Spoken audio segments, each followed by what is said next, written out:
u ngħaddu il-feedback li għatina n-nies. Issa jena u nisma l-bieraħ, innotajt li dak id-diskors kollu li sar, wara kien qisu diskors li kien qed ilesti qisu ġie l-elezzjoni għada. Jista' jkun tiġi l-elezzjoni għada, ġifieri dik hija prerogattiva tal-Prim Ministru, però ma kienux qishom proposti ta' budget lanqas. Jiġifieri wieħed jara li ma nafx kif sar dal-mekkaniżmu jiena biex ħareġ id-diskors il-bieraħ, meta tara dan kollu tibda tgħid mela l-informazzjoni minn fejn ġejja. Forsi kif qalilna Stefan qisu kienu proposti rieħeġ tal-1987, tal-proposta 1987. Allura mhux tal-li aħna qegħdin lura tal-inħoss li l-Partit Nazzjonalista għadu laqqas biss qiegħed intaċċ man-nies, laqqas hemm dik il-link man-nies u għadu qed jirriċikla politika li hija kważi ta' 15-il sena ilu. Naqbel mija Katja meta tgħid li ma tafx minn fejn ġab anke l-fatti forsi l-kap tal-oppożizzjoni ħa nagħmlu fact check oħra. Il-famuża miżura li ntoġbot ma' ħafna nies illi ma titħallas taxxa meta tinxtera jew tinbih dar f'UCA f'dar battala. Fil-fatt Bernard Grek għażel jew ara nofs din il-proposta fejn għalilna li biex tifranka it-taxxa trid bil-fors tixtri proprjetà li ilha 7 snin battala. Nesa jaqra l-kumplament ta' sentenza fejn kienet ċara illi proprjetà Urban Conservation Area UCA tikkwalifika għal din il-miżura tal-budget mingħajr din il-kondizzjoni. Stefan, din miżura jiena mill-feedback li ħadd kienet tajba ħafna, ħafna nies għadu attenti li rawha, il-kap tal-oppożizzjoni ma werrix l-istess attenzjoni donnu. Id-direzzjoni hija waħda.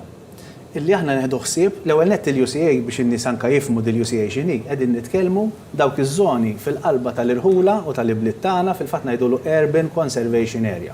Fejn inti għandek dawk iż-żoni li rridu nipproteġu illi f'ħafna lokalitajiet għandna proprjetà battala jew inkella proprjetà illi forsi ma tkunx malajr fuq is-suq. Bil-konsegwenza illi d-domanda għal proprjetajiet fi bnadi oħrajn tkun akbar u allura x'qegħdin ngħidu. Ejja niffaċilitaw il-beħ ta' dawn il-proprjetajiet li huma battala, dawn il-proprjetajiet li jinsabu fl-Urban Conservation Areas biex bekk innaqsu il-pressjoni ta' aktar bini f'żoni oħrajn.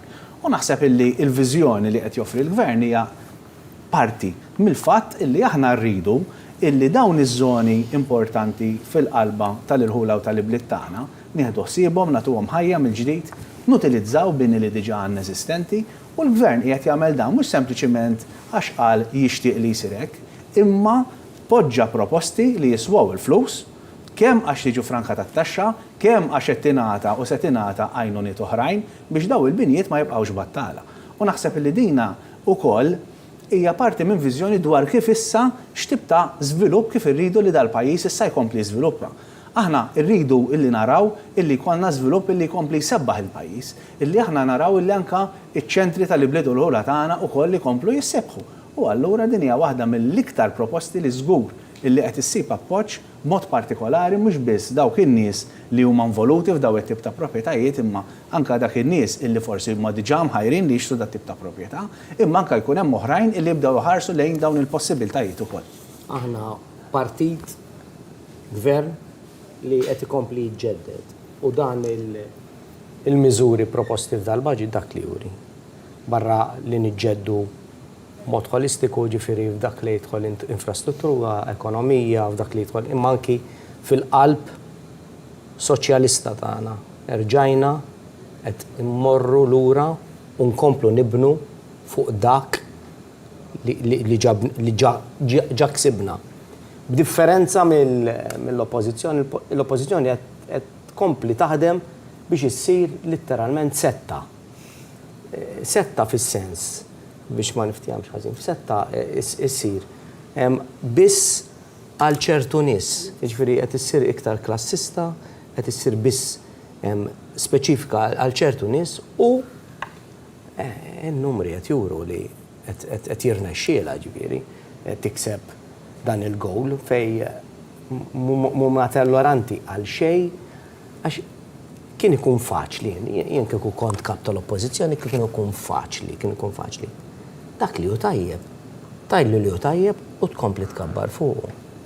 Il-fatt li inti huwa mhux negattiva, ma extremely negative li tajt fit 8 snin gvern laborista ma għamel xej. Bis-serjetà, min ħajemnek? Min ħajemnek? Min ħajemnek? Ġifieri, da għal xi ħaġa kważi fl-inkredibbli, fl-assurd, fl-assurdità li tajt li ma għamel xejn tkun kategoriku qed turi li hija vera kif qalet Katja li dan huwa diskors mhux ta' baġit iżda ta' qabel l-elezzjoni, ġifieri hija ħamur vera l-elezzjoni ġejja, bla dubju ġejja l-elezzjoni. L-elezzjoni hija l-Kostituzzjoni tagħna li sa Ġunju, ġifieri manna sa Ġunju tagħna biex inkomplu u da. U fjek tiġi għada il-bagalji lesti aħna. Fil-fatt kien hemm veru qaċċ biex jippruvaw jisirqu tikka voti. U ma nistax ma nirrikmandax il-miżura li jagħmel il-Gvern Laburista fejn jitlu l-iskejjel. Dawk il-famużi 10,000 euro li se jkunu jistgħu jitħadmu l-kapijiet tal-iskola għal dawk it-tfal li jkollhom xi bżonnijiet fl-iskejjel. Dawn it-tfal tal-iskola ma jivvotawx. Jiġifieri tittara kemm il-Gvern Laburista verament jaħseb f'kulħadd. Jekk tanalizza dak li qal il-kap tal-oppożizzjoni l-bieraħ, tinnota li ma kien hemm ebda miżura indirizzata lejn min ma jivvotax jew min m'għandux aċċess għall-vot. U dik kien messaġġ għalija kruċjali u tara d-differenza bejn il-Gvern u l-oppożizzjoni. U fil-fatt, il-kollega tagħna Nolan Camilleri għad barra l-Parlament fejn qed jagħmlilna ser ikun qed iwasslilna interventi anke ta' membri parlamentari ma jaslu il-Parlament. Nolan għandu l-ewwel interventi jew fidejk.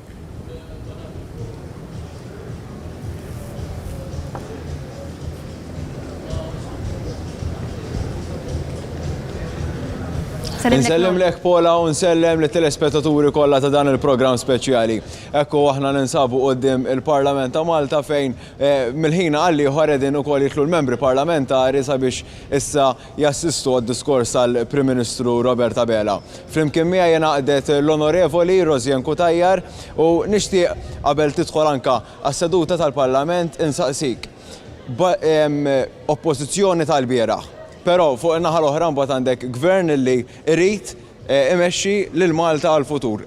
Anka fejn naħdu t-tema tal-budget Malta li rridu għal uliedna. Taħseb li din hija differenza ewlenija bejn il-Partit Nazzjonalista u l-Partit Laburista? Hemm baħar jaqsam. Il-bieraħ rajna kap tal-oppożizzjoni li kien iktar moħħu biex jgħid dawn il-battuti sarkastiċi milli jiffoka fuq dak illi jħossu n-nies u fuq dak illi jeħtieġ il-pajjiż. Rajna wkoll kap tal-oppożizzjoni arroganti, l-istess arroganza li tikkaratterizza lil Partit Nazzjonalista, iżda wkoll kap tal-oppożizzjoni irresponsabbli. Għaliex? Għaliex rajna lil Dr. Bernard Grech iwijat bla doċ mingħajr ma jgħid kif se jġib il-flus, iżda fuq kollox kif se jkun qed jimplementa dak illi qed iwettaq. Min-naħa l-oħra mbagħad Nolan, għandek Partit Laburista fil-Gvern illi għandu viżjoni, illi verament jaf x'inhi l-Malta illi jixtieq iħalli lil uliedna u x'inhi Malta li nixtiequ nħallu lil uliedna. Irridu Malta aktar ġusta, Malta aktar ugwali, Malta illi tagħti l-opportunitajiet il kulħadd sabiex jimraħ il-qudiem. Iżda fuq kollox ukoll Malta li jkollha verament kwalità ta' ħajja aħjar. Jiena llejla ħankun qed nisma' beħġari id-diskors tal-Prim Ministru, tim waqut wara l-Prim Ministru tagħna illi b'konvinzjoni ngħid li ħajkompli jmexxi dan il-pajjiż għal aktar suċċessi. B'dak il-komment aħna ħankunu qegħdin minħana ieħor naqdu wkoll mal-istudio stana sabiex ovvjament inresqulkom iktar reazzjonijiet qabel jibda d-diskors tal-Prim Ministru.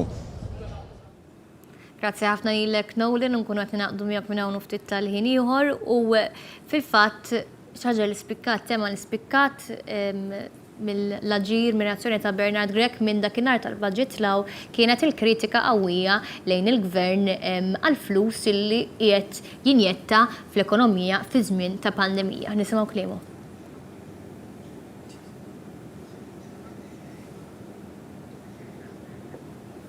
jider li ħankunu għadin nsegwa minna ftit tal-jien ieħor, ovvjament kulħadd jaf għadna kif rajna fact check anka fuq id-dejn fejn qiegħed jinsisti li d-dejn qiegħed jola gvern ta' dejn, budget ta' dejn, meta wieħed jikkomparaha anke ma' djun li saru kif qal tajjeb Stefan anke aktar kmieni tul dan il-programm f'sitwazzjonijiet kompletament differenti, wieħed ma jistax jifhem kif Bernard Grech juża id-dejn bħala qisu kavallo di battalja tiegħu f'dan l-aħħar risposta tiegħu qabel l-elezzjoni ġenerali u kif jibqa' jinsisti li bħal donnu il-gvern ma missux forsi ħareġ dawk il-vouchers ta' dawk il-wage supplements. Fuq il-linja miegħi għandi lil Brendan Zerafa. Brendan titilu pubblika artiklu fuq The Journal fejn hemmhekk analizza dak li jgħid Bernard Grech illi il-gvern ma jmissux jonfoq imma fl-istess ħin jara kif Bernard Grech fl-istess ħin jgħid illi il-gvern imissu jagħti iktar, ġifieri l-bieraħ smajnih jgħid il-gvern imissu jagħti iktar flus fil ċertu setturi, il-gvern imissu jagħti il-vouchers, il-gvern ġifieri fl-istess ħin li jikkritika lill-gvern Bernard Grech qiegħed jagħti wkoll diversi eżempju ta' kif ħajkompli jinjettaw mingħajr ma jagħmel dejn ma nistax nifhem il dawn il-fondi. Stefan, qabel li naqdu ma' Brendan għax jidher li għandna xi problemi tekniċi. Meta tisma' dan il-kod, ma nafx id-direzzjoni tistax toħroġilna din is-silta minn Bernard Grech. Ħanisimgħu. Però l-poplu segwa kull ma jettu. Wiżinkom sew. Unduna illi nfaqtu kemm flaħtu. Li berbaqtu l-miljuni imma li imbagħad ma kontux kapaċi twiżnu biżżejjed il-bżonnijiet tan-nies.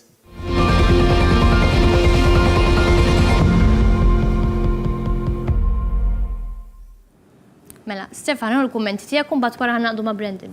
Niskanta kif l-infiq li sar biex nieħdu ħsieb ħajjet in-nies u saħħet in-nies jiġu deskritti mill-kap tal-Oppożizzjoni bħala tberbieq.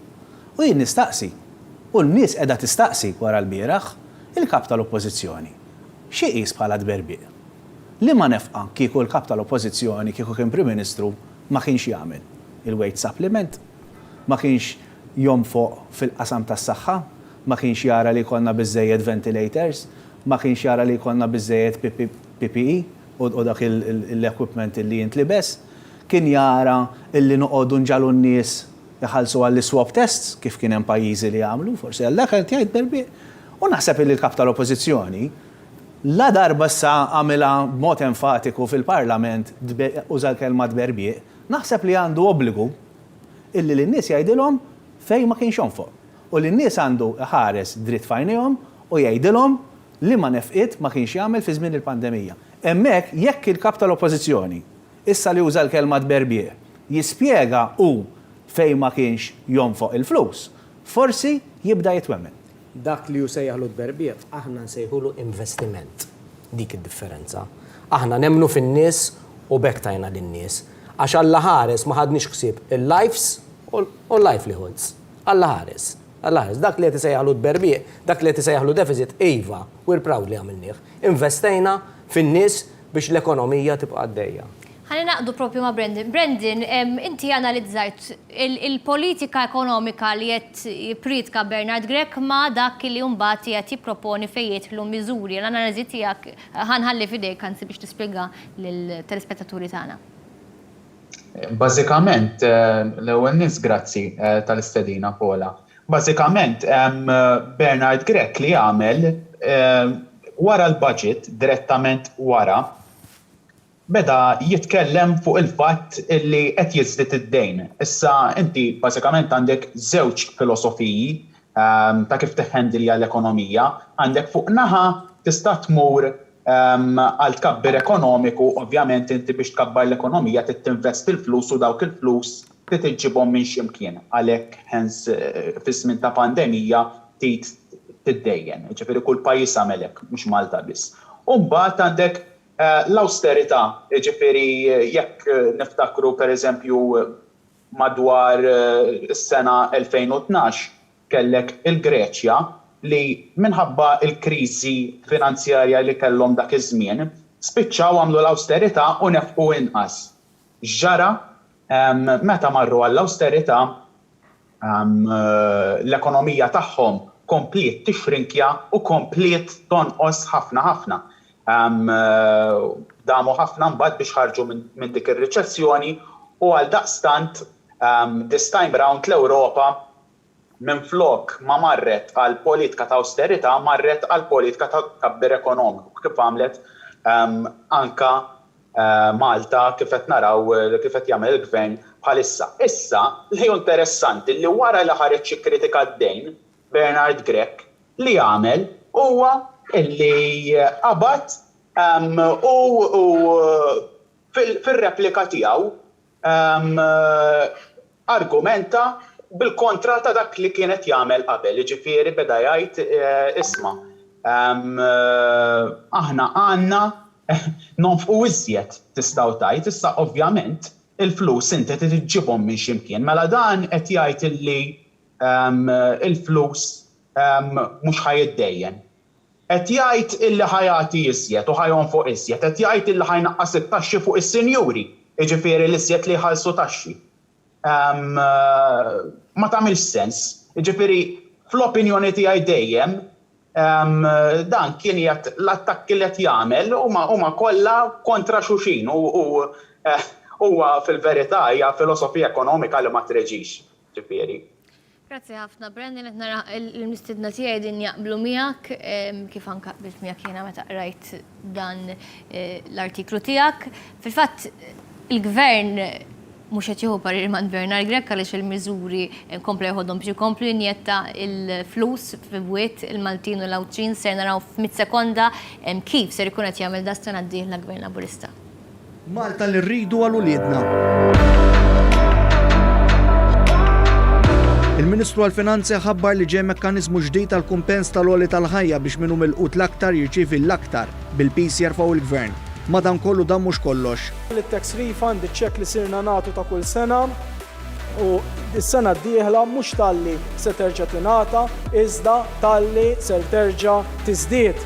Gvern Laburista ta' żied oħra fil-pensjonijiet fil-waqt li aktar mediċini se jingħataw b'xejn fosthom għall-IVF u l-kanċer. Anzjani minn 80 sena l fuq bil-karta roża awtomatikament fil-waqt li dan il-budget rali jkompli premja lil biżel. Se jibdew jiġu ntaxxati bil-15% fuq l-ewwel 10,000 euro dħul mill-overtime.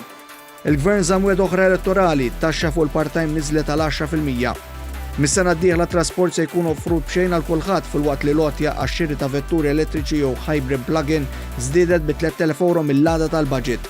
Mill-lat ambjentali, il-gvern ma waqafx hemm. Nagħmlu dan il-park nazzjonali, park mażġar li jkun akbar minn dak tal-Buskett. Il-familja baqgħet għall-qalb il-gvern bżieda fuq lotja l-wil ġdid jew adozzjoni fil-waqt li l-persuni b'diżabilità ħadu iżjed żidiet. Dan kien budget li qed jgħin l-artisti b'tnaqqis fir-rata tat-taxxa. Budget li se jinvesti f'aktar disbieħ ta' skejjel u fl-infrastruttura tal-pajjiż fil-waqt li jestendi l-proġett tal-Pulizija fil-komunità fi 13 lokalità.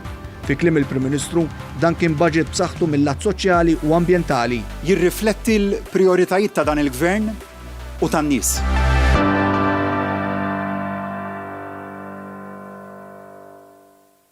Ekku għetna u naslu lejn it-tmim ta' dan il-panel, ser ndur fuqkom nistaqsikom x'qegħdin allura tistennew mid-diskors tal-Prim Ministru minn hawn ftit tal-ħin ieħor. Jien qed nistenna diskors pożittiv bħalma kienet pożittiva l-outlook tal-politika ta' Roberta Bela kif sar il-Prim Ministru ta' Malta. Ma ninsewx biex inkompli anke fuq l-intqal issa f'dawn il-clips kemm kienet importanti l-wage supplement Bola. Il-wage supplement it-enabled ħallit in-nies fil-postijiet tax-xogħol tagħhom. Allura aħna stajna nirkupraw u qegħdin nirkupraw malajr mill-pandemija, ġifri aħna għaddejjin mod rapidu ħafna fl-irkupru tagħna meta mqabbel ma' pajjiżi oħrajn. Jiġifieri aħna jiena psikologa ngħidula jiena occupational, jiena nħossib ix-xogħol, psikologa tax-xogħol. U importanti għaliex aħna stajna nissalvagwardjaw it-talim li sar fuq ix-xogħol. Meta inti titlef in-nies minn fuq ix-xogħol, inti titlef ukoll in-knowledge ta' dak ix-xogħol. Kieku aħna n-nies tfajnihom il-barra minħabba l-pandemija, għal daqstant kien ikunna nerġa' nagħmlu l-ingaġġ mill-ġdid u konna ndumu ħafna iktar biex nerġgħu nirkupraw.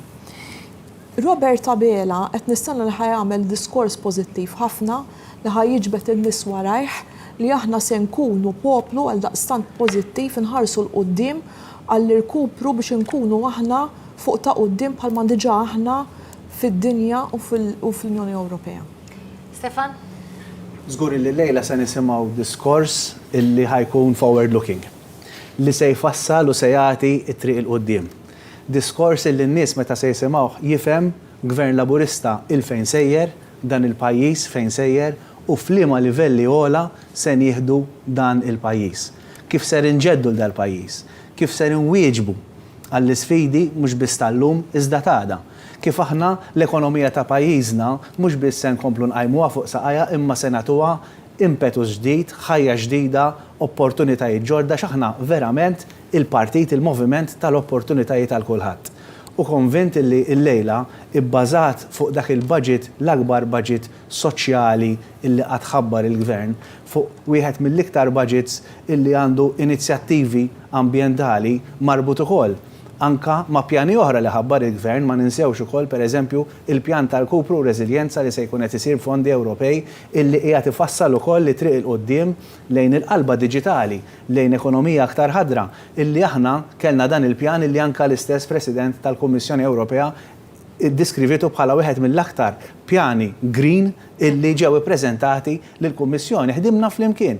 U mhux biss dak li fassalna dan huwa parti minn network sħiħ, minn qafas sħiħ ta' inizjattivi illi konvint illi lejla Robert Abela żgur se jkompli jagħti ħaġa waħda lin-nies.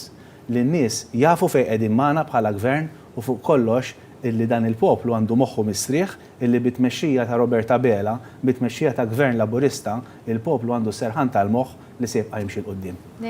Eżatt, dak li qal Stefan, kredibilità. Il-min tafda, il-min temmen. Il-Bernard jew il-Robert. Il-min temmen. Robert, tried and tested. Għaddejna minn pandemija li tagħtu l-baptism of fire, literalment, il-Prim Ministru Robert Abela. Il-lejla jista' ma jgħid xejn, il-Prim Ministru Robert Abela. Għax il-fatti ippreċedew il-paroli. Mhux paroli u mbagħad ħanamel, ġa preċedew. Il-fatti ġa preċedew il-Prim Ministru li għandna. Ġifieri, hands down, jgħid xajt il-lejla, ġa rebaħ. Jien fl-opinjoni tiegħi l-oppożizzjoni u għadnila tal-bieraħ. Hija mhux biss tal-bieraħ, hija l-oppożizzjoni ta' tomorrow never come. Jiena naħseb u nemmen li bir-risposta u b'dak bil-miżuri li ġa qed atwa u ħajkompli atwa il-Prim Ministru, aħna ħankomplu niġġeddu u moħħi mistrieħ dal-poplu moħħu mistrieħ li b'Robert jiġi x'jiġri, jiġi li ostaklu jiġri, aħna mhux se nagħmlu breaks, iżda ħankunu magna biex inkomplu nitkabru, inkomplu niġġeddu. Grazzi ħafna Deo, grazzi Kaġa, grazzi Stefan tal-li kontu magħna ngħaddu għal waqfa qasira ta' riklami x'niġu lura b'mistiedna oħra b'antiċipazzjoni għal diskors ta' Robert Abela li jibda l-ħabta tas-6:30 tal-lejla.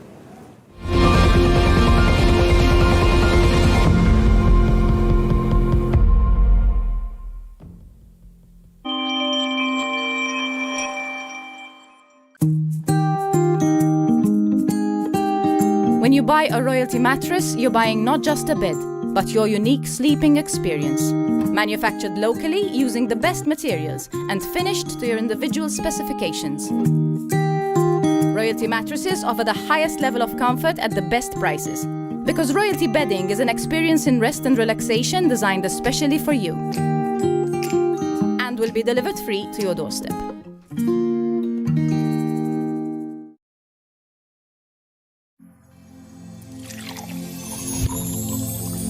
Offerta minn Anteco Pure ta' 145 fl-xkun tal-ilma ta' 18.9 litri il-wieħed u tieħu dispenser b'xejn tal-isħun u l-kiesaħ għal prezz speċjali ta' €623.50. Dal-ammont jista' jitħallas fi żmien sena f'pagament fix-xahar. ċempel issa fuq 800 74 422. Se armoni! U wara kemm? Wara 20 sena! 20 sena. U qatt ma gerger b'daru sidek. Kollu jgerger b'daru. Taf li inti saqqu, se post tibdlu kull 8 snin. Xi spiża? Spiża? Ma jekk tmur għand Silvia Bazar le, għax is-saqqiet tagħhom jibdew minn 75 euro biss. Memory Orthopedic, Semi Orthopedic, mur, ippruvaħ. ċempel issa lil Silvia Bazar fuq 21666-488. Tibqax issofri b'darek għal xejn. Legrand, the widest range of wiring accessories with various designs, finishes, and modularity features. Available at Electra. So guys, the time has come. Here you go. Check it out. See what it is. It's a good. Whatever it is you've been keeping up with in these exciting times, when you switch to Melita, you'll feel much more at home. With reliable 1000 megabit per second fiber power internet. Melita, inspired by people like you. OSS, modell ta' saqqu ġdid, Latex Q-Gel. Saqqu mamul 100% b'latex naturali, b'topper ġdid revoluzzjonarju imħallad bil-ġel tar-ram fuq kull naħa tas-saqqu. Fost il-benefiċċji li joffri r-ram ninsibu li jgħin biex jipproteġi minn viruses, huwa anti-infjammatorju u bekk jgħin iċ-ċirkolazzjoni tad-demm. Ejjew żuruna fix-showroom tagħna il-Marsa. OSS 211 Isward Street, il-Marsa. ċempel fuq 21-347-122 jew 3. See you at OSS. Bye. Are you sleepy, need a bed? Perfect comfort straight ahead.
Kom ramana nbidlu l-mistidna l-għandimijaj nil-qassa mijaj l-Amanda Spiteri Grek, avukatu kandidat għal-Partit Laburista, Chris Bonnet, avukatu kandidat għal-Partit Laburista u Robert Muzumeċi, avukat, perdit, opinjonista. Panel avukati, nispera pero li l-argumenti nżammu konċizi, xana ħabtaħna l-avukati ntawlu. Mela, edin id-diskutu diskors ta' Bernard Grek tal-bira b'anticipazzjoni għad-diskors ta' Roberta Bera l-mistenni jibda għal-ħabta ta' 6:30 tal-lejla, żewġ mexxejja li kontrastaw bil-kbir meta wieħed isegwihom iżda ejjew naraw daqsxejn uħud mis-siltiet ta' Bernard Grek il-bira. Iżna, ma jistax jiġi fdat il-moffa minn wara il-kisi tal-ġir. Politika tal-molol. Emiskom tistħu, għax inkella jinkixef il-blaf tal-steroids. Imma possibli ma tafx li dawnu ma kollha giddibejn, speċċajna dejjem fil-qiegħ tal-graf.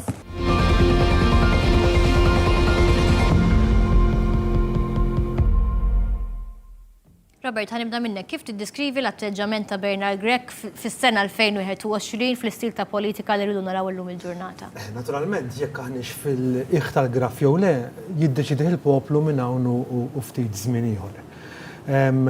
Dan il-budget, dan id-diskors tal-lejla huwa legat, huwa logat ta' System of Conduct ta' partit politiku illi fl-aħħar snin irnexxielu jidentifika ruħu mal-poplu, jew inkella b'mod invers il-poplu jew sentiment prevalenti irnexxielu jikkombaċa mad-dinamika ta' dan il-gvern preżenti. Jiena nifhem il-pożizzjoni tal-kap tal-oppożizzjoni, il-kap tal-oppożizzjoni qiegħed hemm biex joffri xi forma ta' alternattiva però mhux neċessarjament li l-alternattiva tottenija billi toffri reżistenza.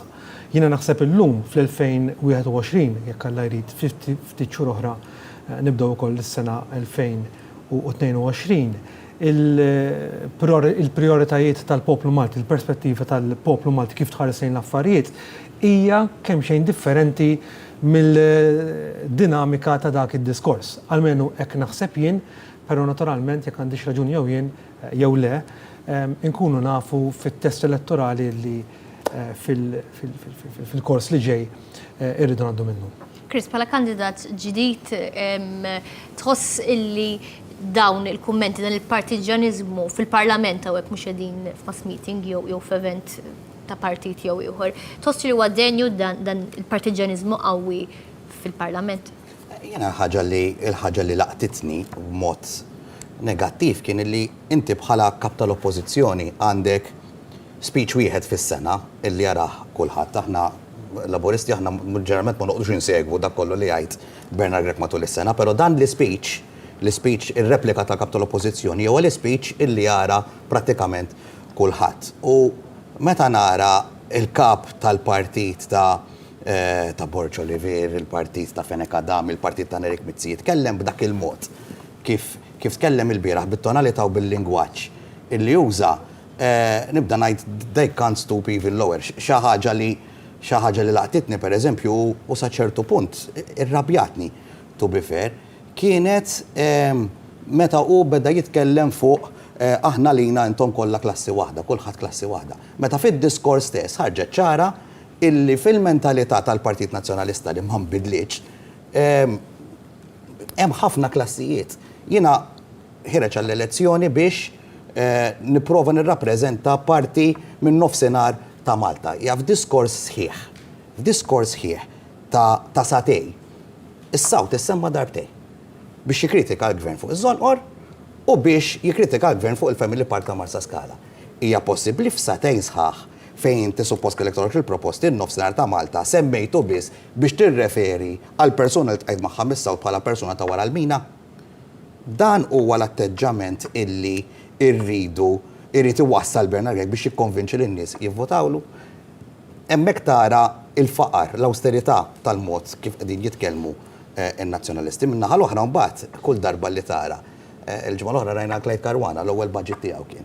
Il-mod kif id-delivery għal budget Clyde u anke dak illi ġara wara u l-mod kif tkellem il-Prim Ministru konsistentement fil-Parlament Malti jurik id-differenza bejn partit u kap illi jitratta l-ogħla istituzzjoni tal-pajjiż isu xi każin.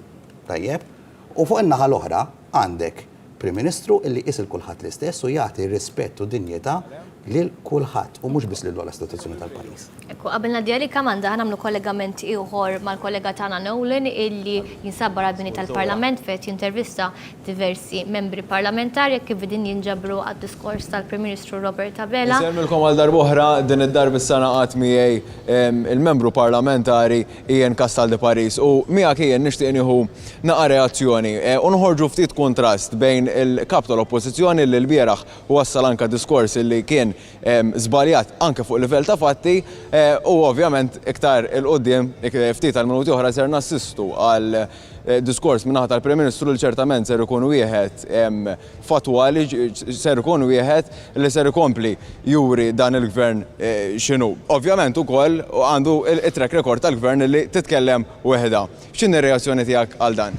Ovvjament illejla ħanistennew diskors tal-Prim Ministru, diskors b'saħħtu, messaġġ qawwi, diskors ta' Prim Ministru li ma ġab skuża waħda, il-poplu Malti wawġi aħna dnilu l-isfidi tagħkom tuhom lilna aħna ntukom is-soluzzjonijiet. Dan huwa l-Gvern Laburista, dan huwa l-Prim Ministru Robert Abela li jħobb il-poplu Malti wawġi, Prim Ministru li għamel budget wieħed wara l-ieħor ta' viżjoni ta' tama, Prim Ministru li l-Malti wawġin qalilhom il-problemi tagħkom tuhom lilna aħna ntukom is-soluzzjonijiet. Illum il-poplu Malti wawġi jaf li b'Robert Abela taf fejn jgħat, taf fejn tittasal. Robert Abela il-futur huwa ċar, dan huwa pajjiż li iva ħankomplu mixin l qudiem għandna Prim Ministru determinat li jkomplikata l-ġid għal pajjiżna, li jkomplikata l-ġid għal kull Malti wawġi. Prim Ministru li bil-fatti anke fl-ar momenti ta' dal-pajjiż meta konna dejjem minn tsunami meta d-dinja kienet għaddejja minn kriżi, dan huwa l-Prim Ministru Robert Abela li dejjem ġab it-tama, dejjem ġab is-soluzzjonijiet, dejjem ġab viżjoni għal pajjiżna u dejjem lill-poplu Malti wawċi qallu iva intom taf fejn timmana ejja nkomplu mixin qudiem bit waħda kuraġġ għal Maltin u l-Awċin kollha. B'dik ir-reazzjoni ngħaddi lira l-linja lura lejn l-istudju. Grazzi ħafna lilek Nolan, fil-fatt tieħu gost tisma' n-nies ma jkunux miftemin, ma daqs li jkun miftemin. Meta jitkellmu fuq Robert Abela jisemmu l-ottimizmu, il-pożittività illi kulħadd ikollu jammetti kienu konsistentissimi mill-ewwel ġurnata tal-ħatra tiegħu. Ma nistax ngħid l-istess għal Bernard Grech, ħana naraw klipp ieħor li laqat ħafna nies imma laqathom ħażin.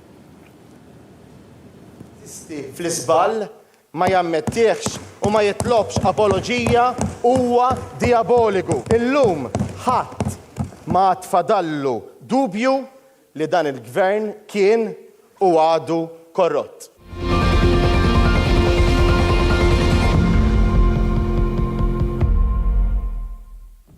Amanda, naraw kontrast enormi fl-atteġġament fil-kliem ta' żewġ minn nies illi wieħed imexxi l-pajjiż u l-ħor li jaspira li jmexxi l-pajjiż. L-ewwel ħaġa ja nibdew illi l-eżempju għandu aħna għandna nagħmlu lill-poplu Malti fis-sens b'motum li ħafna li aħna rridu nkunu ta' eżempju għall-poplu Malti li żgur li qed naraw dista kbir fejn fuq naħa waħda għandek in-negattività li tispikka li kważi tipprova tajjar li kważi tipprova tinsinwa ċertu botti li huma infantili wkoll bħal meta xi ħadd jħoddlok xi ħaġa u inti taqbad tibki litteralment. U fuq in-naħa l-oħra naraw il-pożittività u fuq kollox għandek dak l-aspett importanti ħafna li kull sfida iddawret f'opportunità. Ejja ma ninsewx li dawn kienu snin partikolari ħafna, dan il-budget ġie fi żmien fejn aħna qegħdin nitkellmu qegħdin f'pandemija fejn għandek sfidi kbar, però minkejja kollox sar investiment qawwi qed naraw xi data dan huwa l-budget preżentat propju quddiem il-Parlament Malti lill-poplu Malti li ħajibbenefika biex ikompli jinvesti fin-nies biex ikompli jara l-pożittività u dawn huma sbieħ fejn għandek il-pensjonati ma ninsewx li jekk inħarsu ħarsa lura fil-passat aħna kien hemm żmien fejn il-budget konna nibżgħu meta jiġi ħanaraw it-taxxi fejn ħajjiżdiedu. Ejja ma ninsewx il-pensjonijiet li żdiedu sena wara oħra din hija seba' żieda. Ejja ma ninsewx li friżar tal-pensjonijiet fi żmien il-passat dawn ma nistgħux niċċeduhom iż-żieda li qed jieħdu kollha. Ejja ma ninsewx ukoll li dan huwa budget li qed jibni fuq dak li fil-passat dawn l-aħħar 8 snin budget wara ieħor kompla jagħti lill-poplu Malti. Ġifieri minkejja kollox u minkejja li dan huwa budget li jirrifletti żmien partikolari qegħdin ngħidu żmien il-pandemija, aħna għadna qed naraw il-frott għaliex il-Gvern Laburista taħt it-tmexxija ta' Robert Abela jrid ikompli jinvesti fin-nies. Il-pjattaforma li jrid juża huwa biex in-nies ikomplu għaddejjin min qed jaqa' lura jimxi l quddiem u din hija xi ħaġa sabiħa. Għandek l-istudent, għandek il-ġenitur, għandek dak li jrid jinvesti fil-proprjetà, għandek dak l-anzjan, rajna li kull faxxa tas-soċjetà se tibbenefika minn dan il-budget. U din hija xi ħaġa sabiħa fejn jaħ nerġa' lura għal dik il-mistoqsija li inti tajtni fuq naħa kollox negattiv li tikkritika nifhimha b'mod kostruttiv għaliex le. Però fejn huma l-proposti illi qed ngħidu illi kieku ma nagħmilx hekk imma nagħmel hekk. Jiena wkoll nitħasseb meta nisma' il-kap tal-oppożizzjoni joħroġ ifajjar letteralment il-proposti bla ma jgħidilna kif ħajġibhom il-costings ta' dak propost, bla ma jgħidilna b'mod tanġibbli kif. Mela jekk aħna qed jgħidilna li aħna qed imberbqu.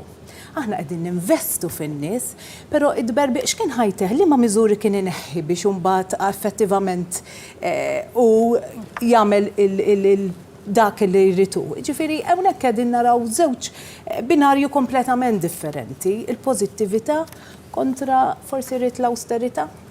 Binarju ieħor għandha importanti immens bniedem li imexxi jew jaspira li jmexxi l-pajjiż hija l-kredibilità fejn hawnhekk Bernard Grech qabel beda t-telqa tiegħu ġa kellu problema ewlenija fejn tidħol il-kredibilità fejn jidħlu il-miżuri fiskali forsi u hawnhekk ħansemmakom klipp li qal Bernard Grech fil-konferenza tal-aħbarijiet wara d-diskors tiegħu il-bieraħ u wara ħanajdilkom fejn sejra biha. kull euro li tħallas fit-taxxa aħna bħala tmexxija ta' dan il-pajjiż jekk tafdana nonfquha bl-aktar mod possibbli daqs li kieku kull euro li ħallast int ħallasni aħna minn butna.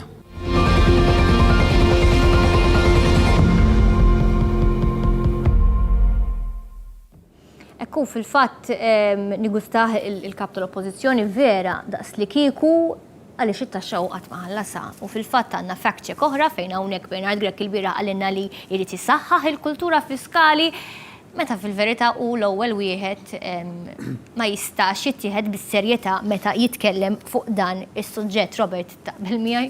Ara, naturalment dan il-fatt se jiġi evalwat mill-elettorat. Ġifri huwa stat ta' fatt, minniex qed hawnhekk biex nikkondanna lil ħadd, però jidher illi lanqas huwa fatt kontestat min-naħa tal-kap tal-oppożizzjoni li kien hemm kellu issues minn aspett tal-liġi fiskali. Id-diffikultà fil-politika hi u l-politiku irid jispira il-kredibilità hija waħda mill-aktar assets importanti li għandu politiku li almenu fejn inti m'intix strong on a particular point semaj tgħid xejn.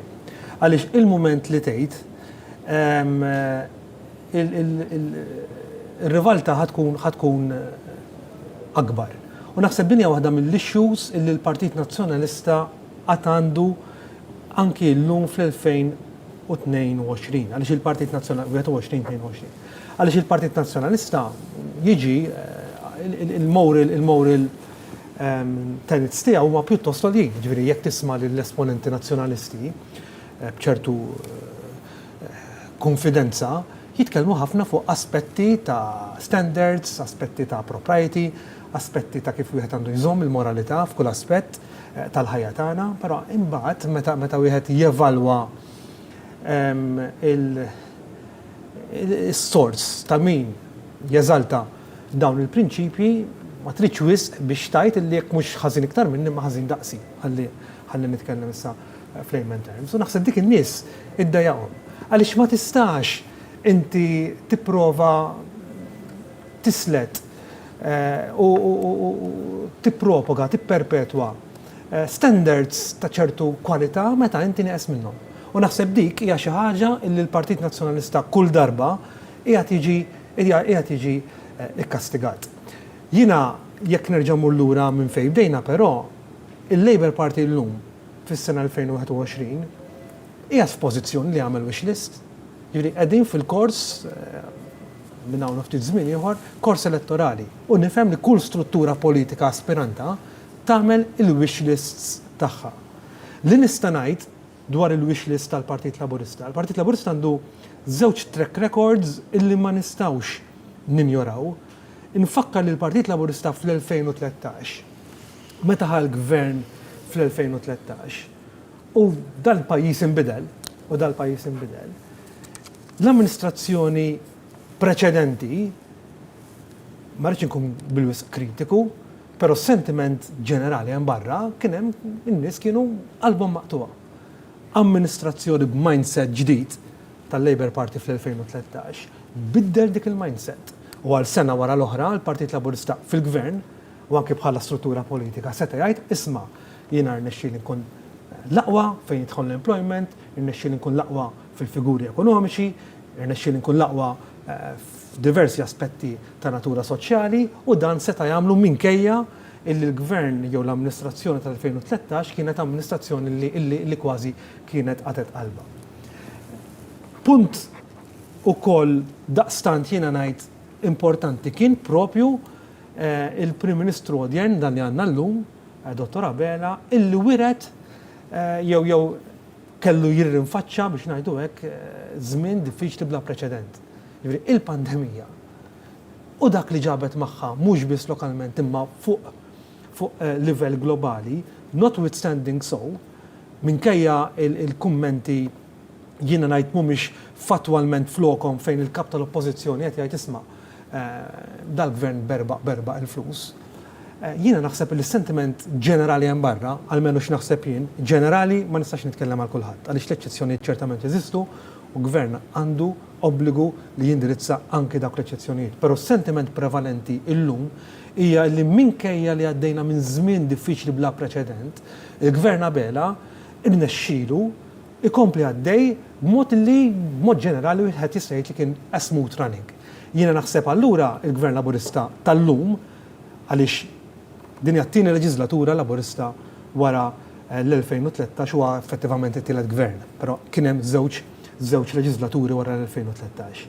Jiena naħseb li għadda minn żewġ testijiet importanti fejn in-nies setgħu talment jirrispondu jgħidu iva jew le. It-test elettorali tal-2013 wara epoka tal-Partit Nazzjonalista li speċjalment l-aħħar 5 snin kien gvern illi kien ejja u jiena ngħid ukoll il-gvern ta' Robert Abela illi 50 ġimgħat wara li hu ħatmun tal-pajjiż kellu jħendilja, kellu jatteġġa ruħu, kellu jirregola ruħu quddiem sitwazzjoni ekonomika bla preċedent. Illum in-nies trid tażel bejn il-Partit Laburista illi fil-kors relattivament riċenti għadda minn żewġ testijiet importanti, dak ta' wara l-amministrazzjoni nazzjonalista u dak ta' wara l-pandemija, fil-fema tiegħi għaddihom sew, ma' wishlist illi ċertament wieħed ma jistax jiskarta u jinjora il-wishlist ta' Dr. Grek, jiena konvint li Dr. Grek fejn fondu jixtieq il-ġi tal dan il-pajjiż, però għandu wishlist mingħajr sfond jew mingħajr dak il-sosten illi wieħed jistenna. In-nies iridu jażlu bejn Partit Laburista illi għadda żewġ testijiet kruċjali fl-aħħar snin u l-wishlist tal-Partit Nazzjonalista b'dak kollu illi ġib miegħu. Qabel nadja li Chris ħanarġgħu ninaqdu issa ma' Nolan illi għandu membru parlamentari ieħor miegħu, anzi skużani din darba għandu ministru miegħu fidejk. Inselmilkom din id-darba issa għandi miegħi lill-Ministru Jose Herrera u nixtieq li nagħmel aċċenn anke għad-diskors tal-bieraħ tal-kap tal-Oppożizzjoni fejn qal li s-seba' żieda sena wara sena fil-pensjoni kienet żieda miżera. X'inhi r-reazzjoni tiegħek u taħseb li dan huwa s-sentiment hemm barra tal-pensjonanti? L-għonet nibda billi ngħidlek żgur li mhux is-sentiment. Kieku bil-kola biss il-żieda kienet tkun xi 175 fil-ġimgħa. Aħna tajna 325 oħra oltre l-kola, ġifieri tajna isu kważi 5 euro fil-ġimgħa, ġifieri tajna żieda ta' 20 euro kull 4 ġimgħat. Aħna kena nżidu żied mill-kola għax kien hemm żmien meta l-Partit Nazzjonalista fil-Gvern qas l-ammont kollu tal-kola ma kien jagħti. Ġifieri sena wara sena qed nippruvaw aħna naġġustaw il-pensjoni tal-anzjani tagħna biex tkun dik li jistħoqilha billi nagħtuhom il-kola u żieda fuq il-kola. Naħseb li proposta jew ħaġa aħjar minn di għal dak li ndux jaqsam mal-pensjoni tal-anzjani tagħna ma tistax tkun fiċ-ċirkostanzi. M'għandi xejn xinżid aktar ħlief illi ngħaddi l-linja lura lejn l-istudio hekk kif anke din nistennew ukoll id-diskors tal-Prim Ministru. Grazzi lilek Nolan u fil-fatt Robert għamel punt importanti ħafna qegħdin inqabblu hawnhekk ma' gvern bit-track record, Prim Ministru bit-track record, gvern maqut, partit maqut illi nafu xi sarraf ma' wish list. Iddiskrivejta b'mod eċċellenti Robert ma' wish list. Iżda l-kap tal-wish list ħanajdlok għax issa oġbitni donnu jara biss dak li jixtieq jara u dak li għamel dan il-gvern bit-track record tiegħu ma jridx kasu naraw. Budget li għamilt, Ministru, ma għamil ċejn biex tevita li jerġa' jkollok hekk li xoqlara għalik.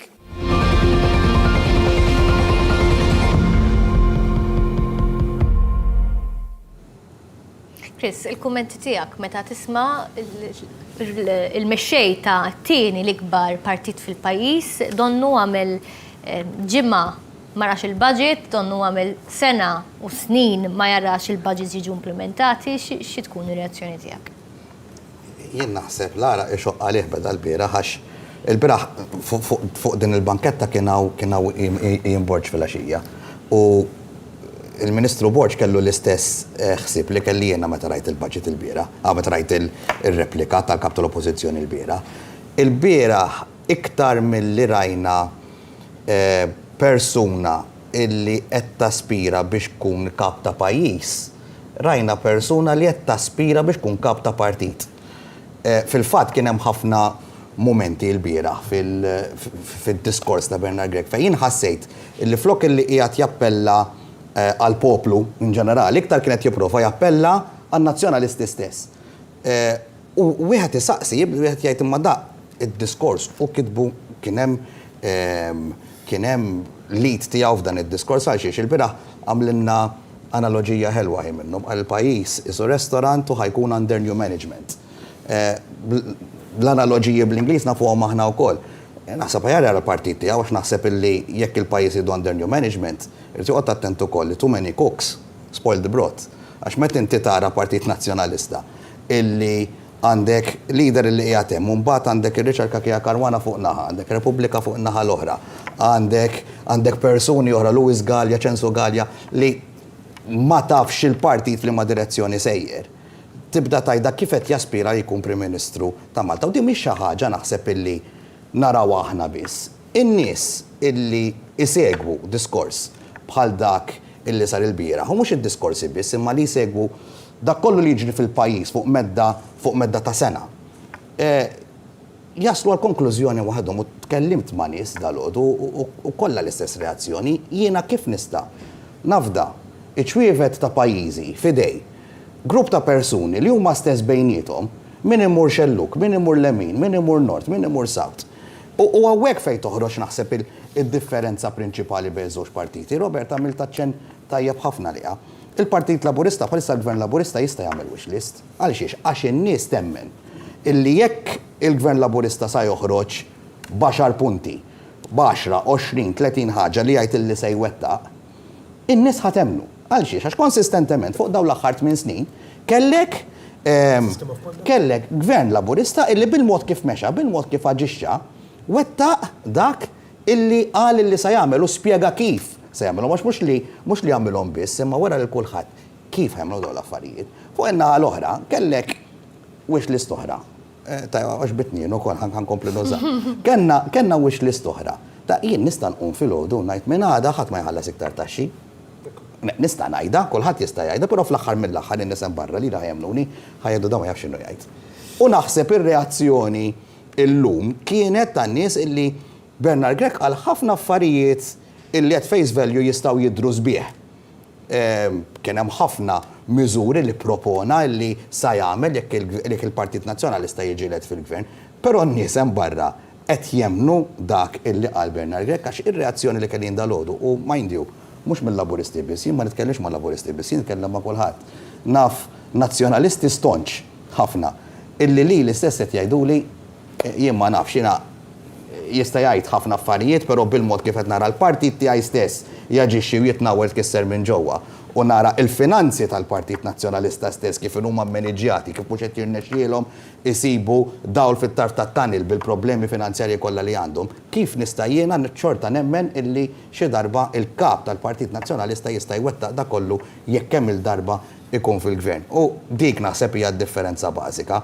In-nies meta nitkellmu fuq kredibilità ma ġibix berba kelmiet illi tajt, illi tagħmel jaqbel. Qegħdin naraw ukoll on screen il-Prim Ministru jasal il-Parlament, jiena jaffaxxinan il-Prim Ministru kemm ikun kalm u anka u miexi dik l-arja tal-leġġerezza fil-fatt kulħadd taraf għandu Georgia Main, naħseb għadha bl-uniformi tal-iskola, nafu li kemm importanti l-familja Robert Abela, kemm Georgia anke hija parti mill-image ta' Robert għaliex dejjem ta' kumpanija anke f'dan il-moment tant importanti għalih u jidħol fil-Parlament biex iwaslilna il-messaġġ tiegħu, naħseb family friendly measures u l-ambasċatur tagħhom Robert Abela u anke Lydia Abela li nieħdu gosta ma naħseb taqbel miegħi illi mhix tabu li jkollok it-tfal miegħek, anzi tfal jiena missieri tiftakarni Amanda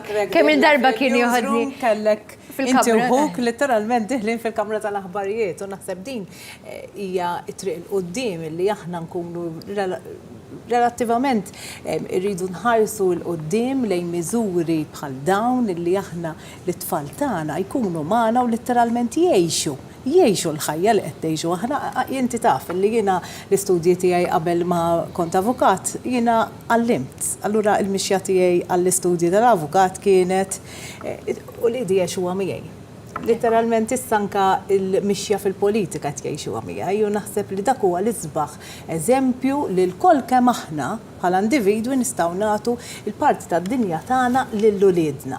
Għaliex u fil-fatt il-Prim Ministru Robert Abela dak li jagħmel il-tifla tiegħu qed jurija l-mixja, qed jurija il-ħidma politika tiegħu u jinvolviha literalment fix-xogħol u fil-ħidma tiegħu. Di hija xi ħaġa sabiħa, hija xi ħaġa pożittiva ħafna. U xaħġa li naqblu fuq wkoll l-enerġija li tara anke li Robert Abela wara peace bħal pandemija fuq spallej kif ikompli għaddej imexxi dan il-gvern. Iżda għal darba oħra Bernard Grech qiegħed jara maġini kompletament differenti milli donna qed naraw aħna għaliex skontu dan il-gvern huwa għajjien. Nisimgħu. Ma m'għandkomx kreattività, ħarsu lejna u ikkupjaw. Kemm sibtuna li aħna għajjenin bħalkom?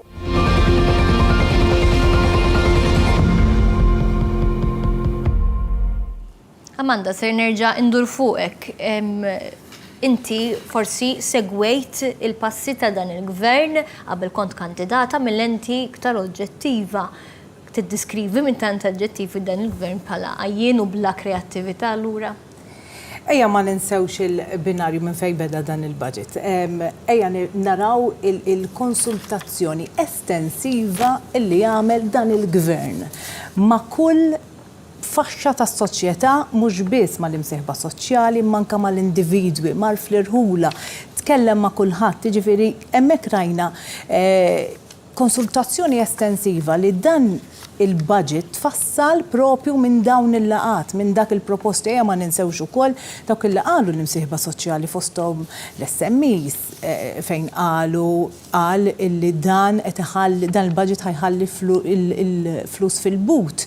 Għandek il-Kamra tal-Kummerċ fejn qalet qed tixpruna aktar lil kull individu. Għandek l-assoċjazzjoni, forsi il-Kunsill tal-Arċidjoċesi fejn qal dan huwa budget b'ġustizzja soċjali li huwa għandu sfond soċjali kbir. Jiġifieri wieħed qed jara il-kuntrast kbir fejn wieħed qed jgħid forsi intom tikkopjawna u fuq in-naħa l-oħra għandek il-pożittività li propju dan il-budget maġun min-nies u dak li jridu lin-nies. Allura inħoss li nkunu qegħdin ninsulentaw l-intelligenza tal-poplu jekk aħna nkunu qegħdin ngħidu li b'xi mod dan huwa budget mhux tajjeb. U fil-fatt Amanda nkompli miegħek illum il-Kamra tal-Kummerċ anke ħarġet stqarrija fejn qalet li hija konċernata fuq id-diskors illi semat il-bieraħ mill-kap tal-Oppożizzjoni naqra mill-istqarrija diretta tagħhom fejn hawnhekk qed tappella illi l-politiċi jitkellmu b'mod prudenti illi meta iwedu l-affarijiet prudenti u mhumiex wediet li mhumiex li ma tistax unsustainable measures qed jgħidu huma għaliex qegħdin jippruvaw jiftu għajnejna nkun ma' Bernard Grech bil-politi li unsustainable measures irid iħallas għalihom il-poplu it-taxxi bit-taxxi tiegħu u għalhekk meta wieħed iwiet ċerti proposti illi ikunu populisti għall-aħħar anka l-Kamra tal-Kummerċ hawnhekk wara d-diskors ta' Bernard Grech qiegħda turi l-allarm tagħha biex ma nidħlux f'din in-nassa. Qabel inkomplu bid-diskussjoni ħanamlu l-aħħar kollegament ma' Nolan illi għandu miegħu membru parlamentari ieħor. Inselmilkom wara li assistejna wkoll għal-wasla tal-Prim Ministru Robert Abela ġewwa il-binja tal-Parlament ingħaqad miegħi il-membru parlamentari Anthony Agius De Celis. Miegħek nixtieq illi nitkellmu ftit dwar id-diskors il-bieraħ tal-kap tal-Oppożizzjoni fejn qal li jixtieq isaħħaħ il-kultura fiskali. Kemm taħseb illi huwa kredibbli illi jagħmel anke dan it-tip ta' statement? So on a positive note, il-kap tal-Oppożizzjoni bħala l-aħħar diskors tiegħu għal l-aħħar budget tiegħu għax dabla dubju da ċejsa budget ieħor mhux ħajkun la kap tal-Oppożizzjoni laqas Prim Ministru tal-musew id-diskors li kellu mhux bħal tas-sena l-oħra. Tas-sena l-oħra qas kien jaf x'inhu jaqra, issa tal-musew. Jiġifieri min jaf kemm għajtu miegħu qalulu biex jitalmu. Jiena meta jiġi xi ħadd jipprova joħodna fuq dik il-linja inħares daqsxejn lejn il-background tiegħu. Naħseb Dr. Bernard Grech huwa l-inqas persuna li jista' jitkellem fuq kredibilità fiskali. għalli xamil snin sħaħ jevadi t-taxxi u għalla ħares iċ-ċittadini onesti li ju irrit jippreżenta u li huma siekta jagħmlu bħalu, għax kieku l-gvern ma jiġbor taxxi ta' xejn. Ta' 12 sena ma tħallas taxxa u mbagħad inti tħallas it-taxxa tkun sirt persuna pubblika, dik l-eżempju li jrid jagħti ma naħsibx li that holds water. B'dak il-komment nixtieq ngħaddi l-linja lura lejn l-istudio hekk kif ftit tal-momenti oħra ser nassistu għad-diskors tal-Prim Ministru. Grazzi ħafna lilek Nolan u grazzi wkoll kollegi tagħna mill-Kamra tal-Aħbarijiet ta' Wan. Aħna qegħdin nistednu sabiex minna ftit tal-ħin ieħor li naqdu anke mal-Parlament mod dirett sabiex insegwu id-diskors tal-Prim Ministru Robert Abela. Fil-fatt jekk inkomplu nanalizzaw dak li huwa fatt u dak li forsi mhux ta' stant fatt wieħed isib il-referenza oħra illi għamel għaliha Bernard Grech il-bira kienet dik dwar il-housing soċjali, il-housing li huwa settur fejn Gvern Laburista mir-riformi kbar mill-bieraħ Bernard Grech għalenna illi ma sarx unit wieħed ta' housing soċjali meta fil-verità wieħed isib illi il-waiting list għal housing soċjali naqset bin-nofs. Meta wieħed jara statistika bħal dik Chris hija riflessjoni tal-qalb u r-ruħ soċjali ta' dan il-Gvern Laburista. Il-bieraħ Bernard Grech għalenna laqqas nafu kif inkunu soċjalisti aħna. U mbagħad meta tara d-diskors tal-budget, naħseb kemm ili insegwi u nispera l-ħadd ma jħolli, ma kemm ili insegwi l-politika, ma insegwi l-budget. Rari rajt budget bħalma kien ta' darba li vera prova jindirizza u jolqot lil kulħadd, lil kull faxxa tas-soċjetà, lil kull ġeneru, lil kull reġjun, Malta, Għawdex, North, South, East, West. Prova immiss il-kulħadd. U ifhem meta nisma' il-Bernard Grech bħal jitkellem fuq il-housing, nibda ngħid jew ma femx jew mhux qed jara verament x'għandna bżonn f'dan il-pajjiż. Inti ma tistax tillibeta lilek innifsek ma titkellem fuq housing billi ġast titkellem fuq units, fuq kemm bnejt blokok tal-flettijiet ġodda għal housing soċjali. Inna tant ngħidu ilhom tant jgħidu li għandna postijiet illi mhumiex qegħdin jintużaw.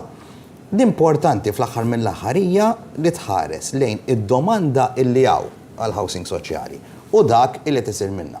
Jiena ġej minn distrett fej il-housing huwa wieħed mill-issues pressanti għax tajjeb li nitkellmu fuq djar ġodda illi qegħdin postijiet ġodda li qegħdin jinnataw, però rridu nsellmu wkoll ix-xogħol tal-awtorità tad-djar. Illi xogħla mhijiex biss dik illi tqassam il-postijiet l-ewwel hemm, iżda wkoll illi tmantni u tieħu ħsieb l-akkomodazzjoni soċjali li hemm diġà, illi tara li kull min qed jgħix f'akkomodazzjoni soċjali tieħu ħsieb il-housing stessa li jew eħsara tagħhom, il-maintenance tagħhom biex jibqgħu jgħixu ħajja deċenti. U meta tara illi minkejja dan ix-xogħol kollu fil-housing għandek dik il-waiting list illi naqset biktar minn nofsik mhux sejjer żbaljat. Il-grafika tajt in-nofs però sa fejna fien in-numri kienu 3000 għal xi 1300 xi ħaġa hekk mhux sejjer żbaljat. Ma rridx nisbalja fin-numri, però sa fejna fien iktar minn nofs. Da kollu fi spazju ta' 4 snin fejn kellek grupp ta' nies immexxi minn Ministru tinsellimlu minn hawn Rodrigo Galdes illi ħadu dan is-suġġett bis-serjetà u fejn qabel u hawn qiegħda d-differenza, fejn qabel l-aspett soċjali minn gvernijiet anka nazzjonalisti kienu ġew trattati bħala suġġett wieħed. Robert Abela ġie kritikat illi kellu kabinett illi għandu kabinett kbir minn nazzjonalisti. Jien ma nħares liha bħala xi ħaġa negattiva dik jekk kun taf x'inti tagħmel, għax meta inti qbad is-settur soċjali għandek il-Ministeru tas-Servizzi Soċjali l-antik.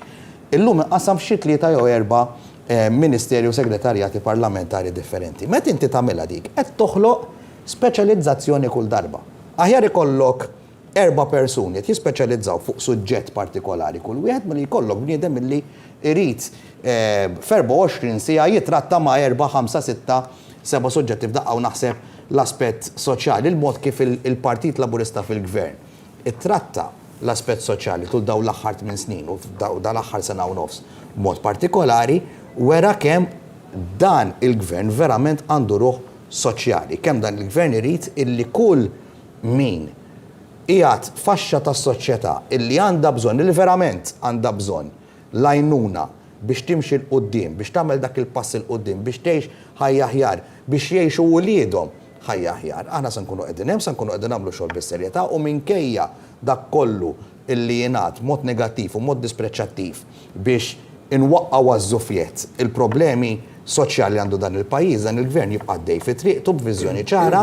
B'kalmezza rajna li l-Prim Ministru diħel b'mod mera kalm fil-Parlament għalfejn jidħol kalm il-Prim Ministru fil-Parlament. Għax huwa bniedem illi jaf x'inhu jagħmel. Meta inti taf x'inti tagħmel u taf fejn trid tmur u taf fejn trid tasal, inti tibqa' kalm, tieħu d-deċiżjonijiet li għandek bżonn u wara li tkun smajt il-kulħadd u tara li hekk imbagħad kulħadd jasal għal miri illi dan il-gvern għamel quddiem u minn hemmhekk iġġiba l-kredibilità mingħand il-poplu mbagħad.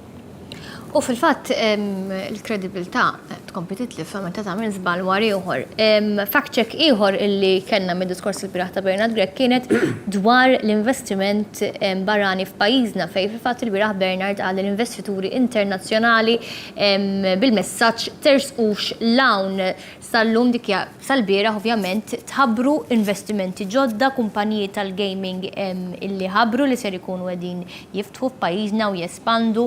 Din il-biża kienet narrattiva li ġarajnija Robert f'elezzjoni preċedenti, narrattiva li ma tantx wasset il-Partit Nazzjonalista mkien donnu għadhom qatawx qalbhom minn din narrattiva. Kien hemm oħrajn. Ġifieri lil minn dawn l-asserzjonijiet li fatwalment huma skorretti u jiena nifhem li xi drabi politiku jista' jiżbalja fis-sens li ma naħodix daqstant bi kbira li forsi Dottor Grech ma femx il-mod kif il-miżura tal-Urban Conservation Areas se taħdem. Għaliex dik kienet novità u allura forsi sakemm wieħed jiffamiljarizza ruħu anke fl-assenza ta' legal notice ad hoc jew policy ad hoc, allura wieħed jista' jagħmel mistoqsijiet. Semmek ma tantx nara diffikultà. Li nibda nara diffikultà huwa pereżempju konstatazzjoni bħal din illi mhijiex minnha, ġifri fatwalment hija skorretta. Sitwazzjoni oħra illi toħloq diskussjoni jew dubju aktar minn diskussjoni hija li niżel b'ċertu rabja għal mod kif dan il-pajjiż issa qiegħed jirregola anki l-aspetti tal-istituzzjonijiet finanzjarji. Illi m'hemmx dubju illi dana jista' jsarraf għal aktar piż amministrattiv, piż burokratiku. Jibda dan huwa stat ta' fatt. Tgħidlina nixtiequ, ngħidlek le. Però biex pajjiżna jkun konformi man normi internazzjonali, kellna ngħaddu minn din il-fażi u għaddejjin minn din il-fażi. Irrid ngħid li l-Partit Nazzjonalista bin-narrattiva tiegħu ikkontribwixxa wkoll. Ġifieri ejja ma noqgħodux issa nilħbew il-Partit Nazzjonalista bin-narrattiva tiegħu kemm lokalment u anke fuq pjattaformi li lin minn dan il-pajjiż, speċjalment fil-fora tal-Parlament Ewropew, m'għandix dubju illi influenzaw anki l-pożizzjoni ta' organi esteri illi rridu jiddeċidu dwarna. Issa, però dak huwa fatt u lil minn dak il-fatt. Issa, għaliex jaf fil-kap tal-oppożizzjoni illi niesu stess qegħdin huma soġġettati għal din ir-realtà ġdida, naturalment imur fid-diskors tiegħu jgħid imma da mhux sew. Issa jekk dan mhux sew, jista' jgħidilna liema tajjeb faxex saffi ta' due diligence u se jneħħi għaliex jiena nistenna illi l-kap tal-oppożizzjoni se jgħidilna isma' din is-saffa ta' due diligence naħseb li żejda. Kien kun Prim Ministru jien dik is-saffa ta' due diligence ħanara kif titneħħa. Ma smajna xejn minn dan. Kien il-Partit Nazzjonalista li jimbuttana f'dik in-narrattiva. Illum il-Partit Nazzjonalista fl-oppożizzjoni Government in Waiting qed jirrealizza illi b'mod partikolari u naf x'in ngħid u minn qed jarana naħseb qed jifhimni illi ħafna minn nies stess huma assoċjettati għal din ir-realtà, ċertament hemm il-konflitt intern u allura l-kap tal-oppożizzjoni ġie jagħmel statement bħal dak. U allura jien nistiednu. Issa illi qegħdin ngħixu dik ir-realtà ġdida, illi jista' verament mija komda xejn. Lim minn dawk is-safef ta' due diligence ġara darba inti tkun Prim Ministru se tneħħi. U nistenna li fil-jiem, fil-ġimgħat li ġejjin fil-kors ta' programm elettorali jgħidilna isma' dan is-saff huwa żejjed, dan is-saff huwa superflu, dan is-saff nistgħu ngħaddu mingħajru, dan is-saff jiena kien kun Prim Ministru se nneħħih. Ħalli nkunu nafu l-koll. Għaliex huwa faċli illi inti tajt isma' qegħdin fiex qegħdin. li mhux qed jgħid il-kap tal-Oppożizzjoni, il-kontribut illi kellu l-Partit Nazzjonalista biex ninsabu fi xedin. Għaliex ċertament il-kontribut tal-narrattiva tal-Partit Nazzjonalista kienet jekk mhux il-fattur ewlieni, però wieħed mill-fatturi kontributorji, ejja ngħidu hekk. Issa li l-kap tal-Oppożizzjoni qed iħossu skomdu bis-sitwazzjoni. Jista' jgħidilna li ma aspett ta' due diligence la darba u jkun Prim Ministru se jneħħi, naħseb din hija mistoqsija pertinenti li l-ġurnalisti għandhom jagħmlu minn issa quddiem. Għedin nistennew fil-fatt biex minn ħina li ħor nisimaw il-diskors ta' Robert Abela, kif 7 ilu ġi prezentat il-budget għas-sena d-dieħla m'għandax qed tistenna mid-diskors tal-Prim Ministru lejla. Ovvjament, il-lejla il-Prim Ministru ħajfanna tħajfijem iktar lill-poplu Malti tal-miżuri li tħabbru il-ġimgħa li għaddej. Amanda, ħajkolli mwafek għax ma' lider issa ma jibda grazzi tal-li kontu ma' nsegwu diskors u naqdu miegħi wara. Grazzi. Mela, fis-seduta tal-lum ninforma l-Kamra li għas-seduta tal-lum id-diskors tal-Novi Prim Ministru Robert Abela jista' jindar ukoll bil-lingwa tas-sinjali għal persuni qsim ismieħ. Illum il-Kamra għandha quddiem għal kontinwazzjoni tad-diskussjoni fuq il-mozzjoni biex il-Kamra tmur għal Kumitat ta' Provvista għal konsiderazzjoni tal-Estim Ġenerali għall ispiża tas-sena 2022. Skont il-mozzjoni 593, il-ħin ta' l-interruzzjoni tax-xogħol ta' seduta tal-lum għandu jkun fit-8:30 u d-diskors tal-Novi Prim Ministru jkun eżenti mill-limitu ta' ħin għad-diskors. Għalhekk issa nsejjaħ lill-Prim Ministru l-Onorevoli Robert Abela.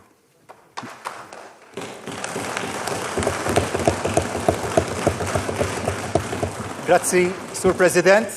Malta, id-dar tagħna. Malta li bnew dawk li ġew qabilna. L-art li fija ngħixu, l-art li fija nrabbu lil uliedna. Għawdex u Malta flimkien. Nħobbuhom għax fihom nafu li nistgħu ngħixu kuntenti. Għandna dmir li nieħdu ħsiebhom u nsaħħuhom. Iva, rridu naħdmu biex inħalluhom aħjar minn kif sibnihom.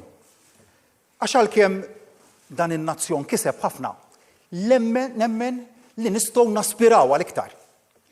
Nemmen li l-gżejjer tagħna għandhom ħafna potenzjal li jkunu isbaħ, aħjar u aktar ġusti. Dan hu potenzjal li nilħquh jekk narfu it-tajjeb li għandna, nżommuh u nsaħħuh. Imbagħad fejn stajna minna aħjar, irridu nibqgħu ngħaddu minn proċess ta' tiġdid. Fejn nisimgħu, narblu u fuq kollox niddeċiedu u nwettqu. Biex dan kollu nagħmluh b'suċċess, irridu nagħmluh flimkien. Kien dan it-twemmin, il-ħsieb li wassalna għat-tfassil tal-budget 2022. Proċess li rana nitkellmu ma' firxa wiesa ta' nies mal-imsieħba soċjali, morna aħna ant in-nies, ġew in-nies għandna nżilna fil-pjazzett biex żgur niżguraw li l-messaġġ tan-nies jasal għandna. Il-messaġġ dwar x'Malta rridu għal uliedna. U għalhekk, Sur President, illi qas insejjaħlu dan li huwa budget tal-Gvern, dan huwa l-budget tan-nies. Il-budget li nkiteb min-nies għan-nies. Iva, Sur President, nistgħu nitkellmu iżda dwar x'Malta rridu għal uliedna għax żammejna lil Malta b'saħħitha fl-eqqel ta' pandemija li tat ċokk lid-dinja kollha. Iva, naf u nifhem. Fl-aħħar sentejn smajna ħafna dwar il-pandemija. Ilna minn Marzu 2020 nisimgħu ta' kuljum fuq il-pandemija.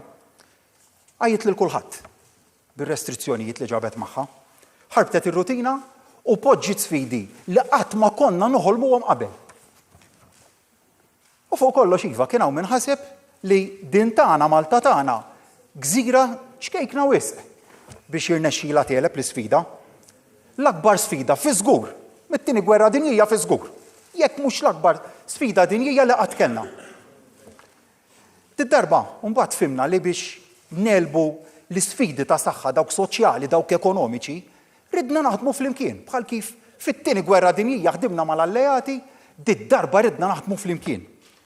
U għax konna flimkien bħala Awċin u bħala Maltin. Illum nistgħu nitkellmu b'ottimizmu fuq il-ġejjieni tagħna, iżda fuq kollox fuq il-ġejjieni tat-tfal tagħna tuliedna. Ippermettili hawnhekk Sur President insellem lill-imsieħba soċjali. Il-mod kif irnexxilna naslu għal patt soċjali s-sena l-għaddiet dak il-patt li bis-saħħa tiegħu stajna nniedu l-aqwa għodda li kellna biex nipproteġu n-nies, il-weight supplement biex nipproteġu l-impjiegi, hija xi ħaġa li nibqa' nozza. U niftakar li meta poġġejna fih dan l-MCSD l-ewwel darba konna għadna ħaġa waħda. Ibilna fuq ħaġa waħda. Għadna nifhmu li madwar dil-mejda huwa normali li jkollna divergenzi fil-ħsieb. Iżda dakinhar ibilna fuq ħaġa waħda li ma konna se nħallu l-ebda pandemija tkisser lil Malta.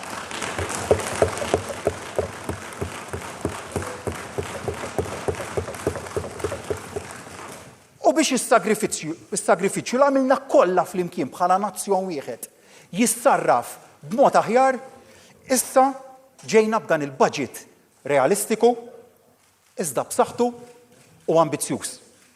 Budget li millum se joħodna l-għada. Le, ma wedniex kollox. Ma wedniex kollox lil kulħadd għax dan huwa l-aħħar budget tal-leġislatura. Kieku għamilnek, konna nkunu responsabbli. U l-responsabilità li preferi nħalli għal ħaddieħor. Għamilna dak li jiflaħ il-pajjiż. L-aħbar it-tajba hi li nifilħu ngħinu lill-familji Awċin u Maltin.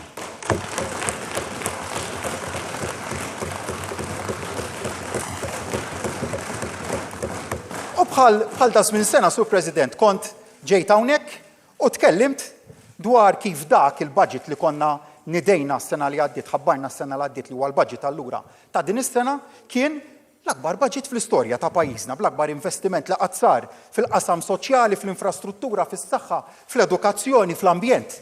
Dak kien xkontat bħal ta' żmien sena. Iżda, għax dak huwa investiment fin-nies u investiment li jrendi, dis-sena bnejna fuqu u se nagħmlu aktar. Nemmen issa li d-domanda li rridu nagħmlu flimkien hi kif is-sena d-dieħla se jirnexxielna nerġgħu nkunu aħjar minn din is-sena. Għax aħna naħdmu, Sur President, biex kull sena pajjiżna li tant inħobbu, il-poplu tagħna ikun aħjar mis-sena ta' qabel. Fuq kollox, ferm aħjar meta imexxu dal-pajjiż kien hemm ħafna mill-persuni illi hemm faċċata tiegħi li minn hawnhekk insellmilhom meta minflok Clyde u t-tim tal-kabinett tagħna il-budget kienu jippjanawh u jresquh in-nies li hemm illum madwar il-kap tal-oppożizzjoni. Sena d-dieħla, Sur President, bis-saħħa ta' dan il-budget se jkollna l-akbar investiment fis-sigurtà soċjali fl-istorja. Kważi darbtejn minn dakinhar li l-aħħar kien imexxi l-Partit Nazzjonalista f'dan il-pajjiż. Se jkollna wkoll l-akbar investiment fl-ambjent u fl-infrastruttura fl-istorja. Kważi darbtejn ta' meta s-sinjuri faċċata tiegħi kienu ministri tal-Kabinett. U se jkollna l-akbar investiment fis-saħħa u fl-edukazzjoni fl-istorja. Kważi 3 darbiet meta l-ħbieb tagħna kienu ministri tal-Kabinett. Meta dakinhar, Sur President, huma għażlu l-austerità flok il-politika ekonomika progressiva. Meta għażlu li jżidu il-piżijiet u l-kontijiet fuq in-nies, waslu li jżidu xi ħaġa oħra wkoll, is-salarji tagħhom infushom. X'differenza, Sur President, aħna waqt pandemija tajna, u erġajna tajna, biex ma nħallu l-ħadd waħdu. U huwa grazzi għal din id-differenza bażika li llum nistgħu verament nitkellmu dwar prosperità ġdida għal Maltin u għall Awċin kollha. Sur President, dan baġit ta' poplu wieħed li ma jħares lejn uċuħ. Anzi, iwitti triq biex inkomplu naqdu naqdu lil dan il-pajjiż kemm sabiħa dik il-kelma l-għaqda nazzjonali fejn dawk li mixin il-qudiem iva ninkoraġġuhom biex jibqgħu jaħarbu jiġru. Imma b'differenza waħda lil miwaqa lura ma ninsewx jew min miexi bil-mod iżejjed irridu nimbuttawh biex jimxi l-qudiem biex dak il-geb dejjem nagħlquh.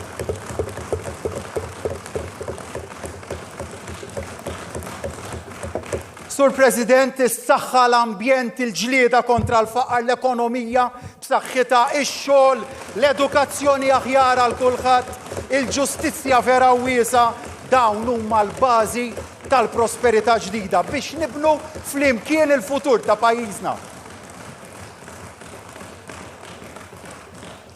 Sur President, meta ġejna hawnhekk is-sena l-oħra tkellimna dwar kif ridna inkunu flimkien bħala Maltin u Għawċin b'saħħitna l-qoddim.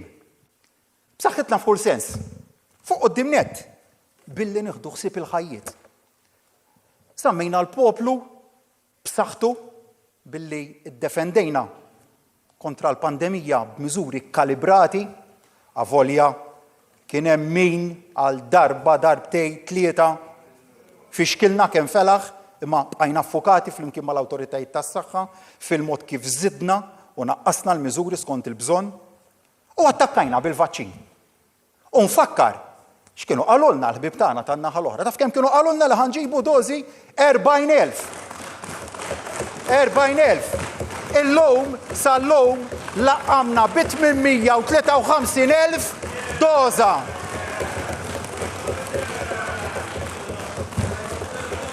Mhux talli, Sur President, mhux talli ġibna l-vaċċin u ġibnieh mill-ewwel talli mbagħad mexxejna kampanja effiċjenti ta' tilqim u bi kburija ngħid iva, Sur President, li dan il-pajjiż kien l-iktar pajjiż effiċjenti fid-dinja li laqqamna l-poplu tagħna malajr.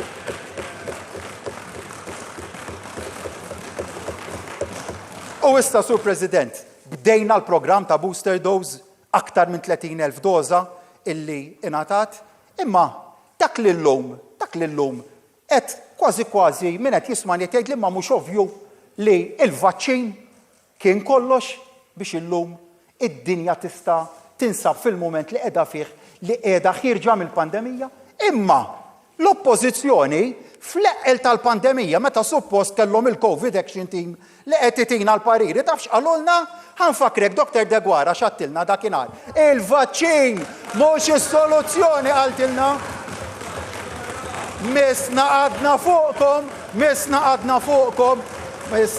fuqkom u kemm irridikolawna, Sur President, meta tkellimtu għad jien għandi target li jkollna l-vaċċin f'Jannar għalulna qabel April ma ġibuħx. U vera ma ġibniħx f'Jannar, ġibniħ f'Diċembru. Ġibniħ qabel. U f'Jannar bdejna nlaqmu. Imma dawek jaħsbu, għax daw jaħsbu li kulħadd jaħdem bil-medjokrità u bid-dilettantizmu tagħhom dik ir-realtà u nuqqas ambizzjoni. Aħna konna milna timelines ċari u gburi li żammejna magħhom.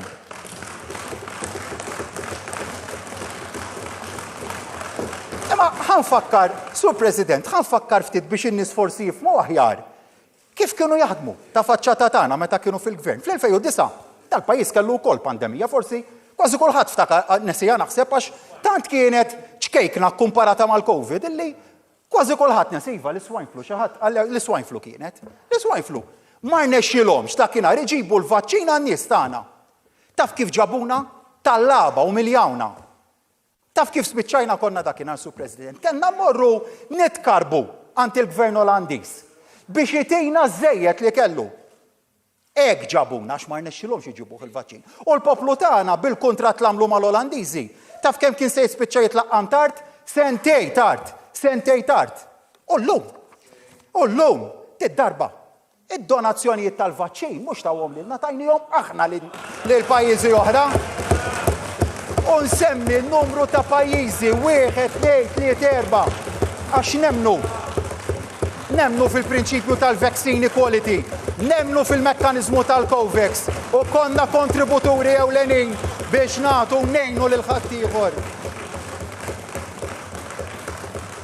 Sur President, Iva, tajna wkoll tamir mediku fl-eqqel tal-pandemija. Fl-eqqel tal-pandemija minn hawn insellem lil ħaddiema tas-CPSU ta' kemm kienu dedikati waqt il-pandemija. Kienu qalu li niftakar f'April tas-sena l-oħra u f'Marzu ma ninsaqat.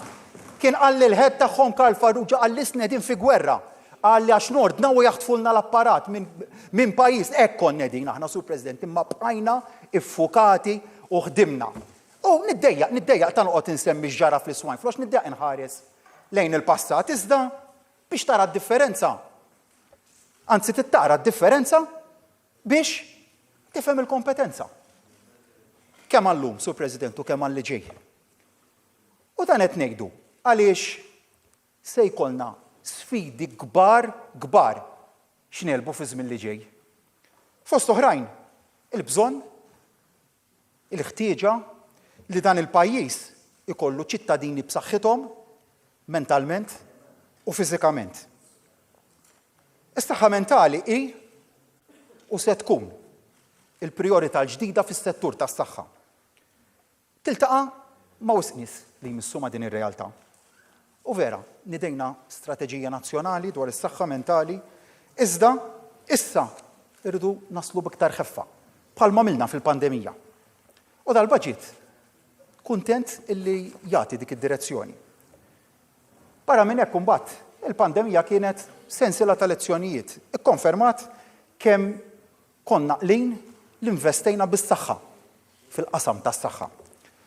Konna l-aktar pajjiż illi żied l-investiment fuq is-saħħa minn fost il-pajjiżi kollha tal-Unjoni Ewropea. Investejna 4 darbit iżjed mill-medja Ewropea.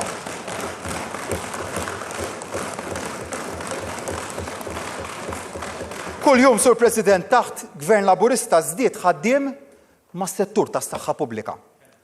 Imma smajnieh il-bieraħ il-kap tal-Oppożizzjoni għalih dan kollu tberbiq ta' flus. Huwa waslu biex jgħidulna tberbiq ta' flus l-ispiż essenzjali biex jipproteġejna in-negozji u l-ħajja tan-nies waqt il-pandemija. Ftik kelli dubju li l-bieraħ se jgħidilna kollox tberbiq, għax kollox tberbiq. U jbeżza li l-pajjiż mhux se jerfa', mhux se jiflaħ dan il-piż. U nsaqsi kif qatt nistgħu nirraġunaw hekk? Kif qatt nistgħu nirraġunaw hekk? Is-Servizz Nazzjonali tas-Saħħa huwa ġojjel għall-Maltin u għall-Lawċin, ġojjel xi ħaġa li verament tiddefinina u għandna xi nkunu kburin biha. Settur tas-saħħa jibqa' il-bażi tal-kwalità tal-ħajja tagħna jekk is-servizz tas-saħħa jaqa' lura taqa' awtomatikament il-kwalità tal-ħajja. U jekk is-servizz tas-saħħa jitla' l fuq kif irnexxilna nagħmlu bħala gvern il-kwalità tal-ħajja b'mod korrispondenti se titla' l fuq ukoll. U għalhekk, Sur President, illi irdu nibqgħu naħdmu biex ikollna l-aqwa servizz li jkun aċċessibbli għal kulħadd. Imma għal kulħadd u għal forsi ftit iżjed għal dak li huma fil-bżonn. U għalhekk determinati li tibqa' għaddejja l-ħidma biex iva ikollna l-aqwa servizz tas-saħħa possibbli għal uliedna. U x'qalet iżjed? X'qalet iżjed l-Oppożizzjoni? Qaltlu l-Klajd mhux sewwa li żidna l-ispiża aktar milli konna bassarna sena ilu fil-baġit. Nofs dik iż-żieda kienet fuq is-saħħa pubblika. U nsaqsi jiena, kien jagħmel sens, kien ikun loġiku li f'nofs emerġenza ta' saħħa pubblika madwar id-dinja tixxaħħaħ fl-ispiża tas-saħħa. Li kontu intom, m'għandix dubju li dik id-deċiżjoni kontu tieħdu, li kontu tixxaħħu mas-saħħa tan-nies kif għamiltu fil-passat. Kif għamiltu fil-passat. Aħna, Sur President, fuq is-saħħa investejna. U se nibqgħu ninvestu fis-settur kollu. Id-deċiżjonijiet anke dawk diffiċli fil-qasam tas-saħħa se neħduhom bil-qalbu imma jittieħdu. Għaliex l-bidla issir għall-aħjar se nibqa' għaddej bit-teħid tad-deċiżjonijiet kollha li ħadd f'kull settur sa min Jannar tal-2020.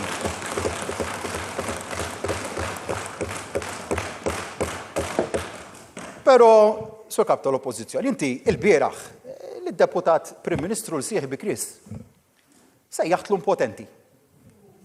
Hekk kitbulek biex tgħid waqt li l-biraħ kont qed tippoża tagħmel il-videos.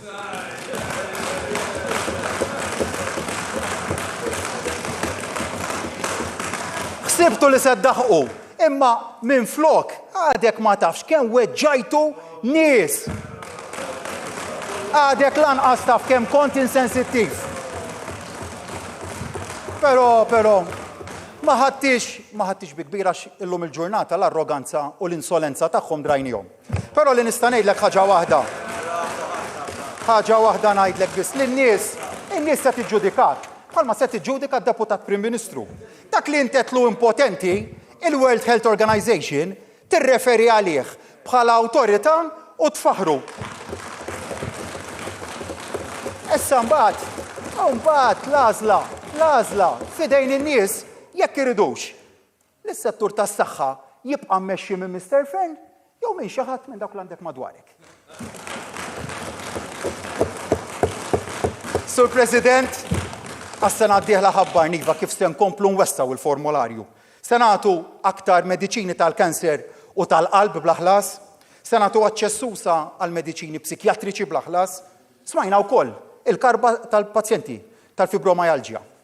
Sidna wkoll il-mediċini ġodda trattament ta' martrari. Se nofru wkoll mediċini bla ħlas għal pazjenti tal-IVF wara li konna aħna li b'konvinzjoni tajna l-ħajja lil dan is-servizz.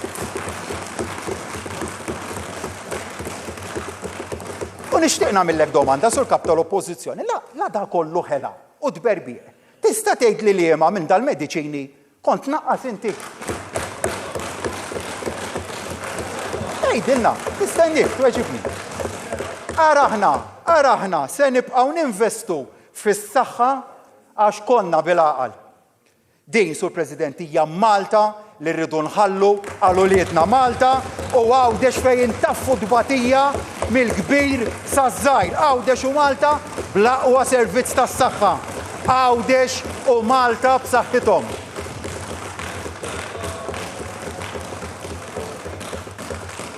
Sur President, fatt, ma jistax ikollna pajjiż aktar b'saħħtu jekk ma jkollniex ambjent aħjar.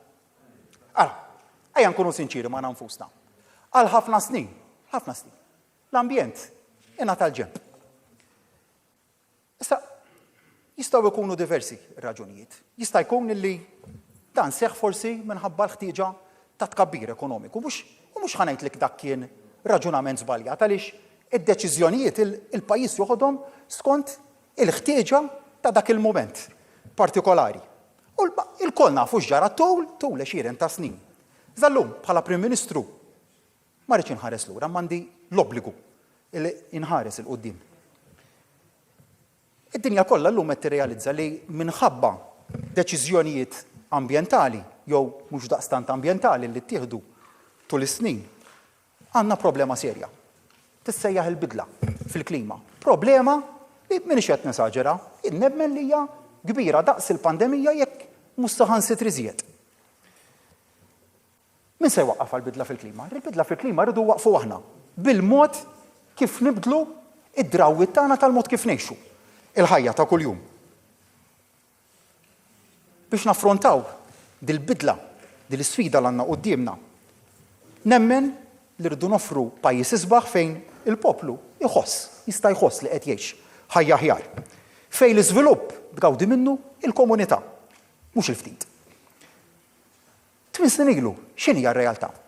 Sibna pajjiż staġnat ekonomikament. U l-prijorità dakinhar x'kienet? Li terġa' tibda ddur ir-rota. Dik ir-realtà. Kulħadd jaf x'sibna fl-2013 u kulħadd jaf kif kienu in-negozji dakinhar. Kulħadd jaf kif kienu l-ħaddiema dakinhar li tieħ il-qalb, il-bruda li kienu fil-pajjiż, in-negozjanti kulħadd kien jibża jinvesti. Mela l-prijorità dakinhar kienet li ddur ir-rota. Illum, Sur President, dan il-pajjiż għandu prioritajiet ġodda. Dan, u rejnieh fil-budget. Identifikajna x'inhuma dal-prioritajiet u il-miżuri li nidejna kienu targeted biex nilħu dawk il-prioritajiet. Budget li millum se joħodna l-għada. Arizda, xi ħadd ma jdaħħlilniex f'moħħna li biex ikollna ambjent aħjar irridu innaqsu l-attività ekonomika jew inwaqfu l-iżvilupp tal-bini. Dik tkun deċiżjoni li ġib l-aks fil-pajjiż. Iżda, għalija, dak li jrid isir huwa sempliċi. Irridu nilħqu standards ġodda. Standards ola, standards li japplikaw l-istess għal kulħadd. U għalhekk min jaħseb li se jkollu liġi għalih, se jsib il-liġi lesta għalih. Dan nistgħu nagħmluh bla biża' għax qatt ma qadna lura biex il-bidla lejn standards ġodda nkunu aħna li ninċentivawha. U f'dal budget imbagħad tajna sinjal qawwi tal-mod kif irridu nieħdu ħsieb il-kor tal-irħula, l-qalba tal-irħula. U biex stokk ieħor ta' proprjetà battala jiġi utilizzat. U x'kienu l-miżuri, Sur President? L-ewwel miżura li għamilna biex ninċentivaw lin-nies imorru lejn proprjetajiet battala u proprjetajiet li qegħdin f'UCA, fl-Urban Conservation Area. L-ewwel miżura b'saħħitha immens kienet illi neħħejna t-taxxa kollha, jiġifieri t-taxxa dwar il-kapitali u t-taxxa tal-boll meta ikun hemm trasferiment ta' proprjetà simili. Taf x'qed ngħidu, Sur President, ħalli nifhmu il-kobor ta' dil-miżura. Sa valur ta' proprjetà ta' 750,000 euro ma tħallas 1 cent taxxa la min qed ibih u lanqas min qed jixtri xejn.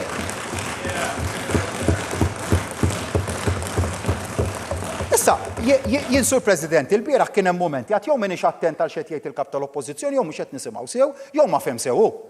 Imma meta rajtu mbagħad id-diskors tal-baġit il-bieraħ taf x'qal Sur President. Qal illi kieku hu il-miżura tal-Urban Conservation Area, ġifieri l-eżenzjoni tat-taxxa fuq proprjetajiet ta' Urban Conservation Area jiftaħa għal kollox u ma jillimitaħiex bli tkun ejla 7 snin vakanti. Din qala il-bieraħ. Ma qarax, Sur President, smajnieh u hemm it-transkript. Nifhem li llum qed jistħi, nifhem toċ tiħmar, m'għandekx għalfejn, ma kontx tafa. Ma inti l-problema l għandek hija illi l-budget ma qrajtux, u qrajt biss dak li qalu lek biex tgħid. U l-miżura, Sur President, il-miżura li qalilna li kieku jkun Prim Ministru se jagħmel għamilni aħna f'dal budget diġà. Kull proprjetà f'Urban Conservation Area se tkun eżenti mill-ħlas tat-taxxa tal-capital gains u tal-boll sal-valur ta' 750,000 euro. Imma ma waqafniex hawn, Sur President, u għalhekk din iva, waħda mill-iktar miżuri li għandi għall-qalbi kolli nistqar. Għaliex għal first time buyers ma waqafniex hemm.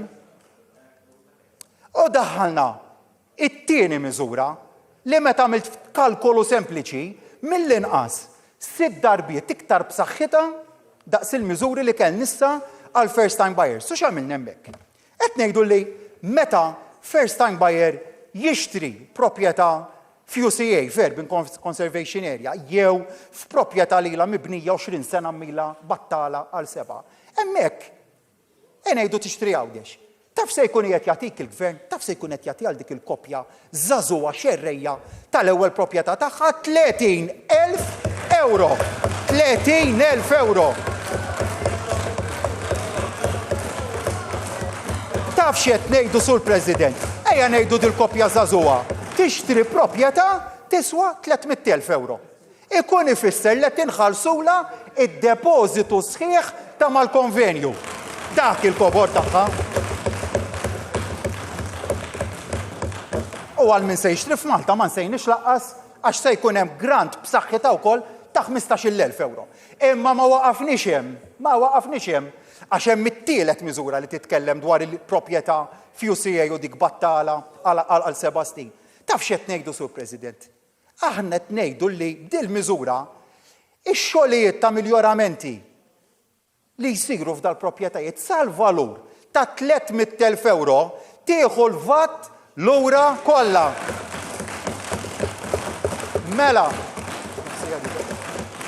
Mela, jekk tagħmel €100,000 xogħol, frankajt 18,000 euro.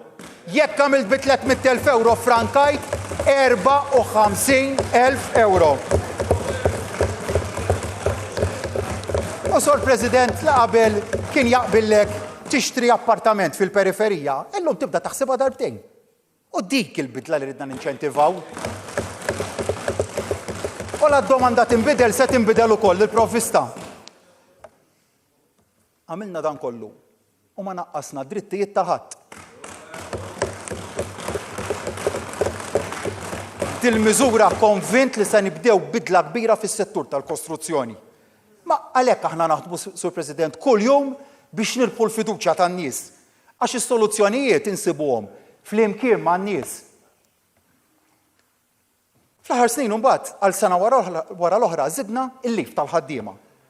Taqs kemm importanti l-ħin liberu, m'hemmx dubju dwaru, ħin tal-familja quality time. Importanti li ssir fejn tqattaw. Għalhekk, aspirazzjoni oħra hi li jkollna Malta b'aktar spazji miftuħa u ħodor. Sur President, miexi sew ix-xogħol fuq il-Park Nazzjonali f'Taqali, grazzi Ian, li ma dak li qed nagħmlu fil-Crafts Village, grazzi Silvio Xkembri tax-xogħol tiegħu, se jagħmel Taqali destinazzjoni tal-ogħla livell. Imbagħad, fimna l-hemm bżonn iżjed, Sur President, ma għamilniex biżżejjed. Sejrin għalhekk nibdew proġett ta' afforestazzjoni ambizzjuż b'aktar minn 50,000 siġra ta' proġett, Sur President, fl-Inwadar, Witilajn, li se jkun kbir daqs il-buskett dak il-kobor ta' dan il-proġett. Proġett li jista' jitgawda mill-familja kollha. Park ġdid li jista' jitgawda mill-familja kollha. Dan nemmen li huwa legat importanti li aħna għandna d-dover illi nħalluh għal uliedna. U bil-fors se jkolli, Sur President, mhux għax nixtieq, ma se jkolli nsemmi dak li qal il-kap tal-Oppożizzjoni l-bieraħ fuq is-suġġett tal-ambjent. Għax sabiħ titkellem fuq l-ambjent, kulħadd jieħu pjaċir. Titkellem fuq l-ambjent, imma biex tkun kredibbli, mhux biss titkellem, imma fil-fatti, fid-deċiżjonijiet li tieħu tkun konsistenti ma' dak li tipritka. U ħanfakrek ftit sur kap tal-Oppożizzjoni x'deċiżjonijiet ħadd inti dwar l-ambjent. Ħanibda mill-għażla tal-ejt il-leminija tiegħek. Dak illi jien infurmat minn sħabek jieħu id-deċiżjonijiet kollha l-istamperija. Il-bniedem, il-moħħ ewlieni wara ir-rationalization exercise tal-2006. Dakinhar killet il-leminija ta' George Pullicino, llum huwa lejt il-leminija tiegħek. Daqqa ta' pinna, Sur President, dakinhar wessaw kif derilhom. U għal minn derilhom, u mbagħad meta trid nitkellmu ftit ras imbras u ngħidlek kif għamiltuh dak l-eżerċizzju. U mbagħad nitkellmu bil-kwiet. U b'daqqa ta' pinna artijiet ODZ, tiddaqs ta' siġġiewi, Sur President, b'daqqa ta' pinna tefgħuhom f'żona ta' żvilupp. U taf kif spiċċaw? Blokok ta' appartamenti kollha. Dak. U għalhekk lejva tibqa' din kwistjoni ta' kredibilità. L-għażla tara li qed irresqulkom f'dan il-budget ta' meddart kollha siġar, id-daqs tal-buskett. Dik tibqa' id-differenza bejn min jitkellem fuq l-ambjent mimma m'għandu ebda kredenzjali u min tassew jaħdem favur l-ambjent. U ħansemmi għażl oħra li għamilt. Ħalli nsemmilek għażl oħra, Sur Kap tal-Oppożizzjoni, li tindika ħafna kif ħares lejh inti s-settur tal-ambjent. Ir-rappreżentant li ħtart fuq l-awtorità dwar l-ambjent. Inserta kien it-tieni moħħ dak wara l-eżerċizzju fil-bdil tal-pjanijiet lokali fl-2006, imma ma kienx hekk biss. Kien ukoll il-moħħ jew il-moħħ ewlieni li ħall il-pajjiżna fid-deċiżjoni illi l-power station titħaddem bil-heavy fuel oil. Lil dak ħtart inti, int ftit tal-ġimagħtin ħtart lil dak l-inġinier fuq l-awtorità dwar l-ambjent, dak il-kredenzjali, dak kemm vera temmen fuq l-ambjent. id-deċiżjoni tal-heavy fuel oil, Sur President, kellna ndumu is-snin biex irreġġaw lura l-ħsara l-għamlet. U ma stajniex, kien illoġiku li inti tibda tipprova tnaqqas l-emissjonijiet minn setturi oħra bħat trasport. Meta inti kellek sors primarju ta' tniġġis fil-pajjiż illi bil-fors li trażżan lilu l-ewwel. Għamilniha. U għamilna l-qalba għal-gas naturali. Issa rridu morru fuq it-trasport. Il-policy shift issa jew il-policy focus issa jrid imur fuq kif innaqsu l-emissjonijiet mill-qasam tat-trasport. Ftit tal-ġimgħat ilu, Sur President, nidejna id-diskussjoni dwar trasport tal-massa.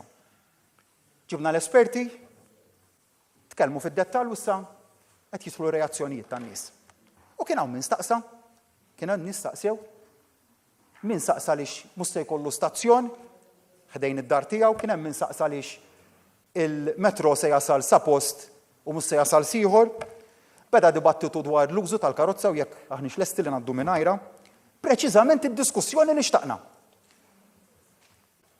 Rajna kien hemm fost reazzjonijiet minn semma l-land reclamation, kunċett li jiena nemmen li irrispettivament minn x'deċiżjoni nieħdu dwar il-metro nagħmlu xew l-metro. Land reclamation irdu nibdewh illum qabel għada.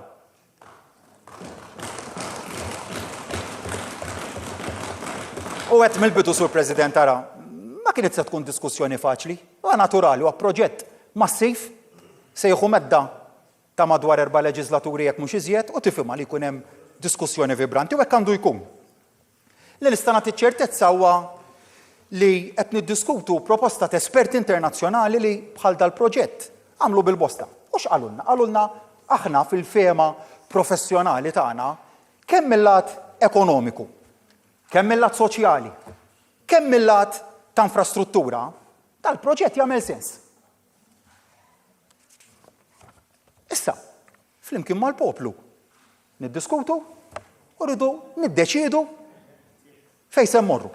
Li ma nistgħux żgur huwa li 20 sena oħra, Sur President, niġu f'sitwazzjoni fejn uliedna iduru fuqna u jgħidulna minħabba li nazzjoni tagħkom ta' dakinhar il-kwalità tal-ħajja tagħna waqgħet lura. Sur President, jiena ħan nipprova ninjora l-kumment, era meta nitkellmu fuq id-dejn, Sur Kap tal-Oppożizzjoni nitkellmu fuq l-4 miljun euro li l-Partit Nazzjonalista għandu jagħti lill-arms. Nitkellmu kemm trid. Mhux 4 miljuni, 4 miljun euro. 4 miljun euro. Meta trid nitkellmu fuq id-dejn. Sur President, imma lilin mill-metro wkoll. Aħna ma nista' noqogħdu nistennew id-diskussjoni dwar il-metro tintemm biex inkomplu għaddejjem bidliet kruċjali. Il-bidliet li bħalma investejna bis-saħħa fil-qasam tal-infrastruttura fit-toroq huwa ċar ħafna li issa rridu nindirizzaw il-bidla kruċjali tal-qalba minn vetturi tradizzjonali dak li jaħdmu bil-petrol u bid-diesel għal vetturi elettrifikati. U x'deċiżjoni ħadna f'dal-baġit li nittargetjaw ngħinu kemm nifilħu lil dawk li forsi sal-lum ħassewha diffiċli biex jagħmlu din il-bidla. U dal-baġit wara biċċar fejn tħabbat imbagħad il-qalb ta' dan il-gvern għax kieku kienet in-naħa l-oħra illi qiegħda tmexxi l-gvern illum m'għandix dubju fl-im direzzjoni kienu jmorru. U kienu jaslu biex jagħmlu għall-qalba m'għandix dubju. Kienu jollu t-taxxa ta' reġistrazzjoni, kienu jollu l-liċenzja ta' triq, hekk jafu jaħdmu, bli jisfurzaw in-nies. Aħna inċentivajna lin-nies. U x'kienu jagħmluhom? Kienu jġibu n-nies f'sitwazzjoni ma jistax ikollhom karozza. Aħna x'għamilna minflok? Tajna inċentiv lin-nies. U taf x'kien l-inċentiv li tajna? Sa 12,000 euro biex inti tagħmel il-qalba minn vettura tradizzjonali għal waħda elettrika. Jiġifieri l-gvern se jkun qiegħed iħallaslek daqs nofs il-karozza. Ara kemm hija b'saħħitha dil-miżura. Huma da 12,000, Sur President, iridu nżidu eżenzjoni mit-taxxa ta' reġistrazzjoni meta tixtri vettura elettrika u mill-liċenzja ta' triq għal 5 snin. Dak li qed nitkellmu aħna, dak il-kobor tal-miżuri biex nagħmlu dil-qalba kruċjali. U għalhekk li issa nagħmel domanda lil forsi min għadu xettiku li jagħmel din il-bidla, ma titħajjarx tagħmel din il-bidla inti wkoll. U għajnu nitsim li Sur President se nkunu qed intuhom bil-Malt Enterprise lill-industrija, anka l-industrija qed ninċentivawhom biex jaqilbu l-flotta ta' vetturi tagħhom għal waħda elettrika. In-negozja ħaġa waħda ngħidulhom m'għandhomx għax jibżgħu li se jitħallew waħedhom li jerfgħu dan il-pis. Hekk kif għal xogħol. Ħaġa waħda ngħidulhom u ntihom il-kelma tiegħi. Kif konna magħkom f'dax xhur kollha investejna €1.5 biljun biex naraw li ebda negozju ma jaqa' Sur President f'dal pajjiż. Taħsbu li issa se nħallukom waħedkom biex tagħmlu din qalba? Ma tarax. Anzi, jiena din l-isfida inħares lejha li opportunità kemm ma tridu noħolqu negozji li jkunu ffukati fuq kif se ssir dil-qalba ambjentali, opportunitajiet ġodda. Bħalma huwa opportunità ġdida dak li llum inqisuh bħala skart. X'għamilna aħna l-kunċett, il-proġett tal-EcoHive. X'investejna hemmhekk mijiet ta' miljuni ta' euro li dak li llum inqisu bħala skart. Ħanibdew nużaw kollu eventwalment. Il-proġett tal-Waste to Energy fejn l-iskart se jiġi konvertit f'enerġija. Dawk huma il-proġetti li aħna rridu nibqgħu inħarsu lejhom. U, Sur President, imbagħad għandek ir-riħ qed nużawh il-wind power biżżejjed f'pajjiżna le. ċara li le, kważi xejn, jekk mhux xejn. Is-solar power, il-pannelli solari, dawk huma l-areas illi aħna joffrulna opportunità ta' ġejt li letteralment ma jispiċċa qatt. U rridu nħarsu lejn kunċetti. Nifhem li għandna id-daqs ta' pajjiżna huwa li huwa limitat, imma offshore solar farms, offshore wind farms jeżistu. U għalhekk illi rridu nħarsu pottika miftuħa mhux billi nkunu kompartmenti li jew billi ngħidu dile. Bil-kontra dan huwa suġġett challenge ġdida illi jiena determinat li nibqgħu mixin il qudiem u mmexxu lil pajjiż fejn verament jixraqlu Sur President. L-istess dwar il-binjiet, il-bidliet li rridu nagħmlu fil-mod kif jinbnew il-binjiet f'pajjiżna. Bidla diffiċli, ma tista' ssir. U għalhekk nemmen illi anka fil-mod kif innegozjajna fondi Ewropej konna aqlin u kellna xi ftit ta' foresight ukoll, Sur President. Umbagħad, Sur President, x'inhi l-viżjoni tagħna? Ekonomija u ambjent li fejn qabel konna tinġibuhom ġo xulxin, illum irridu nġibuhom isostnu lil xulxin. Mhux jikkontrastaw lil xulxin imma jikkumplementaw lil xulxin. Għawdex u Malta fejn l-iżvilupp u l-estetika jimxu id-fit. Jista' jkollok żvilupp tajjeb, jista' jkollok żvilupp sostenibbli mingħajr ma tirrovina l-estetika ta' dan il-pajjiż. U għalhekk nara għawdex u nara Malta li jkunu onja mhux biss mill-but, mill-aspett materjali, imma nkunu wkoll sinjuri fl-ambjent ta' madwarna. Imma tkellim dwar is-saħħa u tkellim dwar l-ambjent. U biex issostni servizz ta' saħħa b'saħħtu u biex ikollok ambjent sabiħ, irid ikollok ir-riżorsi. Dik hija realtà. Għalhekk, Sur President, il-bażi ekonomika li bnejna fl-aħħar snin irridu nżommuha u nsaħħuha. U l-ekonomija tal-pajjiż tkabbara b'miżuri tajbin u billi tadotta policies li jkunu progressivi. Fimna mill-ewwel din li fimnija f'Marzu tas-sena l-oħra kif wara l-ewwel xokk tal-pandemija kien hemm bżonn injezzjoni ta' kuraġġ lill-familji u lin-negozji tagħna.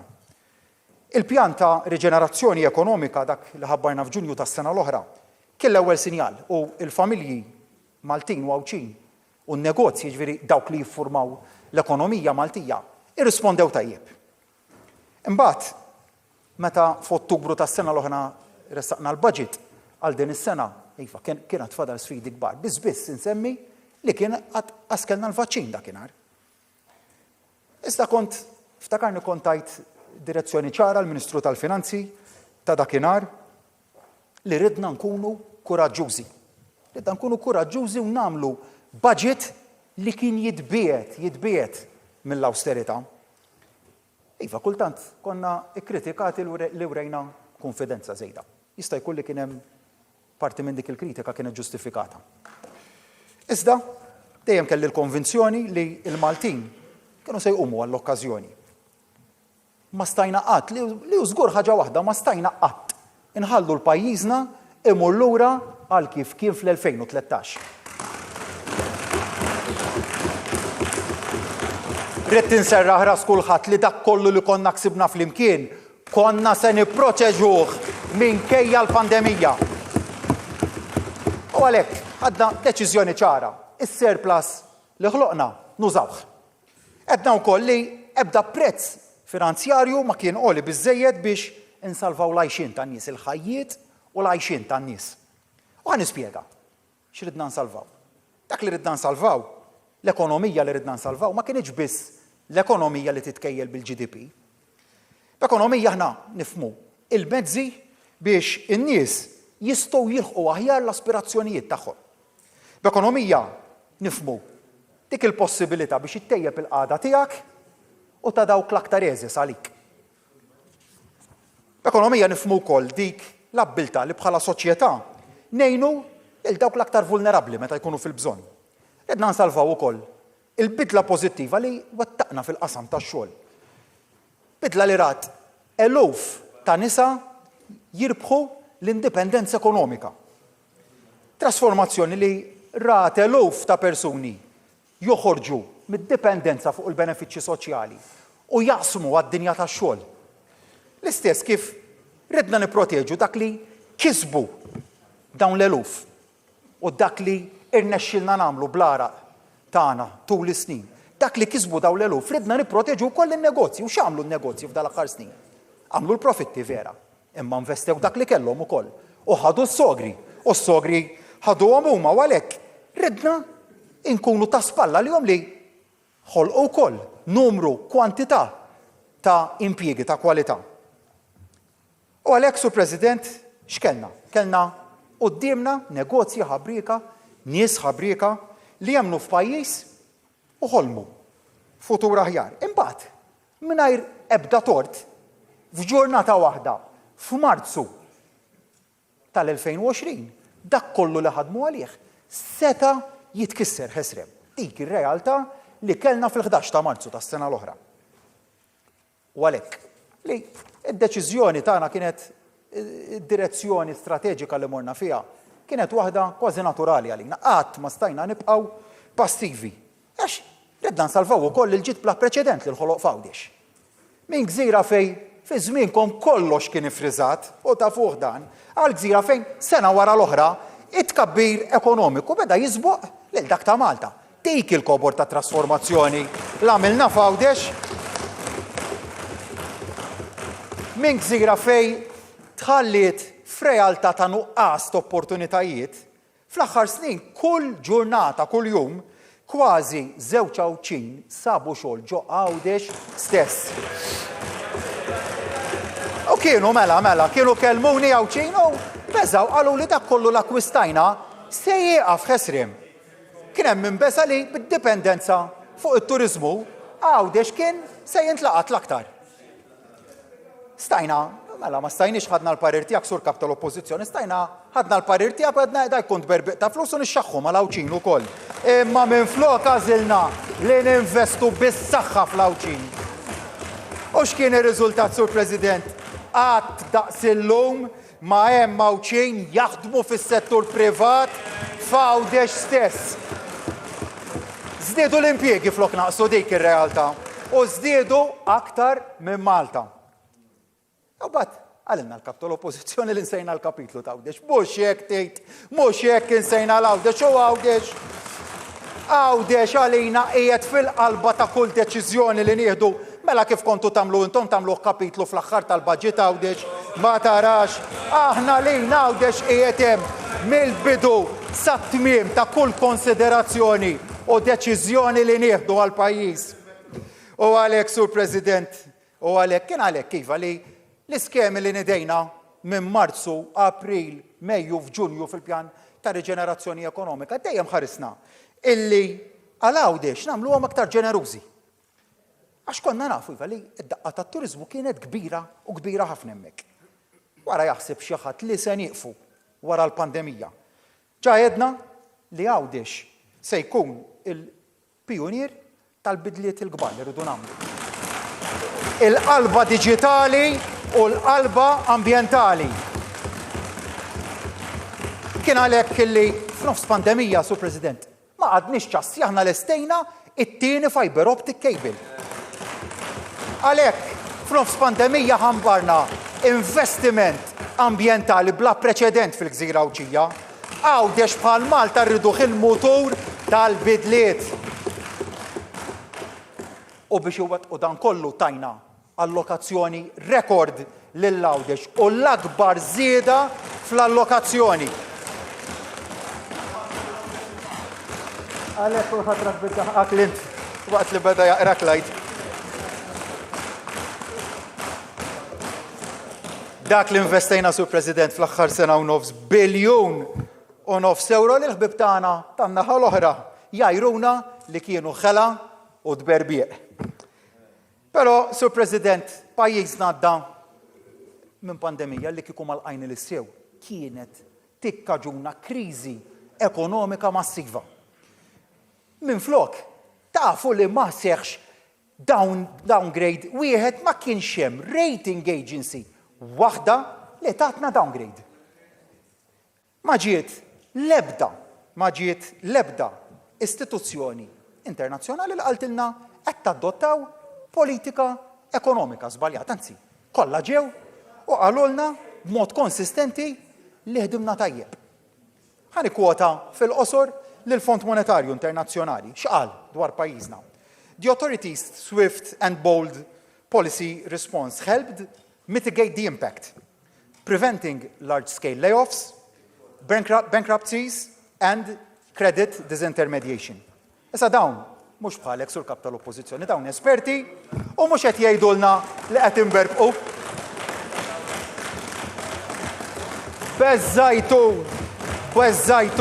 fuq li beżżajtu li bid-deċiżjoni tal-fetif kienu se jiġu l-credit rating agencies u jagħmlulna downgrading imma ma ġarax hekk.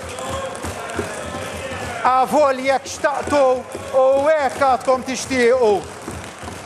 U tafala, Sur President, għax ma jinteressomx minn nies, minnhom jinteressom li jkomplu jifirdu l-dal-pajjiż.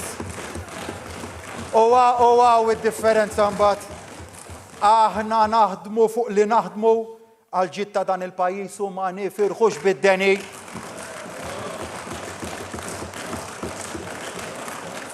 Imma tafu x'kienet ir-reazzjoni immedjata tagħkom meta klajt ara l-baġit mortu tellajtu bil-bord li jgħid li f'pajjiżna u l-ar riċessjoni f'40 sena dak ir-reazzjoni immedjata tagħkom. Issa jien ikolli nistaqsi ftit Sur Kap tal-Oppożizzjoni. Ejja ngħidu l-għandkom raġun. Mela jekk għandkom raġun u qassamna aħna dal-ġid kollu. L-ar riċessjoni f'40 sena u qassamna dal-ġid kollu. Issa allura jekk f'din reċessjoni ekonomika u intom qed tgħidu li fi żmienkom allura l-ekonomija kienet aħjar. Kif tispjega li fi żmienkom? Ħlief tollu l-kontijiet tad-dawl, ħlief tollu l-kontijiet tal-petrol, ħlief tollu l-kontijiet tad-diesel, ħlief iżidu l-piżijiet fuq in-nies, ħlief tellajtu d-deficit, ħlief tellajtu d-dejn nazzjonali, ma għamiltux. U allura l-konklużjoni li bil-fors tasal għalija li jew minnhom x'qed tgħidu l-verità li f'pajjiżna u l-ikbar reċessjoni f'dawn l-aħħar 40 sena, jew inkella intom kontu kompletament inkompetenti fit-tmexxija. U naħseb li l-verità hija tnejn li huma. Tafu taħt min naqsu l-credit ratings ta' pajjiżna taħtkom għal darba, darbtej, 3 darbiet.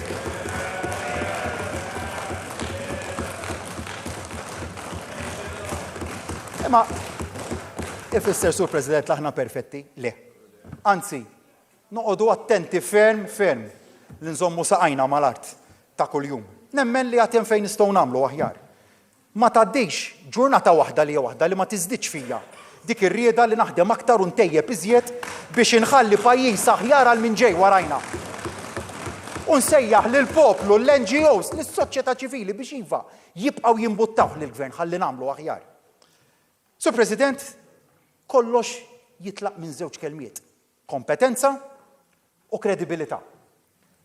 In-nies jafu x'qabża fil-kwalità tal-ħajja għamlu f'dawn l-aħħar snin. Bħalma aħna nafu li ma nistgħux nieqfu nistrieħu fuq dawk il-kisbiet u rridu nofru dejjem kwalità ta' ħajja aħjar. Il-kompetenza li wrejna aħna jiċċertifikaw ir-riżultati. Minflok aktar minn 50,000 ruħ qiegħda li kienu bastrulna li se jkollna f'Marzu tas-sena l-għaddiet, illum għandna anqas minn 1400 persuna qiegħda.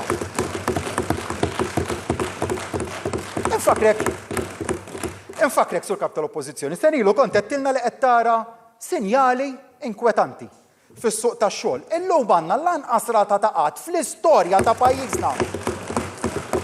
Alla ħares in-nies kellhom joqogħdu fuq il-previżjonijiet tiegħek.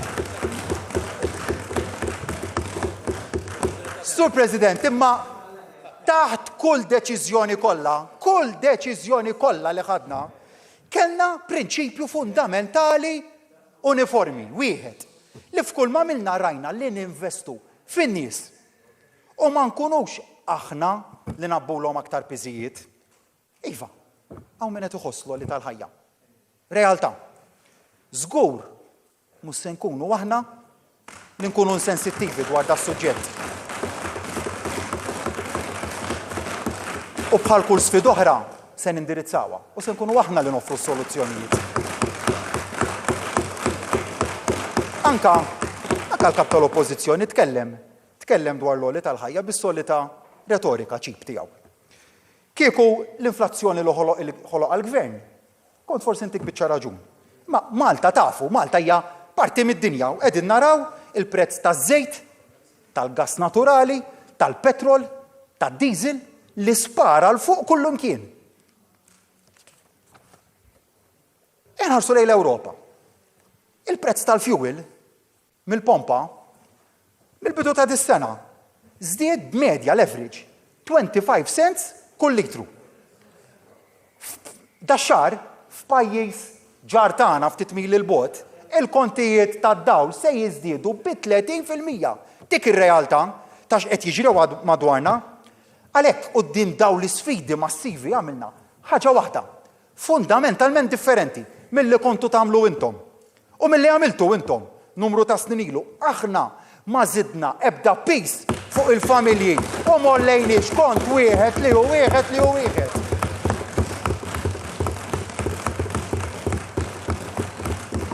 Issa da Sur President, ara min qed jifraħ bl-inflazzjoni ta' meta in-nies li meta kienu huma fil-gvern. Mhux talli ma żammewx il-kontijiet tad-dawl stabbli, talli ollewhom ħafna iktar minn kemm kienu olew il-prezzijiet taż-żejt mod internazzjonali. Kienu huma li ħolqu l-piżijiet fuq il-familji u l-istess jerġgħu jagħmlu jekk jingħataw iċ-ċans.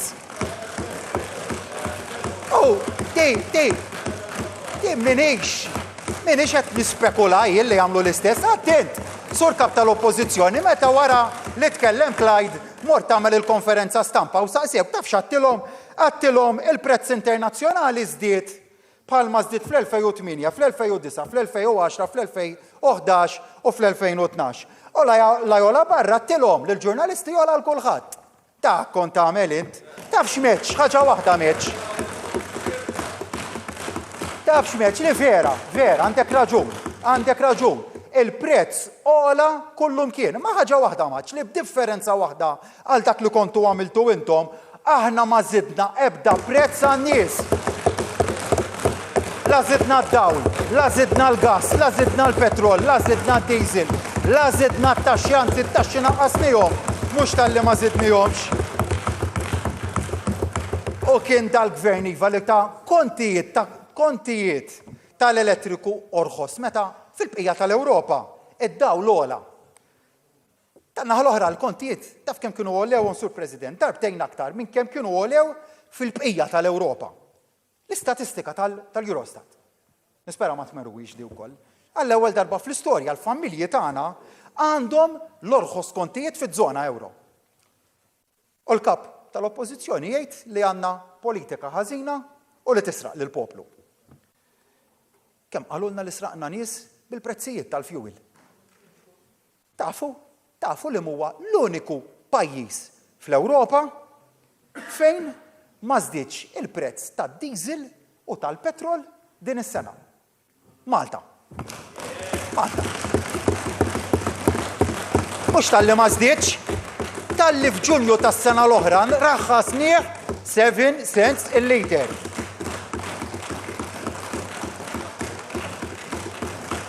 U jien, Sur President, nitkellem mhux fl-arja, bil-fatti fidi.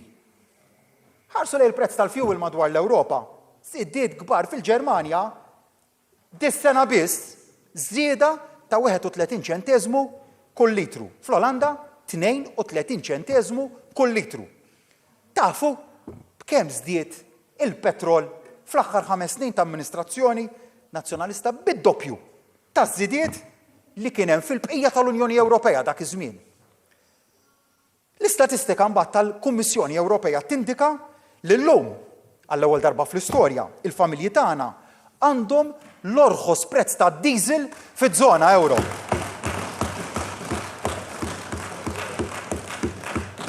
U x'taħsbu li kienu jagħmlu, Sur President? X'taħseb li kienu jagħmlu? Kieku qed imexxu huma jażlu l-unika triq li jafu, l-eħfef triq, li jollu l-kontijiet għal kulħadd. ċara kristall, Sur President, il-politika tagħhom kontijiet ogħla u instabilità fil-prezzijiet. Aħna mhux talli mollejniex il-fuel, talli ħabbarna li se nagħtu trasport pubbliku b'xejn lil kulħadd. Issa, din miżura li forsi primarjament hija miżura ambjentali b'saħħitha ħafna. U hekk hu. Imma hija wkoll miżura soċjali b'saħħitha għaliex int għandek realtà ta' pocket ta' nies fis-soċjetà tagħna li l-uniku mezz ta' trasport tagħhom huwa trasport pubbliku. U għalhekk li dil-miżura żewwiġniha fuq żewġ aspetti, il-lat ambjentali u l-lat soċjali. Sa dawk li ġabu l-arriva kienu jgħidulna b'tal-linja jaqbillek, issa vera se jkun jaqbillek b'tal-linja.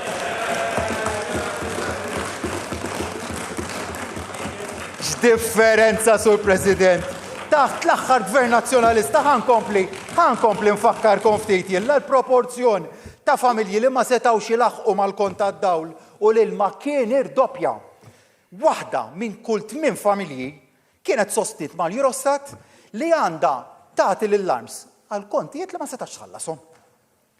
Waħda minn kull 4 koppji anzjani kienet qalet li ma taffordjax is-saħħan id-dar tagħha fix-xitwa jew iż-żomma friska fis-sajf.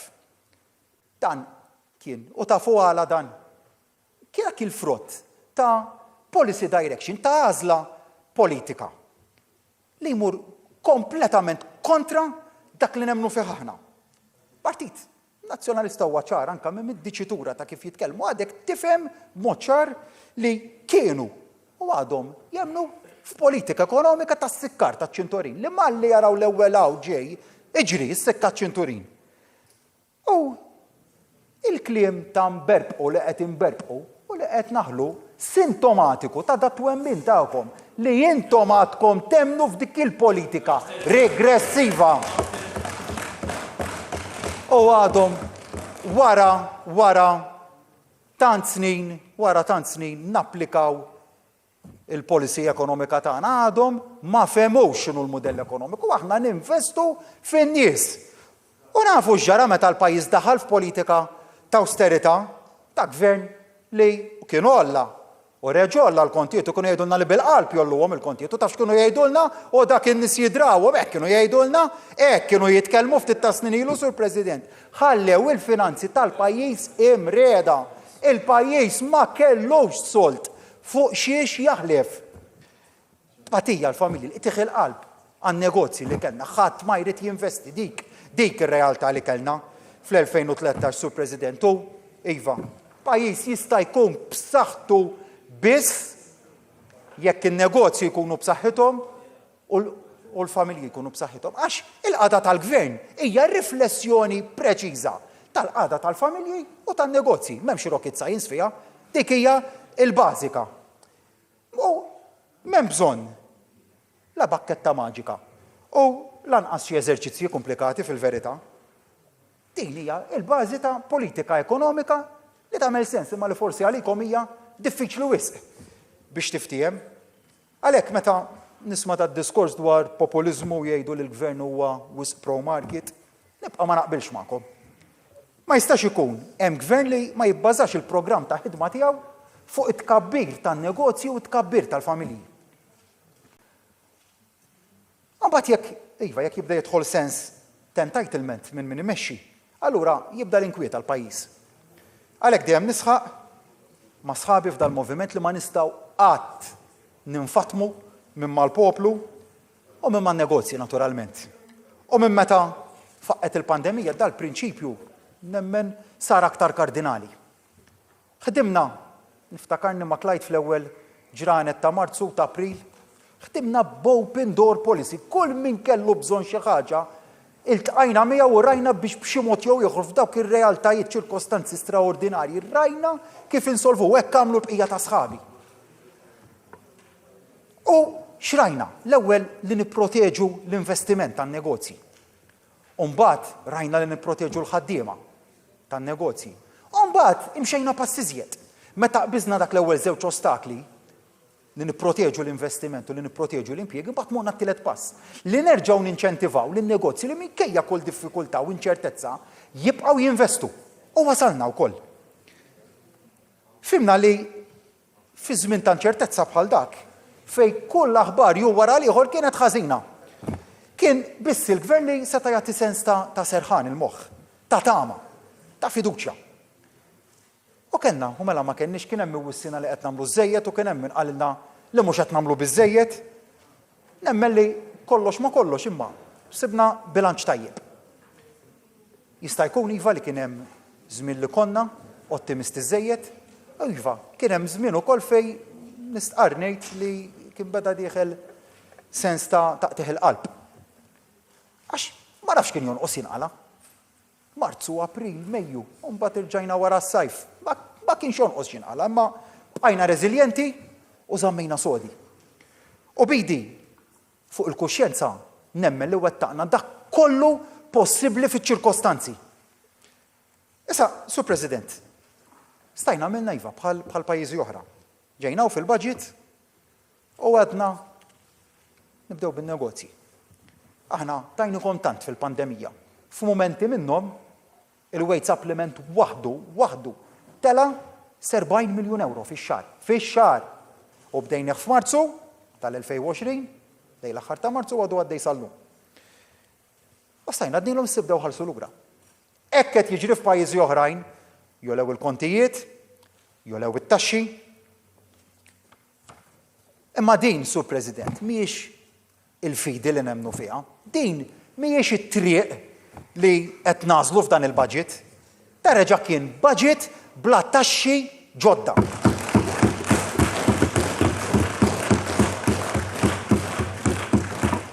Anzi, naqqasna l-piżijiet tat-taxxi meta ħadd ieħor qed jgħidilna li qegħdin fl-riċessjoni. Għenna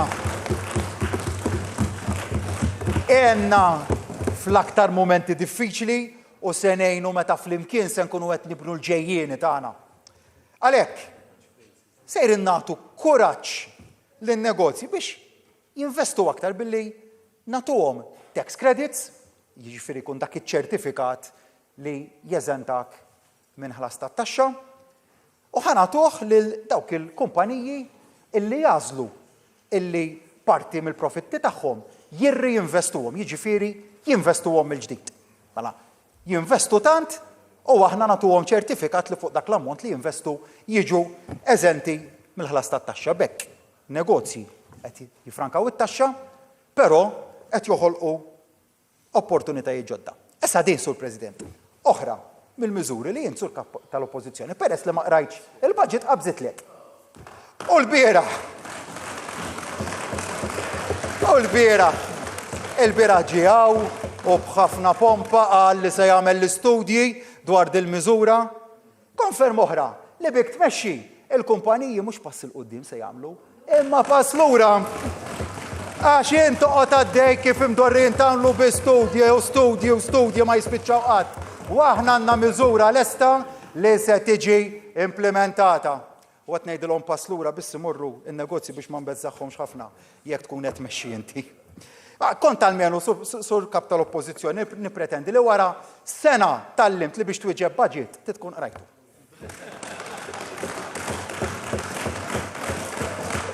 U mhux dil-miżura biss li daħħalna tal-kumpaniji. X'għamil niżjed il-gruppi ta' kumpaniji.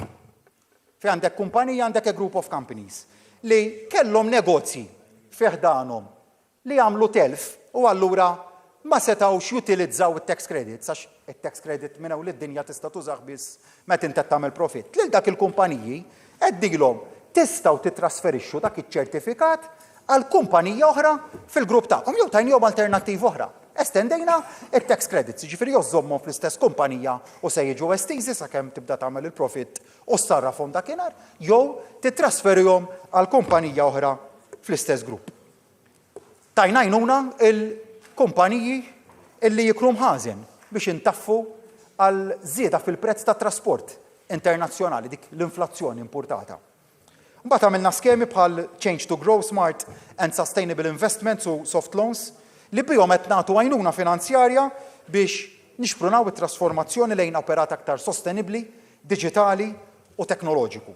B'skemi differenti mbagħad qed ngħinu lil negozji ikomplu jiddiversifikaw għajnuna l-startups aktar sosten u servizz effiċjenti lil dawk li se jibdew in-negozji.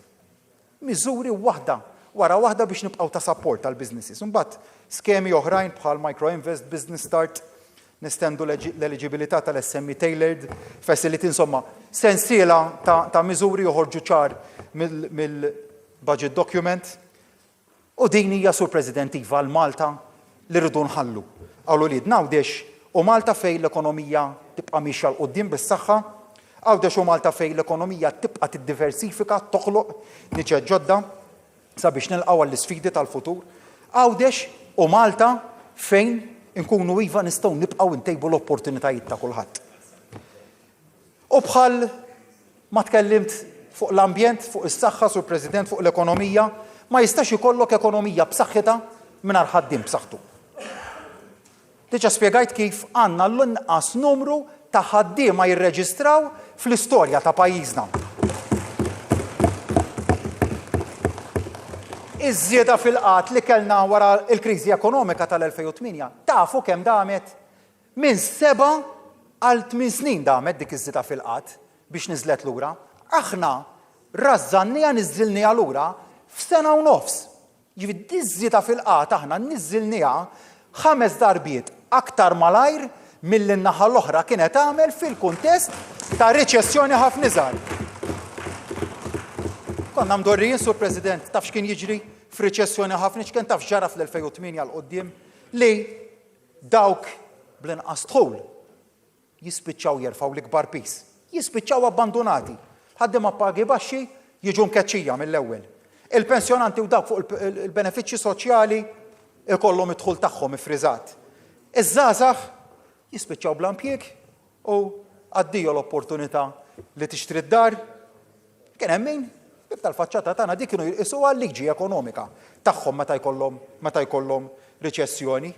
Aħna wrejna li naħdmu differenti, wrejna li bħala tim Malta nistgħu naffrontaw kull maltemp u xorta nibqgħu mixjin il-qudiem. Għalhekk, Sur President, għandna lanqas nies jirreġistraw għalhekk għandna nqas nies fuq il-waiting list tal-akkomodazzjoni soċjali. Għalhekk għandna nqas nies jiddependu fuq l-assistenza soċjali. Hekk għandna l-bażi biex flimkien nilħqu aspirazzjonijiet ġodda.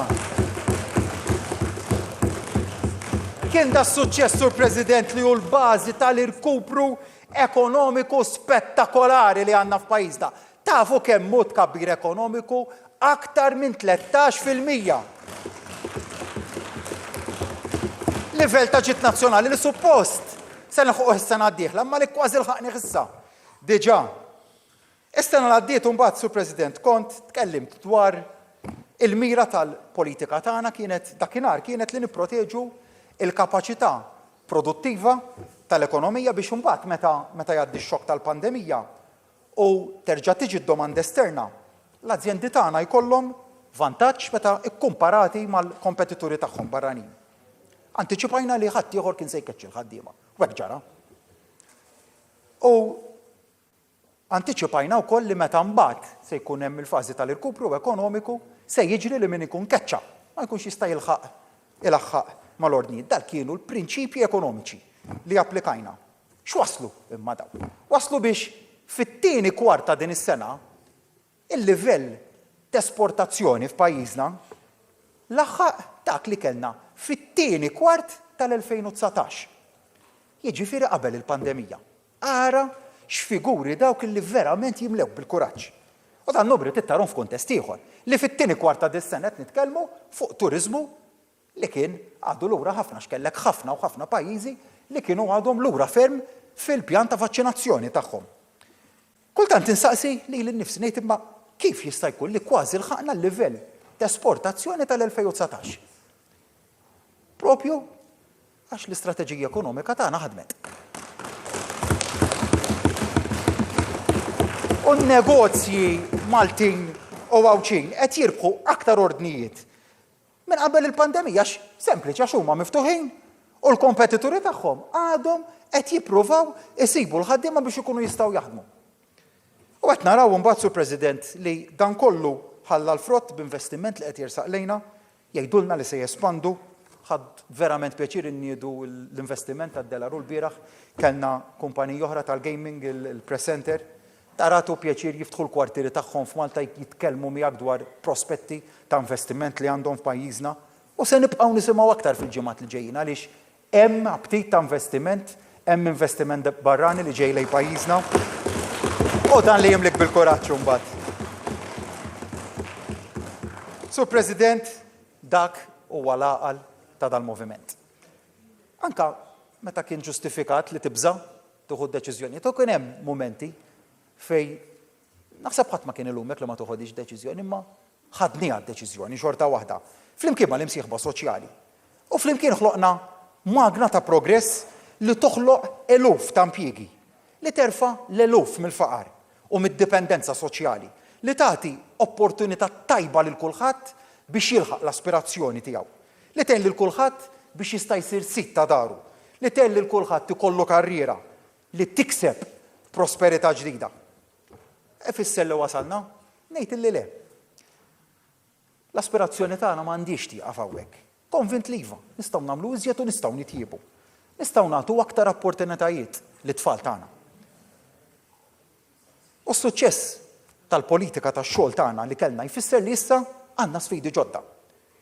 Għandna bżonn politika mġedda, kif spjega l-Ministru tal-Finanzi u x-xogħol fit-tnedija tal-policy l-ġdida, tal-istrateġija l-ġdida, politika fejn l-enfasi se tkun fuq il-ħiliet, fuq l-upskilling. U għalhekk, Sur President, kemm jagħmel sens li biex nirnexxu fil-qalba diġitali, u m'hemmx dubju li l-qalba diġitali mhux irridu naslu għaliha, ma diġà qegħdin fiha u rajniha fil-pandemija, u huwa kruċjali li nibqgħu mixin f'dik id-direzzjoni. Li biex nirnexxu fil-qalba diġitali irridu nafsu fuq il-ħiliet tan-nies tagħna. U il-bieraħ il-kap tal-Oppożizzjoni hemm ukoll qalilna biex nagħtu tax credits lill-kumpaniji li jħarġu l-ħaddiema tagħhom.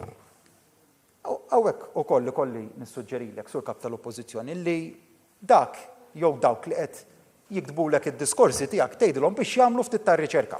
Riċerka bażika mqara għaliex niskanta kif qatt ma semgħu. Bl-Skills Development Scheme. Din skema sur kap tal-Oppożizzjoni mhix tax credits biss nagħtu biha, nagħtu cash grants biha. Fl-2020 tajna 1.6 million. Sa wissu ta' din is-sena tajna diġà b'1.5 million. U allura jekk in-negozji għad kellhom bżonn xi konferma oħra li bik Prim Ministru jagħmlu pass lura flok il-qudiem, bil-mod kif tkellimt dwar dil-miżura, erġajt ikkonfermajtielhom. Sur President, aħna mhux tal-li ħanżommu l-iskemi preżenti tal-li se nkunu qed inniedu fond ta' taħriġ biex l-industrija stess tħarreġ lill-impjegati tagħha bi programmi li tfassal u tiddiżinja l-industrija stess. Se ssir enfasi fuq l-apprentistat se nżidu n-numru ta' studenti li jsibu placements ta' apprentistat ma' settur privat u se nżidu wkoll l-investiment fl-istituzzjonijiet terzjarji biex ikunu iva dejjem aktar attrezzati. Imma meta dan il-gvern jitkellem dwar li rridu ninvestu fil-ħiliet tuliedna, dan jagħmlu b'konvinzjoni. Għalhekk se nkunu qed inżidu l-istipendji tal-istudenti kollha. Pajjiżi oħra, x'qed jagħmlu? Naħseb li kulħadd jaqra x'qed jiġri madwarna, il-kost, l-ispiża tal-edukazzjoni tiela kullum kien. Partikolarment dik tal-edukazzjoni terzjarja. Kieku kellna mmorru f'dik id-direzzjoni, inkunu qed inkisru il-prinċipju tal-mobilità soċjali. U aħna minflok għalhekk id-deċiżjoni morna kompletament bil-kontra. Aħna se nżidu b'10% l-istipendji kollha. U għal dawk l-istudenti li jaħdmu part-time se ntuhom l-istipendju wkoll. U għal min ma jlaħħax ma l-ispejjeż Sur President li jkompli jistudja u jrid ikompli jinvesti fih innifsu aħna mhux se nħalluhom waħedhom. Din hija Malta li rridu nħallu l-uliedna. Għawdex u Malta li joħolqu xogħol ta' kwalità. Għawdex u Malta fejn kulħadd jista' jilħaq l-aspirazzjoni tiegħu. Għawdex u Malta fejn il-ħiliet iwasslu għal aspirazzjoni ġdida. U meta tejjibna l-qasam tax-xogħol, iva tejjibna l-qagħda ta' dawk l-aktar fil-bżonn. Imqabbel ma qabel il-pandemija naqsu dawk li jiddependu mill-benefiċċji tal-assistenza soċjali. U ġara fl-2008 bil-kontra żieda qawwija ta' dawk li kienu jiddependu fuq il-benefiċċji soċjali. U ankaw, mhux xorta maħniex kuntenti biżżejjed u mhux se nistrieħu fuq il-kisbiet la minna. Sakemm jibqa' mqar individwu wieħed li jeħtieġ l-appoġġ tagħna, aħna rridu nibqgħu naħdmu u nirsistu. Sa Diċembru mbagħad li għadda, Diċembru tal-2020, konna naqqasna bin-nofs il-persuni fuq dipendenza soċjali meta mqabbel mal-2013. U stajna għadna, ara kemm avvanzajna. U waqafna hemmhekk, imma ma għamilniex hekk. Minflok ħdimna aktar u b'sodisfazzjon nista' ngħid illejla li f'Ottubru erġajna rreġistrajna tnaqqis ieħor ta' persuni fuq id-dipendenza soċjali. Minn 14,000 fl-2013 għal 6,400. Lanqas ammont ta' nies dipendenti li qatt kellu pajjiżna. Eluf ta' nies, lil minn numri, dak taf xi fisser li eluf ta' nies tajnihom id-dinjità. Imqabbel ma qabel il-pandemija l-waiting list għall-akkomodazzjoni soċjali naqset bil-mijiet dak li kienet jagħmel sur kap tal-Oppożizzjoni il-Ministru Galdes. Naqasna wkoll il-faqar f'sena fejn jien nistqar jien l-ewwel wieħed kont imħasseb li l-faqar kien sejjer farasu kif ġara fil-passat. Bżajt li jerġa' jiġri l-istess, imma fimna li l-kawża prinċipali ta' dak li ġara fl-2008 kien li il-gvern ta' dakinhar adotta politika ta' austerità. U fi żmien tal-bżonn ma kienx hemm għal mill-aktar kellu bżonnu. Naċċetta. Iva, żball jagħmilnihom. Żball jagħmilna. Imma dal-iżball li nħallu n-nies waħedhom ma minnieh qatt. Meta kien hemm bżonn u l-bżonnijiet kienu kbar ħafna, il-poplu dejjem sabna warajh. U kultant jien nibda ngħid imma mhux naturali li l-Partit Nazzjonalista jaġixxi hekk li jħalli lin-nies waħedhom li jkun indifferenti man-nies. Huwa waslu biex immassakraw bl-aħniena lill-ex kap tagħhom jimmassakraw bl-aħniena lil xulxin. Se jaslu qatt biex iħossu l-weġġat tan-nies. U ftakar xkont għedlek sur kap tal-oppożizzjoni senilu, ftakar sew għedlek għad jagħmlulek kif għamlu lil ta' qablek u dis-sena bl-istess konsistenza ngħidlek ftit differenti. Daqt jagħmlulek kif għamlu l-tint lil ta' qablek. Hekk ħsiebhom dak li poġġew f'dak is-siġġu fihom infushom. Ara aħna ħsiebna fil-poplu.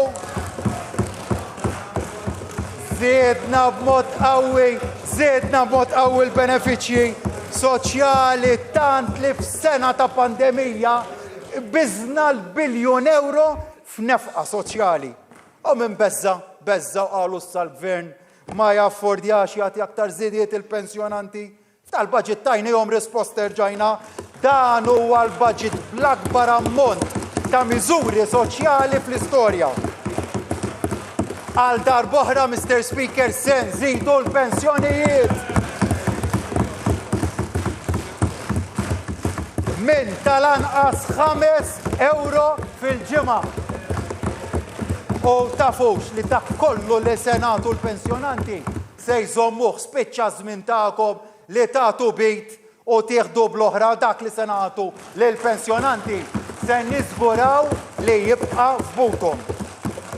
Għalhekk, u kif se naslu għalih dan? Se nagħmluh billi nollu is-ceiling tax-xabli dwar dħul minn pensjonijiet biex iż-żidiet li qed nagħtu ma jkunux intaxxati, anzi, għamilna pass ieħor biex inżidu dak li jibqa' fil-but tal-pensjonanti.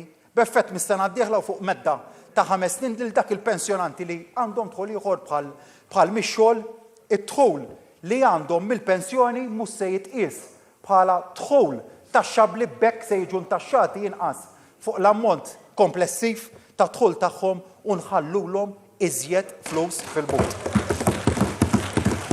U xrajn iżjed, Sur President? Ħafna pensjonanti li se jgawdu minn titjib fl-għajnuna supplementari żidiet sa 650 fil-ġimgħa li r-romor se nagħtuhom 5 euro oħra fil-ġimgħa.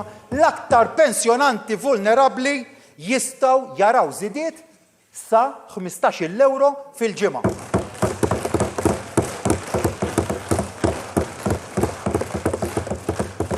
Issa l-bieraħ, Sur President, il-kap tal-Oppożizzjoni x'qalilna? Qalilna li jekk ikun hu Prim Ministru li l-pensjonanti jagħtihom id-doppju tal-kola.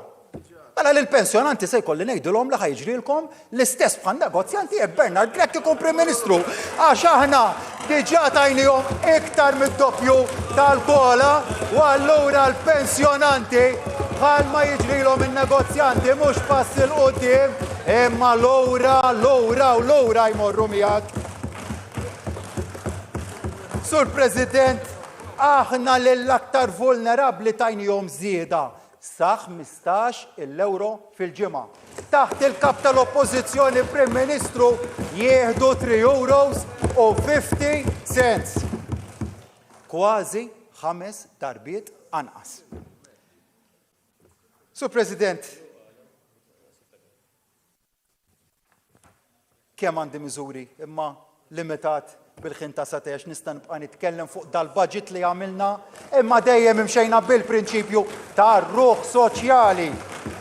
U għalhekk, Sur President, se nagħtu lil dawk l-anzjani li huma eligibbli għall-għajnuna medika bl-aħlas kif komunement magħrufa l-Karta Roża, dawk l-anzjani kollha ta' 80 sena l fuq li jirċievu l-għajnuna supplementari, Sur Presidenti, li għal dawn il-persuni kollha sena wara sena bil-galbu se nibqgħu nestendu u ntejbu dawn il-miżuri. Se nagħtu żieda ta' 150 euro fil-bonus attwali għal persuni li laħqu l-età ta' irtirari iżda li ma jlaħqux li ma jkwalifikawx għal pensjoni għax m'għandhomx kontribuzzjonijiet biżżejjed.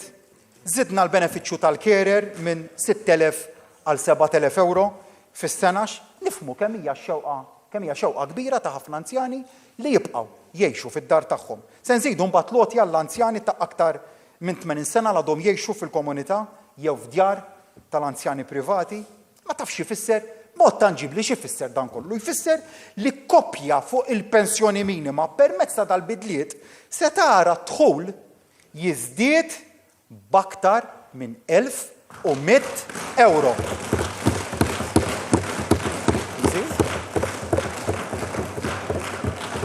F'din il-leġislatura dil-koppja fuq medda ta' 5 snin mill-2017 sal-lum se tkun tejbet id-dħul tagħha bi kważi 3,700 euro jew b'50%.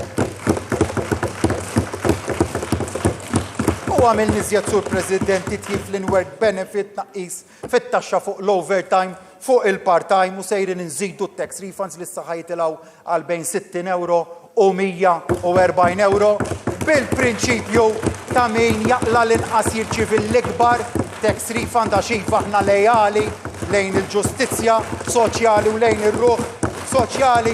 Taf kemm żdied Sur President tidħul ta' koppja fuq il-paga minima permezz ta' dan il-budget b'450 euro. U din iż-żieda se jżommuha kollha għax aħna kontra tagħkom lil dawk fuq il-paga minima ma nintaxxawhomx.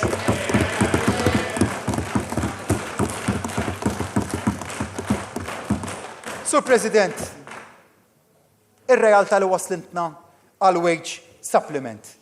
Kellna eluf illi qabel l-2013 kollox kien jimmilita kontra li jidħlu fid-dinja tax-xogħol. Kienu jgħidulek u l-istat kien jiddirezzjonhom li jaqbillek tibqa' fuq il-benefiċċji soċjali. Persuni li kienu jsibu biss ostakli biex minn dipendenza fuq is-servizzi soċjali jimxu għad-dinja tax-xogħol. U x'ġara? X'ġara fl-2008, fl-2009 f'dan il-pajjiż meta ġiet riċessjoni min ħaddem kontra qalbu kellu numru ta' impjegati u kontra qalbu kellu jiffoka fuq dawk blanqas ħiliet dawk li jaqalgħu l-inqas u jgħidilhom se jkollu waqafkom mix-xogħol. Hekk ġara fl-2008 u fl-2009 u x'kien it-tieni fenomenu li rajna. L-imbagħad anke meta għaddiet ir-riċessjoni jkun ħafna u ħafna aktar diffiċli biex dak il-persuni li ġew imkeċċijin mix-xogħol jerġgħu jidħlu lura fid-dinja tax-xogħol. U għalhekk li meta affaċċjajna l-pandemija qasqadna nikkopjaw x'bdew jagħmlu pajjiżi oħra fuq il-wage supplement, iddiżinjajna wage supplement tailor-made għalfejn ridna naslu aħna. Arafna kif spjegajt li kieku ma għamilniex wage supplement bil-mod kif għamilnieh kienu jkunu dawk bl-inqas qlieħ u tal-anqas ħiliet li jkunu se jispiċċaw barra. U iva, il-probabbiltà li dak id-bassir ta' 50,000 ruħ qiegħda probabbilment kien jimmaterjalizza. U għalhekk tajna wage supplement li jasal sa 800 euro, ta' 800 euro li jasal sa ftit iżjed mill-paga minima. U għamilnieh b'loġika warajh għaliex konna nafu illi dawk l-impjegati ta' liħola u allura ta' ħiliet iżjed minna ħaddem kien se jagħmel minn kollox biex iżommhom miegħu. Għaliex kien jaf li meta mbattad il-pandemija ma kien se jerġa' jsib bħalhom, imma lil dawk li kienu neċessarjament se jitkeċċew minn min ħaddem għax infakkar l aħna b'sensiela ta' miżuri restrittivi għalaqna l-maġġoranza tal-attività ekonomika. Lil dawk aħna bħala gvern intervjenejna u ħallasnilu is-salarju kollu tagħhom. U għalhekk min ħaddem ma kellu ebda raġuni finanzjarja biex ikeċċihom. Bekk dak kien il-ħsieb wara l-wage supplement, dak il-mod kif iddiżinjajnieh il-wage supplement, għalhekk illum mhux kombinazzjoni li llum għandna lanqas rata ta' qatt fl-istorja. Għax it-tarka tal-wage supplement iddefendiet lil dawk l-aktar vulnerabbli fil-waqt li ma bbiċ lill-gvern bl-ispiża ta' dawk li l-employers xorta waħda kienu se jżommuhom fl-impjiegi ma dak huwa l-mod kif isiru Sur President l-affarijiet mhux bħall-oppożizzjoni twijat kollox lil kulħadd bla ma tagħmel studju bla ma tagħmel costings. Kieku għamilna bħalhom kien jiġri. Kif ġara l-gvernijiet oħra. Tiġi it-tieni parti tal-tieni nofs tal-2020 tasal l-2021 u l-flus ikunu spiċċaw. Mbagħad meta il-pandemija reġa' bdiet tissekka kienu jkollna nħallu n-negozju waħedhom, imma ma m'għamilniex hekk, għax ħdimna bil-għaqal, ħdimna b'mod meqjus u kellna strateġija.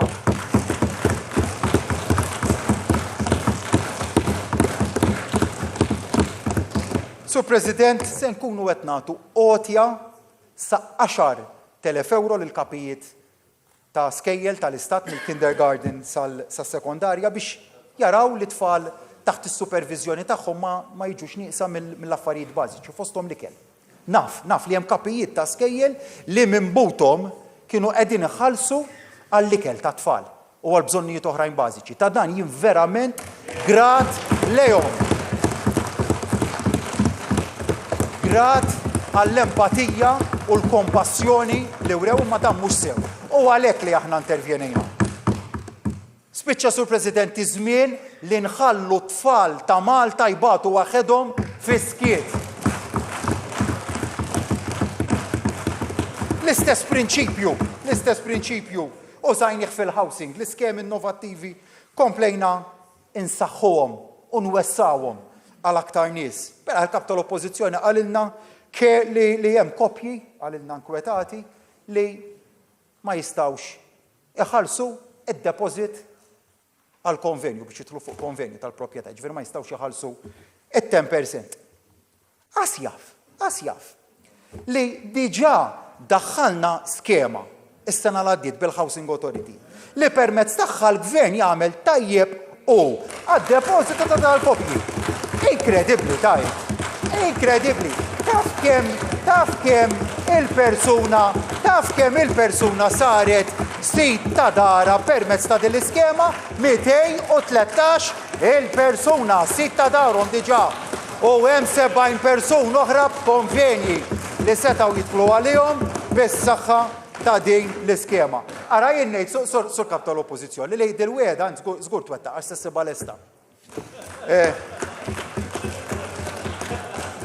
U ma waqafniex hemm Sur President daħħalna skemi oħra bħal njuħu bħal dawk li ma setgħux jaċċessaw l minħabba id-diżabilità jew mart serju li kellhom fil-passat. Kemm sibna diffikultajiet biex wasalna l-soluzzjoni, imma tħallna liha b'impenn u s-soluzzjoni sibniha Sur President. U għalhekk li bħal ma dawk li ġew qabilna bnew l-istat soċjali, is-saħħa u l-edukazzjoni b'xejn hekk aħna wkoll fi dmir li l-uliedna nħallulhom stat soċjali ġdid li wkoll li ħares lejn weġġat soċjali ġodda. U x'inhuma dal-weġġat soċjali ġodda li ma nistgħux nibqgħu insensittivi għalihom. Il-karba ta' min jissepara. Il-karba ta' min ibati minn kundizzjonijiet mediċi rari. Il-karba ta' min għamel żball f'ħajtu ħallas għalih u jrid jibda ħajtu mill-ġdid. Lil daw kollha rridu nagħtuhom sem sħiħ f'Malta tagħna. Għawdex u Malta fejn il-ġlieda kontra l-faqar tkun fuq quddiem-nett tal-aġenda nazzjonali. Għawdex u Malta fejn il-progress tafu kif inkejluh skont kemm imorru tajjeb dawk l-aktar fil-bżonn.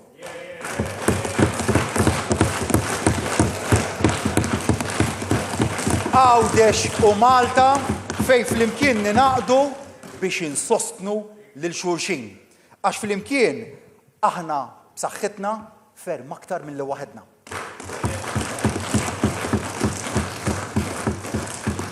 Sur President, irridu wkoll pajjiż ġust soċjalment, ekonomikament u ambjentalment, ġust minn kull aspett. Pajjiż fejn kulħadd iħoss li għandu l-opportunità li jimxi l-qudiem.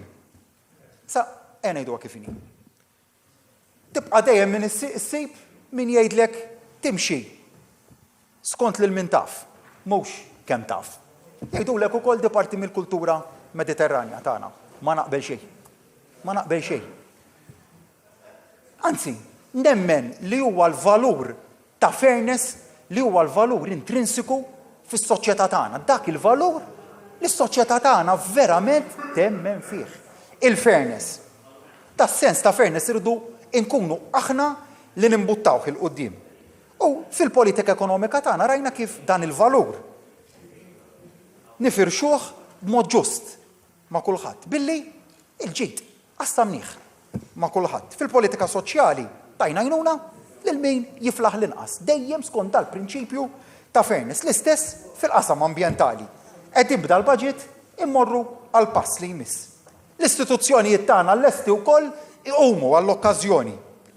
Fanqas minn sentej f'nofs pandemija fil-qasam tas-saltna ta' dritt tagħmilna dak li ma sarx mill-indipendenza sur President.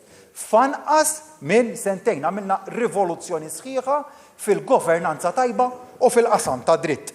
Se nkomplu naħdmu iva biex nissodisfaw l-action plan qasir illi ġie maqbul flimkien mal-FETIF biex inkomplu nuru kif ir-reġim tagħna kontra l-ħasil ta' flus u kontra l-finanzjament tat-terrorizmu mhuwiex biss robust minn aspett ta' liġijiet iżda wkoll mill-att effettività.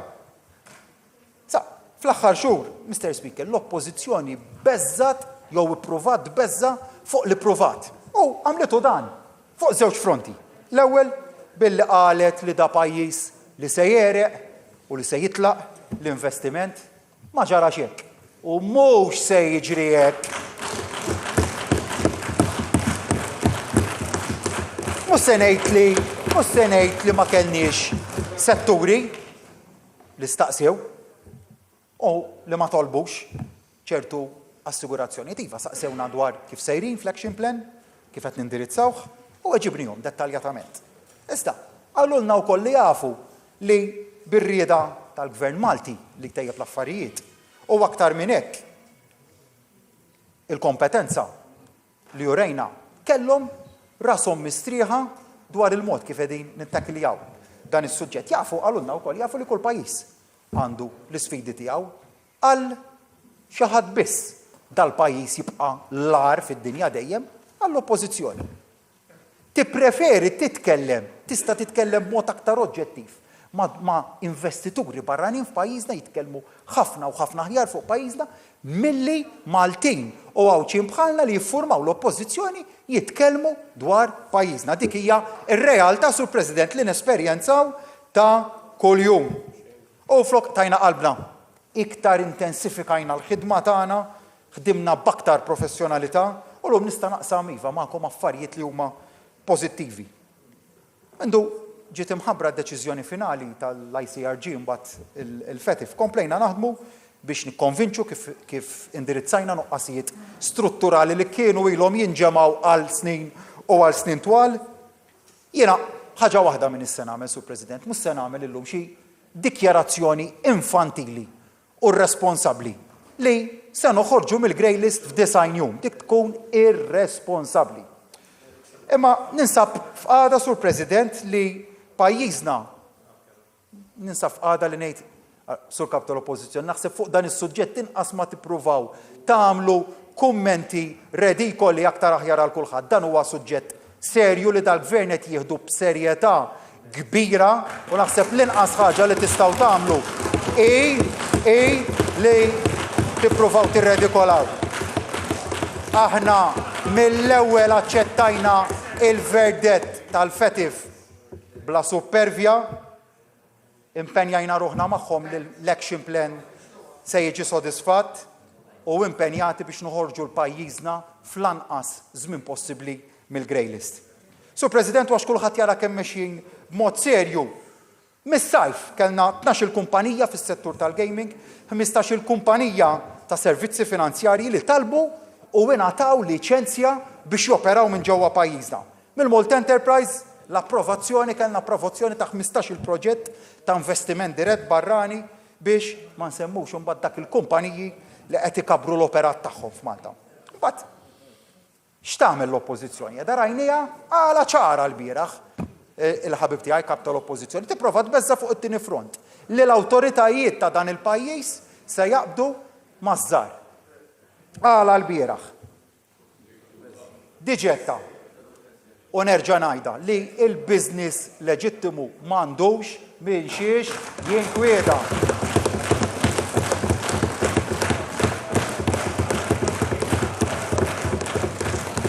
U n-negozji tbeżżawhom kemm tippruvaw tbeżżawhom in-negozji qegħdin magħna. Għaliex fehmu illi aħna se nkomplu nwettqu l-bidliet, irbaħna il-fiduċja tagħhom u għandna fuq kollox il-kredibilità meta niġu għall-implementazzjoni. Sur President Iva, ħanibda nasal biex nikkonkludi u ħanikkonkludi b'suġġett li l-kap tal-Oppożizzjoni żgur mhux se jogħġbu. Il-moralità fiskali. Jiġifieri li tħallas it-taxxa dovuta. Oqgħod isma' sew hawn. Irridu bidla li permezz tagħha kulħadd iħallas it-taxxi dovuti. Tal-pajjiż qed jagħti opportunità lil kulħadd biex jiġġenera l-ġid u biex jimxi l-qudiem. L-għamilna u għasmen li għandna għalfejn għamlu witch hunts biex niġbru t-taxxa dovuta bil-ġbir tat-taxxija ejja jifhem kulħadd li dan huwa sens ċiviku li kulħadd jagħmel il-parti tiegħu biex imbagħad aħna jkollna r-riżorsi biex dak li niġbru nerġgħu nirreinvestuh fin-nies stess. Issa, spjegali sur kap tal-Oppożizzjoni kif int qatt jista' jkollok l-awtorità biex iġġib il-bidla f'policy area tant importanti.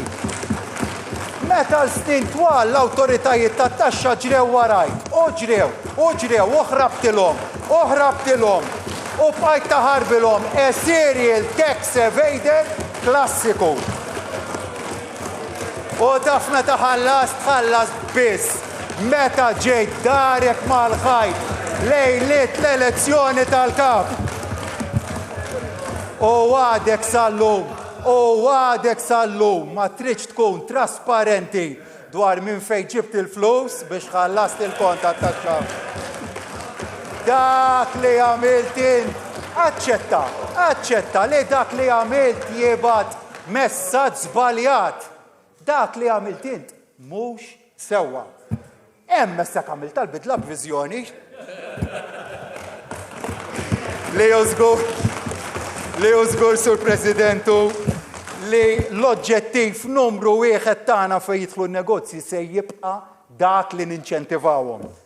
Aħna maħniex dak il-profit, dak il-partit li nejru għan-negozji. Ma nejrux le għax in-negozji u n-nies jagħmlu l-profitti. Aħna n-nies iriduhom jgħixu ħajja komda nifirħu bis-suċċess tagħhom u nifirħu meta blaqal ta' ħidmietom jilħqu l-aspirazzjonijiet tagħhom. Hekk irriduhom lin-nies iva biżla fix-xogħol. Jiddevertu, kuntenti u jaspiraw għal aktar mela dwejja li tippruvaw iddaħħlu intom fin-nies. Mela l-medjokrità tagħkom aħna n-nies irridu iva. Inkomplu narawhom jaħarbu jiġru l-qudiem u lil dawk li jaqgħu lura nimbuttawhom biex huma wkoll jimxu l-qudiem. Sur President, xironija li l-Oppożizzjoni ħsieba biss biex tattakka lil pajjiż ta' insomma x'tistenna minn kap tal-Oppożizzjoni li jistħi jgħid li hu Malti. Immaġinak sur President, immaġinak tkun Prim Ministru u tistħi minn pajjiżek. Sur President, Oppożizzjoni li taqa' f'tattiċi ċip li tipprova tbeżza bl-istituzzjonijiet. Ara aħna ħdimna differenti, iva. Tajna għodda u riżorsi sħaħ lill-istituzzjonijiet, lill-Kort tal-Pulizija, lill-FIU, lit-taqsima dwar ir-reati ekonomiċi, ma dejjem għamilna insistenza waħda magħhom lill-wiċċ uman tagħhom irridu jżommuh. U dik xi ħaġa, dak il-prinċipju huwa dak li għandna maqbul ma' dawn l-awtoritajiet u se niżguraw li jinżamm. Sur President, xi tfisser il-ġustizzja lina? Il-ġustizzja li ġibna bir-riformi fil-liġijiet tal-kera. Għamilna ġustizzja mal-anzjan Kerrej, imma għamilna ġustizzja mas-sit ukoll. Li mill-230 euro li tawħ bir-riforma tal-2009, illum se jkun qed jirċievi l-eluf ta' kera ġusta li ħaqqu mill-proprjetà tiegħu. Imma l-inkwilin lil dak l-anzjan Kerrej ma nħalluhx bil-biża' li se jitkeċċa minn daru lil dak tajnieh il-protezzjoni. U l-pis tal-kirja miżjuda nerfgħu aħna.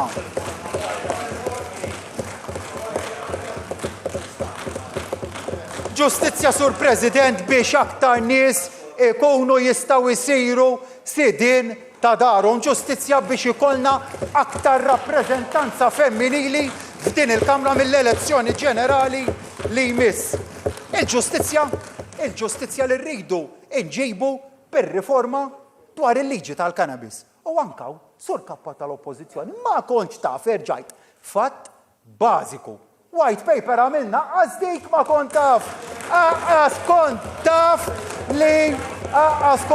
li għamilna white paper. Taf kemm kellna sottomissjonijiet mill-pubbliku, mill-NGOs, mill-organizzazzjoni 350. Taf min ma għamilx sottomissjoni u għalilna l-fema tiegħu x'inhi fuq is-suġġett intom. Intom ma tulniex u kif jistgħu jagħmlu sottomissjoni jekk kellhom il-kap laqqas jaf biss li ħarġet white paper. Affarijiet li laqqas temminhom. Sur President, xi tfisser iżjed il-ġustizzja lina, l-ġustizzja li qed inġibu b'dan il-budget, il-ġustizzja bir-riformi li rridu nagħmlu fis-sistema elettorali, ġustizzja fejn nagħtu possibilità aktar lill-aktar persuni li jistgħu jsiru ġenituri. Ġustizzja bl-aċċess aktar li rridu nagħtu għall-edukazzjoni tul il-ħajja kollha. Ġustizzja li l-bażi tagħha mbagħad dejjem ikollha dak il-prinċipju ieħor tant għażiż għalina, l-ugwaljanza. Xi tfisser l-ugwaljanza? L-istess opportunità lil kulħadd li jista' jimxi l qudiem. Iva, Sur President, il-mixja lejn pajjiż ġust tibqa' għaddejja, ma nkunux onesti jekk ngħidu li wasalna. Fadlilna x'nagħmlu u maħniex perfetti. F'dik triq għamilna, nirrikonoxxi li għamilna żball, imma sħabi u jien mhux se noqsu mir-responsabbiltà tagħna. L-impell tiegħi jibqa' li nħallu pajjiż aktar ġust minn dak li sibna. Però waħedna ma naslux. Għalhekk għandna bżonn magħna lil Maltin u lil Lawċin kollha.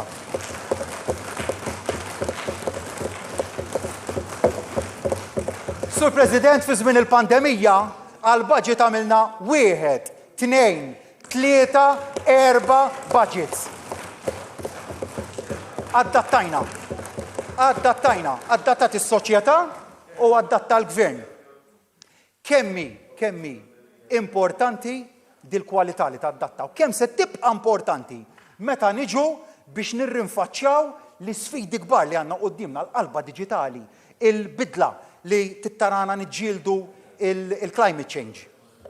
Sur President, għandna sfidi li jekk nidħlulhom ħażin jistgħu jisfrundaw dak li ksibna sa issa, ma li jekk nidħlu għalihom sew jistgħu joħolqu pataflun t'opportunitajiet ġodda.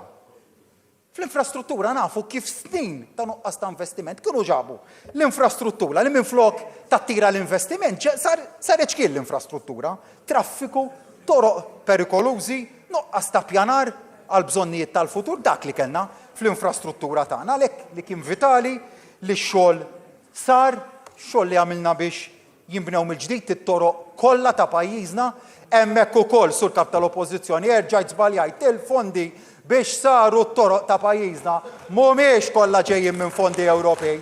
Lanqas dik ma kont taf. U Sur President għalhekk illi se nkomplu għaddejjin biex xogħlijiet fuq toroq arterjali biex li huma parti mit-TEN-T network. L-aħħar tas-sena jkun lest is-Central Link, u mbagħad matul is-sena li ġejja jitkomplew xogħlijiet maġġuri oħra fit-toroq residenzjali tagħna. U dawn nikkumplementawhom naturalment bit-tisbieħ tal-madwar, tħawwil ta' siġar maturi u pjanti. Oħrajn se jkompli l-pjan tar-reġenerazzjoni tal-port il-kbir il-poplu tal-Marsa għal qalbi ħafna. Sur President, mbagħad se nkomplu intejbu l-konnettività bejn il-gżejjer, jiġu modernizzati l-faċilitajiet tal-heliport fix-Xewkija, nidejna s-servizz tal-fast ferry service, ir-raba vapur li se tinħarsu wkoll li ninvestu f'wieħed ġdid dak kemm verament nemmnu f'għawdex. Sur President Iva, se nkomplu l-ħidma biex jiġi installat it-tieni interconnector cable ma' Sqallija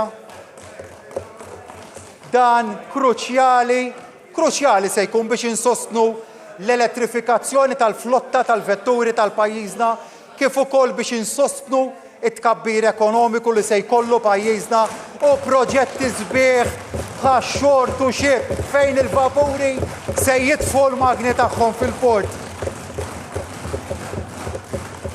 Fit-3 snin li ġejjin se nkunu qed ninstallaw mal-1200 charging point fil-pajjiż. Dan flimkien mbagħad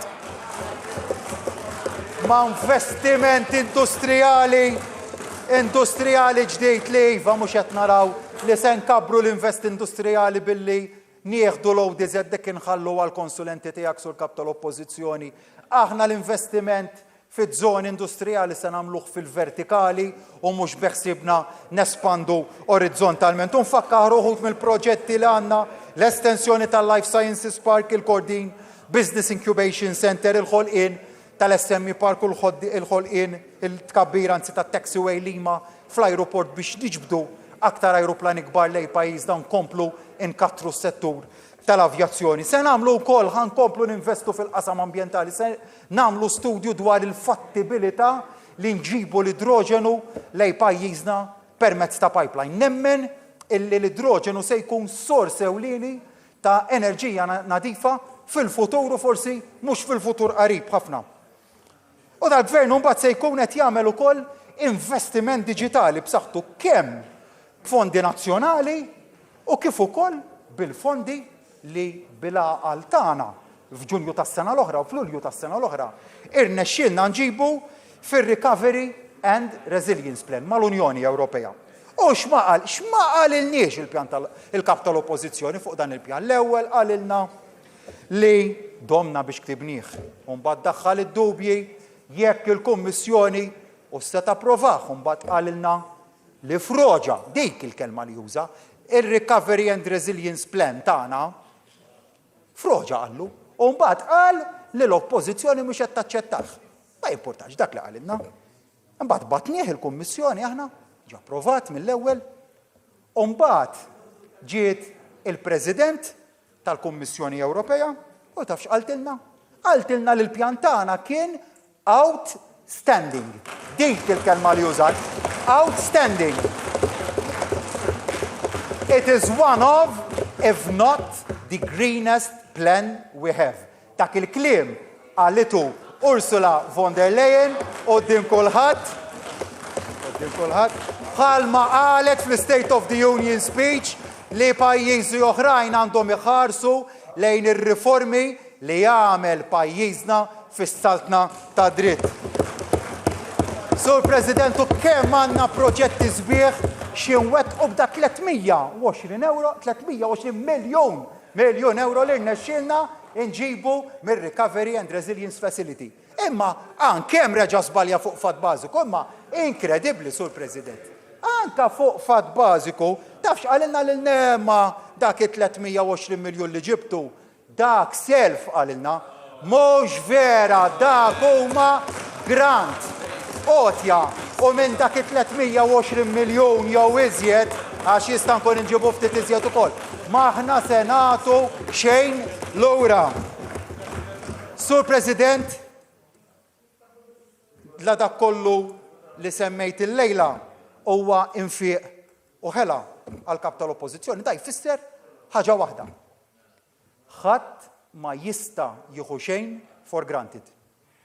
Il-miżuri li kollha li semma Clyde waqt il-diskors tal-budget, il-miżuri kollha li semmejt illejla jitwettqu biss jekk il-poplu jerġa' jagħti l-fiduċja tiegħu lil din l-amministrazzjoni ġdida biex tkompli tmexxi lil dan il-pajjiż.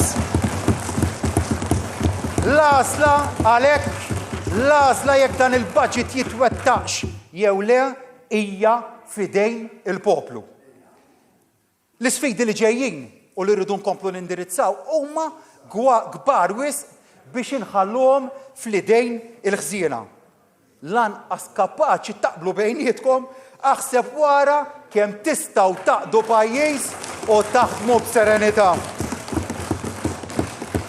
Sur President, u liedna, forsi din l-aktar kelma li sħaq fuq għal-lejla. Iżda x'għandna eżis minn uliedna, in-nepotijiet tagħna, mit-tfal kollha ta' dan il-pajjiż. Jekk ma naħdmux biex intejbu il-dan il-pajjiż għal-jom, għal min iridu naħdmu. Kap tal-Oppożizzjoni qalilna ftit tal-jimilu li jekk jirbaħu il-pajjiż ikun qisu mar lura għal 1987 dik il-ħolma li għandu għall-pajjiż. U mela le, dak tal-87 kien gvern li ġab bidliet pożittivi għall-pajjiżna beda riformi importanti li fuqhom imbagħad ħadmu gvernijiet suċċessivi. Ma le, sur kap tal-Oppożizzjoni dal-pajjiż il-qudiem irid jimxi mhux 34 sena lura.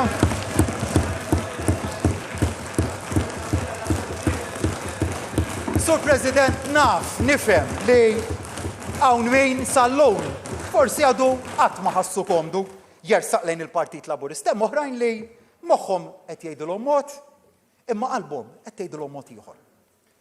Nifhimhu. U oħrajn li forsi lesti jagħtuna l-fiduċja tagħhom imma għandhom ċertu dubji. L-appell tiegħi lilkom tkun xi tkun id-deċiżjoni finali tagħkom u biex ma taqtawx qalbkom il-politika. Il-politika hi waħda mill-aqwa għodot biex intejbu l-ħajja tan-nies. Il-lejla u mill-ment nitlobkom. Ersqu l-qudiem u għatu il-kontribut tagħkom. Pajjiżna jeħtieġ is-sem ta' kulħadd. Ma nistgħu nittilfu lil ħadd li jista' jgħin fit-tmexxija ta' dan il-pajjiż.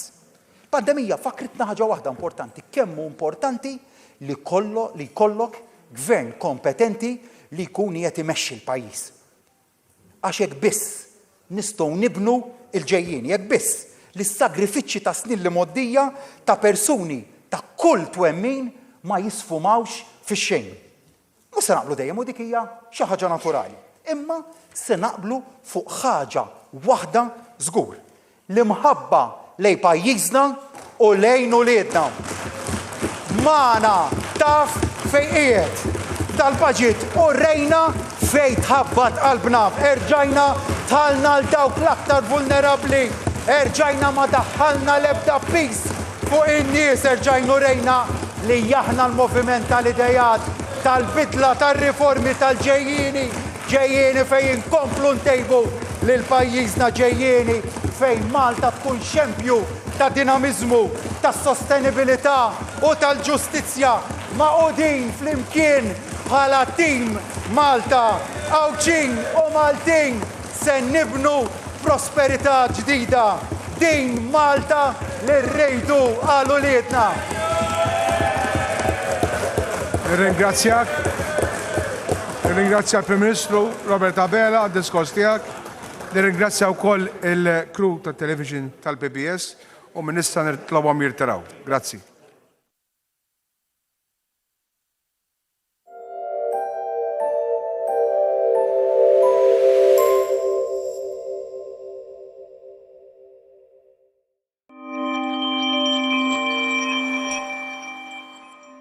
Dal-lira dejjem u għerbet.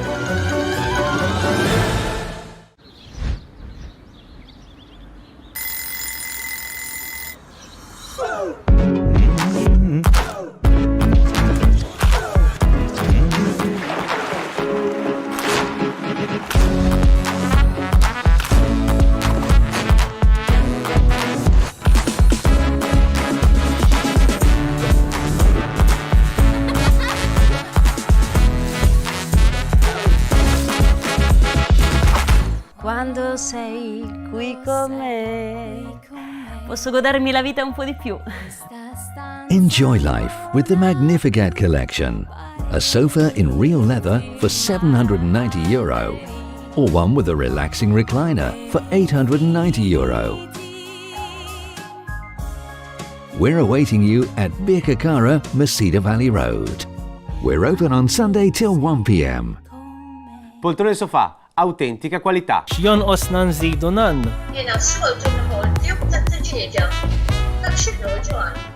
Stok modern tagħna żgħażagħ nan. Marfa minnu, issarraf daqs kjubu.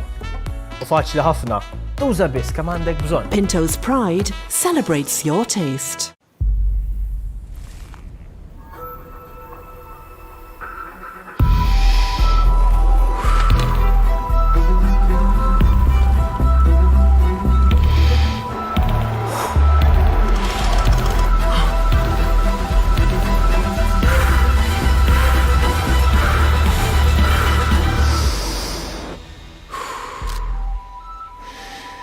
Halls, the soothing power of menthol. It's time for the change.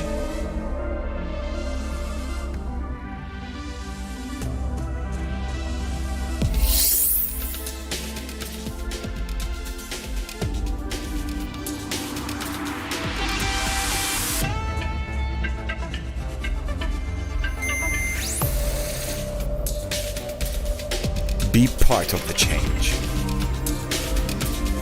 Electric vehicle insurance. Mafra Midlsey. We're at your command. Everything's the same.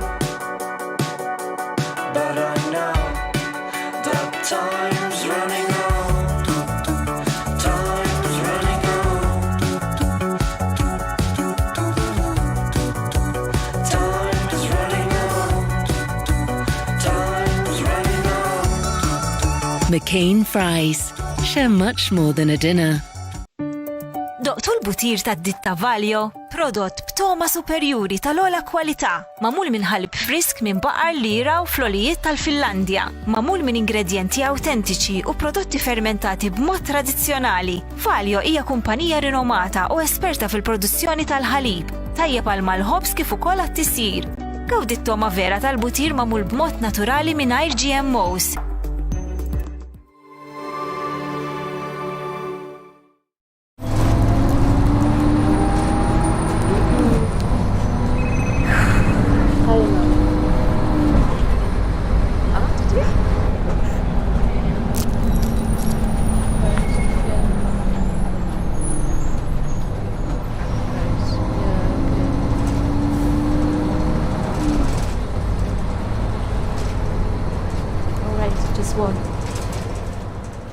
There's a glass and a half in everyone. الشمس صيفية مالتية ħamrija nadifa u għammiela tadam bnin jatuna tajjeb għal kull tisir. Vera toħroġ it-toma tat-tadam Malti frisk. Issa ukoll fil-fliexken tal-ġieġ. Healthier, lighter, fresh, and locally made with real fruit. Halini's range of light yogurts are yours to enjoy. And now introducing the new range of creamy yogurt with added vitamin D.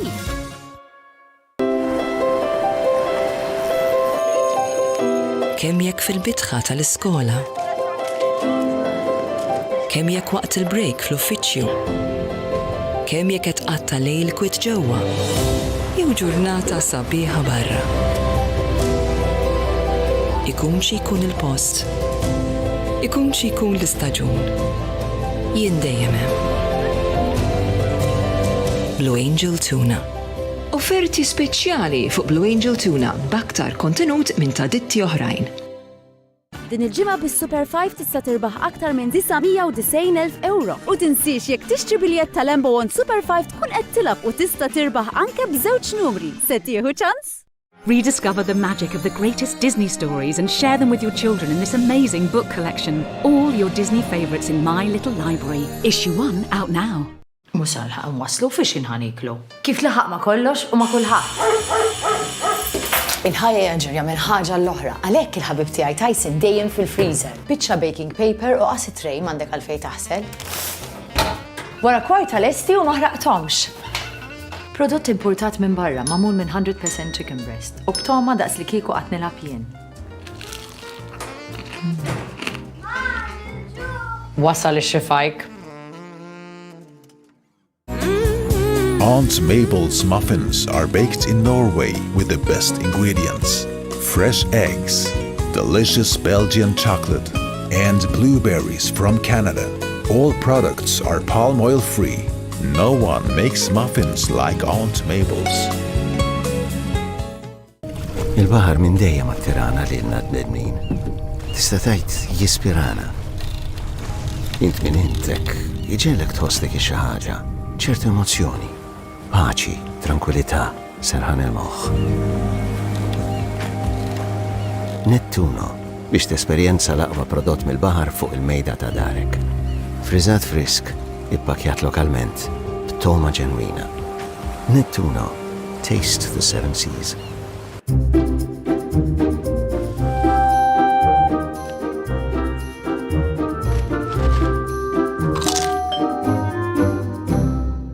Faċli saqsuni imma kif?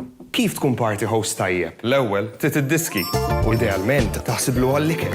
Dak is-salami golfetta? Golfetta dak? Dak b'60% inqas xaħam minn salami ieħor. Mela bħali. Golfetta, salami ħafif u raffinat. 29 miljun euro ta' fondi Ewropej b'investiment favur l-industrija tas-sajd, il-qasam marittimu u l-akwakultura, saħħa, sigurtà u kundizzjonijiet aħjar għas-sajjieda, sajd u attivitajiet ta' akwakultura sostenibbli, inħarsu l-ambjent tal-ibħra u l-kosta Maltija u nippromuovu li proċessaru l-beħ tal-prodotti tas-sajd u l-akwakultura għall-konsumaturi. Aktar riċerka u innovazzjoni fis-settur. Id-dokument tal-konsultazzjoni jinstab fuq eufunds.gov.mt u s-sottomissjonijiet jistaw jintbatu sa 22 Ottubru lil consultationmfaf@gov.mt. Dan huwa programm kofinanzjat mill-Unjoni Ewropea.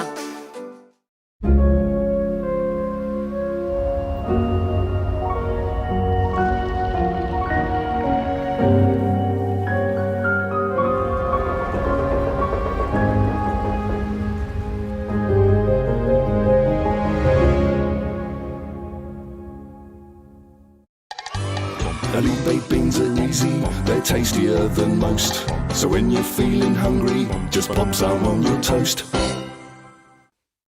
With Insalatissime Riomare, eating well Italian style is easy. Prime quality Riomare tuna, selected legumes and vegetables, many delicious recipes to eat everywhere. Insalatissime Riomare, real Italian taste.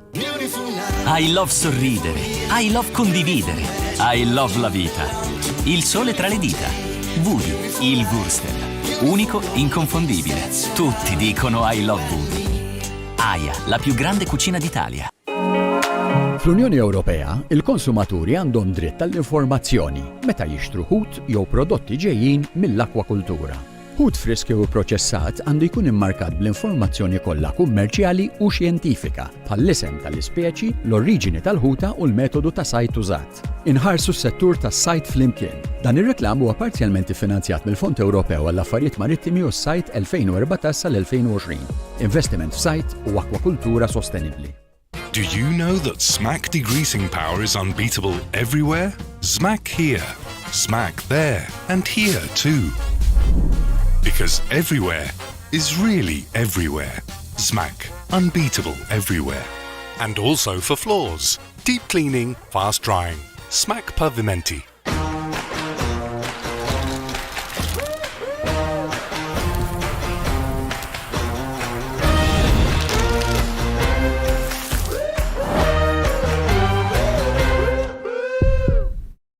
Quando sei qui con me, posso godermi la vita un po' di più.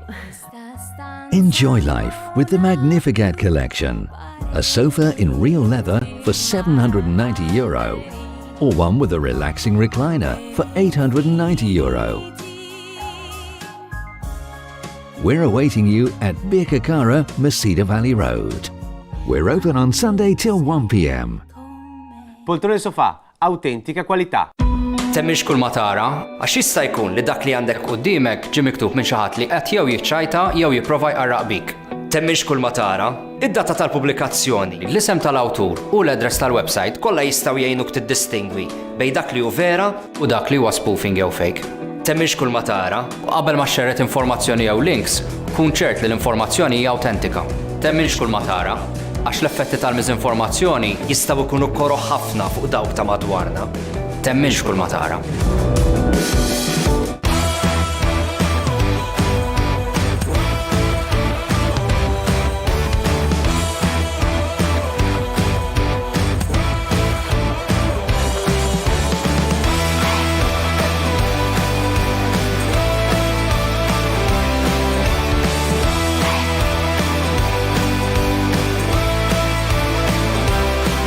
Għamel użu mill-vouchers sal-aħħar Ottubru.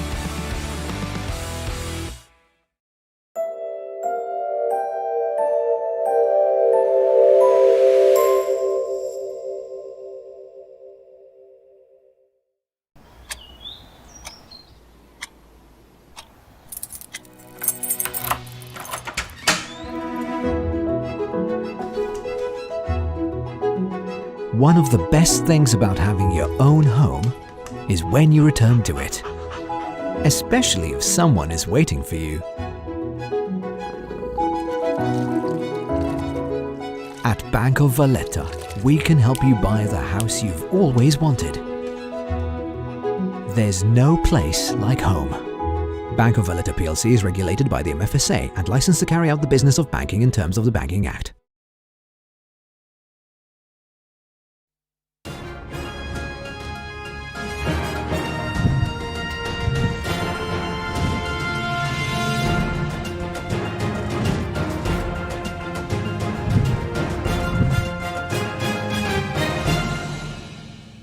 Id-disa naqsin 10 għal-ħin dan huwa News.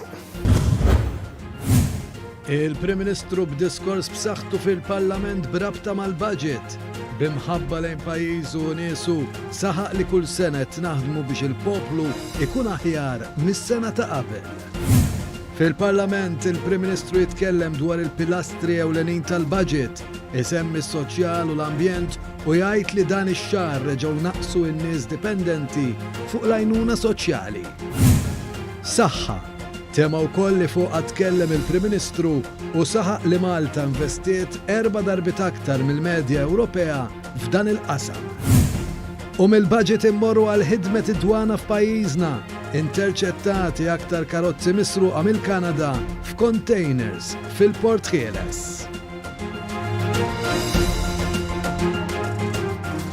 Il-għela tajba li l-kulħat jien Anton Falzon insemmilkom u nilqakom għal dan is-servizz ewlieni ta' aħbarijiet minnu fih nibdew bid-dettalji.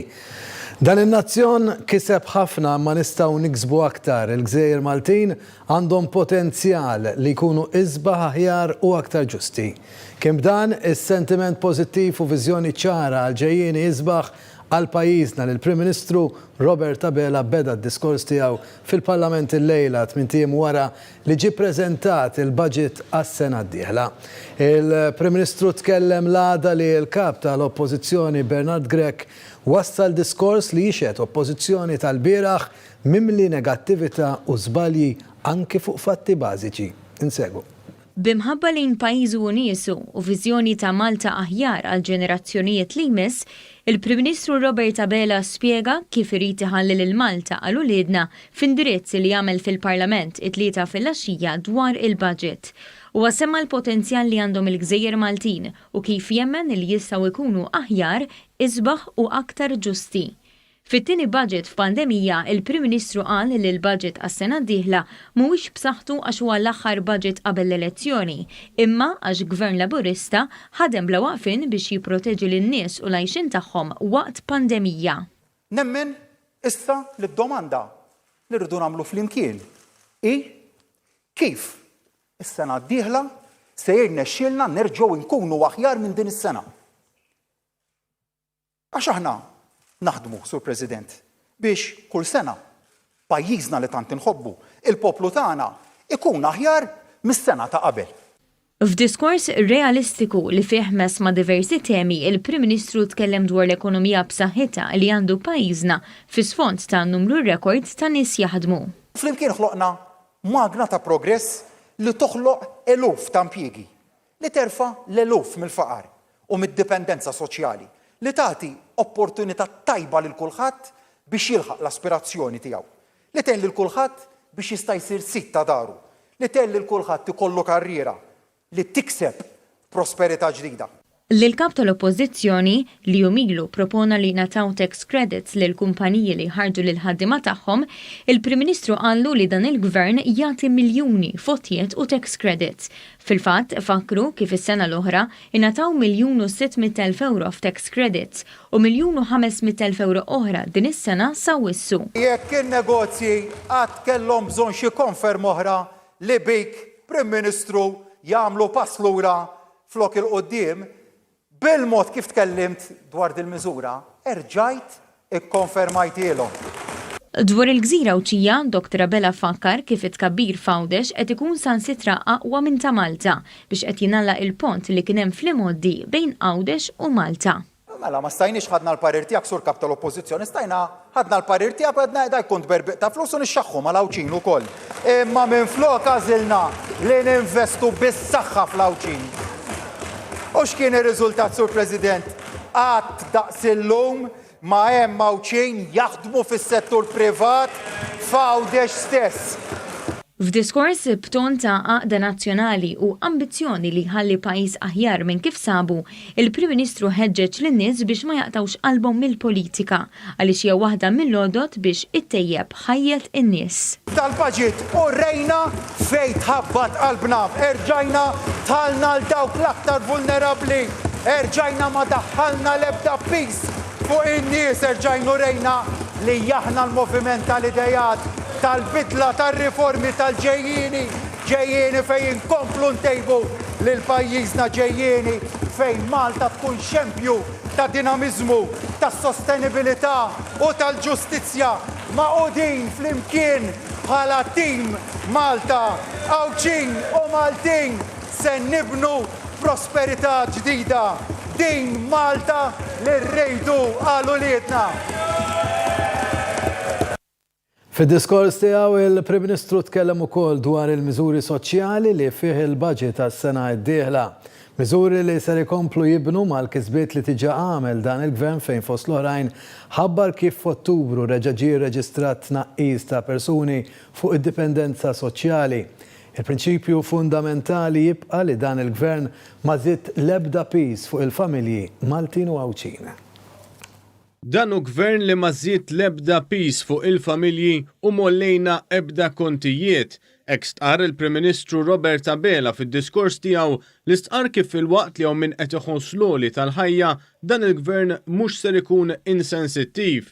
Għalhekk quddiem dawn l-isfidi massivi għamilna ħaġa waħda fundamentalment differenti milli kontu tagħmlu intom u milli għamiltu intom numru ta' snin ilu. Aħna ma żidna ebda pis fuq il-familji u mollejniex kont wieħed li hu wieħed li hu wieħed. Dr. Abela qabbel ma' s-sitwazzjoni li kien hawn f'pajjiżna taħt gvern preċedenti fejn quddiem l-isfidi spiċċaw kellhom iġorru il-prezz in-nies. Saħansitra l-kontijiet kienu għollewhom darbtejn aktar minn kemm kienu għollew mal-bqija tal-Ewropa. Minħa l-oħra fil-waqt li l-prezzijiet tal-elettriku madwar l-Ewropa għolew dan il-gvern raħħas il-kontijiet. Il-Prim Ministru Robert Abela nota wkoll kif sa Diċembru li għadda il-Gvern irnexxielu jnaqqas bin-nofs il-persuni fuq dipendenza soċjali meta mqabbel mal-2013. Hawnhekk ħabbar li f'Ottubru ġie rreġistrat tnaqqis ieħor. Stajna għadna, ara kemm avvanzajna. U waqafna hemmhekk, imma m'għamilniex hekk. Minflok ħdimna aktar u b'sodisfazzjon nista' ngħid illejla li f'Ottubru erġajna rreġistrajna tnaqqis ieħor ta' persuni fuq id-dipendenza soċjali. Min 14,000 fl-2013 għal 6,400. Lanqas ammont ta' nies dipendenti li qatt kellu pajjiżna. Eluf ta' nies li lim minn numri dak taf xi fisser li eluf ta' nies tajnihom id-dinjità. Il-nota kif għal sena oħra dan il-gvern ser ikun qed iżid il-pensjonijiet b'5 € fil-ġimgħa fil-waqt li jolla l-massimu ta' dħul tax-xabli biex iż-żieda ma tinqabadx fit-taxxa. Dan fil-waqt li ser tibda riforma biex dawk il-pensjonanti li jibqgħu jaħdmu id-dħul mill-pensjoni ma jibqax jiġi ntaxxat. Issa l-bieraħ sur President, il-kap tal-Oppożizzjoni x'qalilna? Qalilna li jekk ikun hu Prim Ministru li l-pensjonanti jagħtihom id-doppju tal-kola. Mela l-pensjonanti se jkolli ngħidulhom li ħajġrilkom l-istess bħal negozjanti jekk Bernard Grech ikun Prim Ministru għax aħna diġà tajnihom iktar mid-doppju tal-kola u allura l-pensjonanti bħal ma jiġrilhom in-negozjanti mhux pass il qudiem imma lura jmorru miegħek. Sur President, aħna lill-aktar vulnerabbli tajnihom żieda sa 15 € fil-ġimgħa. Taħt il-kap tal-Oppożizzjoni Prim Ministru jieħdu 3 € Kważi 5 darbiet anqas. Maż-żieda fil-pensjoni huwa elenka numru ta' miżuri mill-budget li minnhom ser ikunu qed igawdu l-anzjani Maltin u Għawċin. Fosthom il-mediċina b'xejn għal kull min jaqbes 80 sena, iż-żieda ta' 150 € fil-bonus annwali għal persuni li laħqu l-età tal-irtirar iżda li ma jikkwalifikawx għal pensjoni u żieda ta' 1,000 € fil-benefiċċju tal-carer at home. Il-Prim Ministru stqar li dan il-Gvern ser ikompli jinvesti fil-ħiliet tal-ulied Maltin. Fost l-oħrajn innota kif id-dħul ta' koppja fuq il-paga minima permezz ta' dan il-budget ser tiżdied bi kważi €450, fil-waqt li għal sena oħra dan il-Gvern ser ikun qed jinvesti wkoll fl-istudenti. Naħseb li kulħadd jaqra x'qed jiġri madwarna, il-kost, l-ispiża tal-edukazzjoni tiela kullum kien. Partikolarment dik tal-edukazzjoni terzjarja. Kieku kellna mmorru f'dik id-direzzjoni, inkunu qed inkisru il-prinċipju tal-mobilità soċjali. Waħna minflok għalhekk id-deċiżjoni morna kompletament bil-kontra. Aħna se nżidu b'10% l-istipendji kollha. U għal dawk l-istudenti li jaħdmu part-time se ntuhom l-istipendju wkoll. Il-Prim Ministru Robert Abela ċenna wkoll għall-qasam ambjentali u sostna li ma jistax ikollna pajjiż aktar b'saħħtu jekk ma jkollniex ambjent aħjar. Fil-waqt li ta' rendikont tal-miżuri ambjentali b'saħħithom fil-budget imressa għas-sena d-dieħla huwa ikkoreġa fatti żbaljati tal-kap tal-Oppożizzjoni li nqabad li ma qarax il-budget insegu aktar. L-art li fija ngħixu, l-art li fija nrabbu lil uliedna. Id-diskors tal-Prim Ministru Robert Abela fil-Parlament kien ikkaratterizzat minn risposta qawwija b'saħħitha dwar il-qasam ambjentali. Fil-fatt il-Prim Ministru qal li ma jistax ikollna pajjiż aktar b'saħħtu jekk ma jkollniex ambjent aħjar. Hawnhekk Dr. Abela tkellem fost oħrajn dwar il-miżura fil-budget fejn fiha l-Gvern wiegħed li se jibda proġett ta' forestazzjoni fiż-żona magħrufa bħala dik tal-Inwadar, miżura li tikkuntrasta ferm aħjar mal-eżerċizzju ta' Gvern Nazzjonalista meta fl-2006 art verġni daqs is-Siġġiewi għamilha li tista' tiġi żviluppata. Sejrin għalhekk nibdew proġett ta' afforestazzjoni ambizzjuż b'aktar minn 50,000 siġra ta' proġett, Sur President, fl-Inwadar, Witilajn, li se jkun kbir daqs il-buskett dak il-kobor ta' dan il-proġett. Proġett li jista' jitgawda mill-familja kollha, park ġdid li jista' jitgawda mill-familja kollha. Dan nemmen li huwa legat importanti li aħna għandna d-dover illi nħalluh għal uliedna. Mill-lat ambjentali il-Prim Ministru rimarka wkoll kif Gvern Laburista huwa kredibbli f'dan il-qasam minħabba d-deċiżjonijiet taqlin li waslu għal inqas emissjonijiet mis-settur tal-enerġija u minn dak ta' trasport fost oħrajn. Dwar dan il-Prim Ministru fakkar ukoll kif il-miżura ewlenija li tħabbret fil-budget. Aħna mhux talli mollejniex il-fuel, talli ħabbarna li se nagħtu trasport pubbliku b'xejn lil kulħadd. Din miżura li forsi primarjament hija miżura ambjentali b'saħħitha ħafna. U hekk hu. Imma hija wkoll miżura soċjali b'saħħitha għaliex int għandek realtà ta' pocket ta' nies fis-soċjetà tagħna li l-uniku mezz ta' trasport tagħhom huwa trasport pubbliku. U għalhekk li din miżura żewwiġniha fuq żewġ aspetti, il-lat ambjentali u l-lat soċjali. Sa dawk li ġabu l-arriva kienu jgħidulna tal-linja jaqbillek, issa, vera se jkun jaqbillek tal-linja. Fuq is-suġġett tat-trasport il-Prim Ministru aċċenna wkoll għal proposta tal-metro miftuħa għad-diskussjoni u esprima sodisfazzjon tiegħu għad-diskussjoni li qamet fl-aħħar jiem fosthom dik dwar ir-reklamazzjoni tal-art fejn tenna li din hija meħtieġa illum qabel għada. Madankollu tenna li issa l-Gvern u l-poplu għandhom ikomplu jiddiskutu jiddeċiedu fl-interess tal-ġenerazzjonijiet futuri. Li ma nistgħux żgur huwa li 20 sena oħra, Sur President, niġu f'sitwazzjoni fejn uliedna iduru fuqna u jgħidulna minħabba li nazzjoni tagħkom ta' dakinhar il-kwalità tal-ħajja tagħna waqgħet lura. Dwar is-settur ambjentali il-Prim Ministru Robert Abela ma naqax ukoll milli jinnota l-iżbal tal-kap tal-Oppożizzjoni Bernard Grech meta tkellem dwar miżura li tolqot il-proprjetajiet f'żona ta' konservazzjoni urbana. Jien, Sur President, il-bieraħ kien hemm mument jgħid jew minix attent għal xed jgħid il-kap tal-Oppożizzjoni jew mhux qed nisimgħu sew jew ma fehm sew. Imma meta rajtu mbagħad id-diskors tal-budget il-bieraħ taf x'qal, Sur President. Qal illi kieku hu il-miżura tal-Urban Conservation Area, ġifieri l-eżenzjoni tat-taxxa fuq proprjetajiet ta' Urban Conservation Area jiftaħa għal kollox u ma jillimitaħiex bli tkun ilha 7 snin vakanti. Din qala il-bieraħ. Toċ tiħmar, ma għandek xafej, ma konċ tafa. Ma inti il-problema l għandek hija illi l-budget ma qrajtux, u qrajt biss dak li qalu lek biex tgħid. Hawnhekk il-Prim Ministru fakkar ukoll fl-inċentivi favur ix-xiri tal-proprjetà mill-Gvern li se jgħinu aktar nies isiru sidin ta' djarhom, dan anke għal dawk li jixtru proprjetà tagħhom f'għawdex jew min saħansitra jażel li jirranġa l-proprjetà tiegħu. Intant il-Prim Ministru nnota kif l-inċentivi ambjentali għal poplu ma naqsux fil-baġit tal-2022, semma fost oħrajn l-importanza tal-elettrifikazzjoni tal-vetturi f'pajjiżna u bekk l-inċentiva miżjuda u li tammonta għal 12,000 euro biex il-poplu jinvesti f'vetturi elettriċi jew plug-in hybrid. L-istess il-Prim Ministru fakkar f'għajnuniet simili għall-industrija u n-negozji permezz tal-Malt Enterprise. Fid-diskors tiegħu il-Prim Ministru Robert Abela għamel aċċenn ukoll għall-investiment kbir li sar u tħabbar fil-qasam tas-saħħa. Dr. Abela kritika l-pożizzjoni tal-oppożizzjoni kontra dan l-investiment fejn fi kliem Bernard Grech dan kien kollu dberbiq ta' flus. Fil-qasam tas-saħħa Malta investit 4 darbiet aktar mill-medja Ewropea. Dan sostnih il-Prim Ministru Robert Abela fejn f'diskors fil-Parlament sostna li f'kull ġurnata ta' Gvern Laburista kien hemm investiment fir-riżorsa umana fis-settur tas-saħħa. Konna l-aktar pajjiż li żied l-investiment fuq is-saħħa minn fost il-pajjiżi kollha tal-Unjoni Ewropea. Investejna 4 darbiet iżjed mill-medja Ewropea.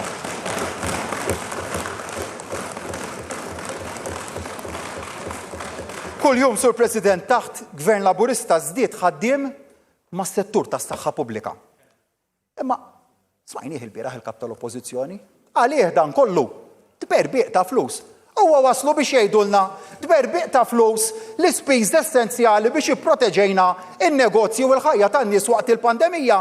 Ftik kelli dubju li l-bieraħ se jgħidilna kollox dberbiq, għax kollox dberbiq. U jbeżza li il-pajjiż mhux se jerfa', mhux se jiflaħ dan il-pis. Il-Prim Ministru fakkar kif għal dan l-investiment kollu. L-Oppożizzjoni Nazzjonalista sostniet li mhux sew li l-Gvern nefa' iżjed milli kien bassar f'dan is-settur tant importanti. Kien jagħmel sens, kien ikun loġiku li f'nofs emerġenza ta' saħħa pubblika madwar id-dinja tixxaħħaħ fl-ispiża tas-saħħa. Li kontu intom, m'għandix dubju li dik id-deċiżjoni kontu tieħdu, li kontu tixxaħħu mas-saħħa tan-nies kif għamiltu fil-passat. Hawnhekk il-Prim Ministru fakkar kif fl-2009 id-dinja wkoll kienet esperjenzat pandemija, dik tal-swine flu. Dakinhar Gvern Nazzjonalista spiċċa jittallab lill-Gvern Olandiż għall-vaċċin għax il-kuntratt li kienu għamlu kien se jwassal biex nirċievu l-vaċċin sentejn tard. Dr. Abela fakkar kif fil-pandemija tal-Covid pajjiżna mhux talli ma tallabx, iżda spiċċa jagħti l-vaċċin lil pajjiżi li kienu fil-bżonn. Il-Prim Ministru għamel ukoll referenza għall-attakk insensittiv li Bernard Grech għamel fil-konfront tad-deputat Prim Ministru. Ħsibtu li se ddaħqu, imma minn flok għadek ma tafx kemm weġġajtu nies. Għadek lanqas taf kemm kont insensittiv. Però ma ħadtix bi kbira illum il-ġurnata l-arroganza u l-insolenza tagħhom drajnihom. Però li nista' ngħidlek ħaġa waħda ngħidlek biss lin-nies, in-nies se tiġġudikat bħalma se tiġġudika d-deputat Prim Ministru. Dak li intetlu impotenti, il-World Health Organization tirreferi għalih bħala awtorità u tfaħru. Lilin mill-insulti tal-kap nazzjonalista, Gvern Laburista baqa' affukat fuq dan is-settur tant importanti. Dr. Abela fakkar kif dan il-budget se jibdew jitqasmu numru kbir ta' mediċini ġodda b'xejn. Miżura li se tolqot aktar minn 60,000 persuna. Smajna wkoll il-karba tal-pazjenti tal-fibromialgia. Sidna wkoll il-mediċini ġodda trattament ta' martrari. Se nofru wkoll mediċini bla ħlas għal pazjenti tal-IVF wara li konna aħna li b'konvinzjoni tajna l-ħajja lil dan is-servizz. Dan il-budget li tħabbar matul il-ġimgħa l-oħra għamel aċċenn partikolari favur l-ambjent u aktar strutturar tas settur tal-kostruzzjoni. F'konferenza stampa minn Triq Sant'Anna l-Furjana, il-Ministru għall-Ambjent u s-Segretarju Parlamentari għall-Kostruzzjoni semmew numru ta' miżuri favur l-ambjent li tħabbru fil-budget. Issemma wkoll il-pjan biex Triq Sant'Anna tinbidel fi ġnien u ħilsa mill-karozzi. Il-budget preżentat din il-ġimgħa kompla jtella l-ambjent fil-kuntest wiesa tiegħu fuq net tal-aġenda tal-pajjiż bi pjan fit-tul li jinfatam minn skadenzi u ċikli elettorali. Dan sostnih il-Ministru Aron Farrugia f'konferenza tal-aħbarijiet bit-tema Malta li ridu għal-ulidna. Fi-Triq Sant'Anna fil-Furjana, il-Ministru għall-Ambjent irrimarka li wara l-istudji ġeoloġiċi issa l-Gvern se jimxi għall-istudju tal-impatt fuq it-traffiku, studji strutturali u arkeoloġiċi biex din l-arterja traffikuża tinbidel fi ġnien li jibqa' sejjer sal-belt. L-istudji dwar tisqif tal-mini ta' Santa Venera jinsabu għaddejn ukoll. Il-Gvern qed jesplora wkoll il-possibilità li f'dan il-proġett il-Gvern jissieħeb mal-privat. Miżuri huma costed ħajtwettqu u jwasslu l-pajjiż biex jingħaqad mal-aqwa pajjiżi fuq livell Ewropew. Qed nitkellmu dwar il-manager tal-iskart, il-skadenzi li għandna fuq tibdil fil-klima, itħaddir fl-urban, imma fuq kollox indirizzajna wkoll is-settur tal-ippjanar li huwa kontroversjali u bekk tajna l-inċentivi neċessarji biex first time buyers imma wkoll nies li ħajixtru proprjetà immorru lejn żoni b'inċentivi tajbin bħal Puma pereżempju il-qaba tar-raħal. Dan il-budget kompla jindirizza wkoll is-settur tal-kostruzzjoni. Hawn is-segretarju parlamentari responsabbli għall-kostruzzjoni Chris Agius qal li din is-sena dan is-settur irreġistra rekord ieħor ta' kuntratti fuq xiri ta' proprjetà bil-valur totali ta' xiri qabeż il-260 miljun euro. Matul din is-sena twaqfet l-Awtorità għall-Bini Kostruzzjoni u f'dan il-budget qed naraw li intuwa budget ta' 9 miljun euro sabiex tkun tista' iżżid ir-riżors uman, tkun tista' tejjeb l-operat tagħha sabiex dan is-settur inkomplu l-ħarsuh. Il-Kamra tal-Kummerċ tinsab imħasba wara d-diskors tal-bieraħ tal-kap tal-Oppożizzjoni Bernard Grech fil-Parlament brabta mal-budget. Fis-tqarrija l-Kamra tal-Kummerċ qalet li hija partikolarment imħasba fuq kwestjoni marbuta mal-VAT. Dan fl-isfond li riesa simplifikar tal-liġijiet Ewropej li għamlu kull intrapriża żgħira jew medja tgawdi mill-istess eżenzjoni mill-VAT għal kull negozju rispettivament tilħaqx ċertu ċifri ta' dħul. Il-Kamra tal-Kummerċ appellat bi kliem ċar u tont li miżuri mhux sostenibbli se jkollu iġorhom it-taxpayer Malti u jirriżultaw f'deficit u dejn. Il-Kamra tal-Kummerċ sostniet li jeħtieġ pjanar adekwat meta wieħed jiġi biex jipproponi miżuri fiskali u appellat kontra il-populiżmu. Infakrukom fil-programm ta' analiżi dwar id-diskors tal-Prim Ministru Robert Abela eżatt wara dan il-bulletin ta' l-aħbarijiet bi preżentazzjoni tal-kollega tagħna Pola Kawki. Nagħlqu hawnhekk il-kapitlu dwar il-budget 2022.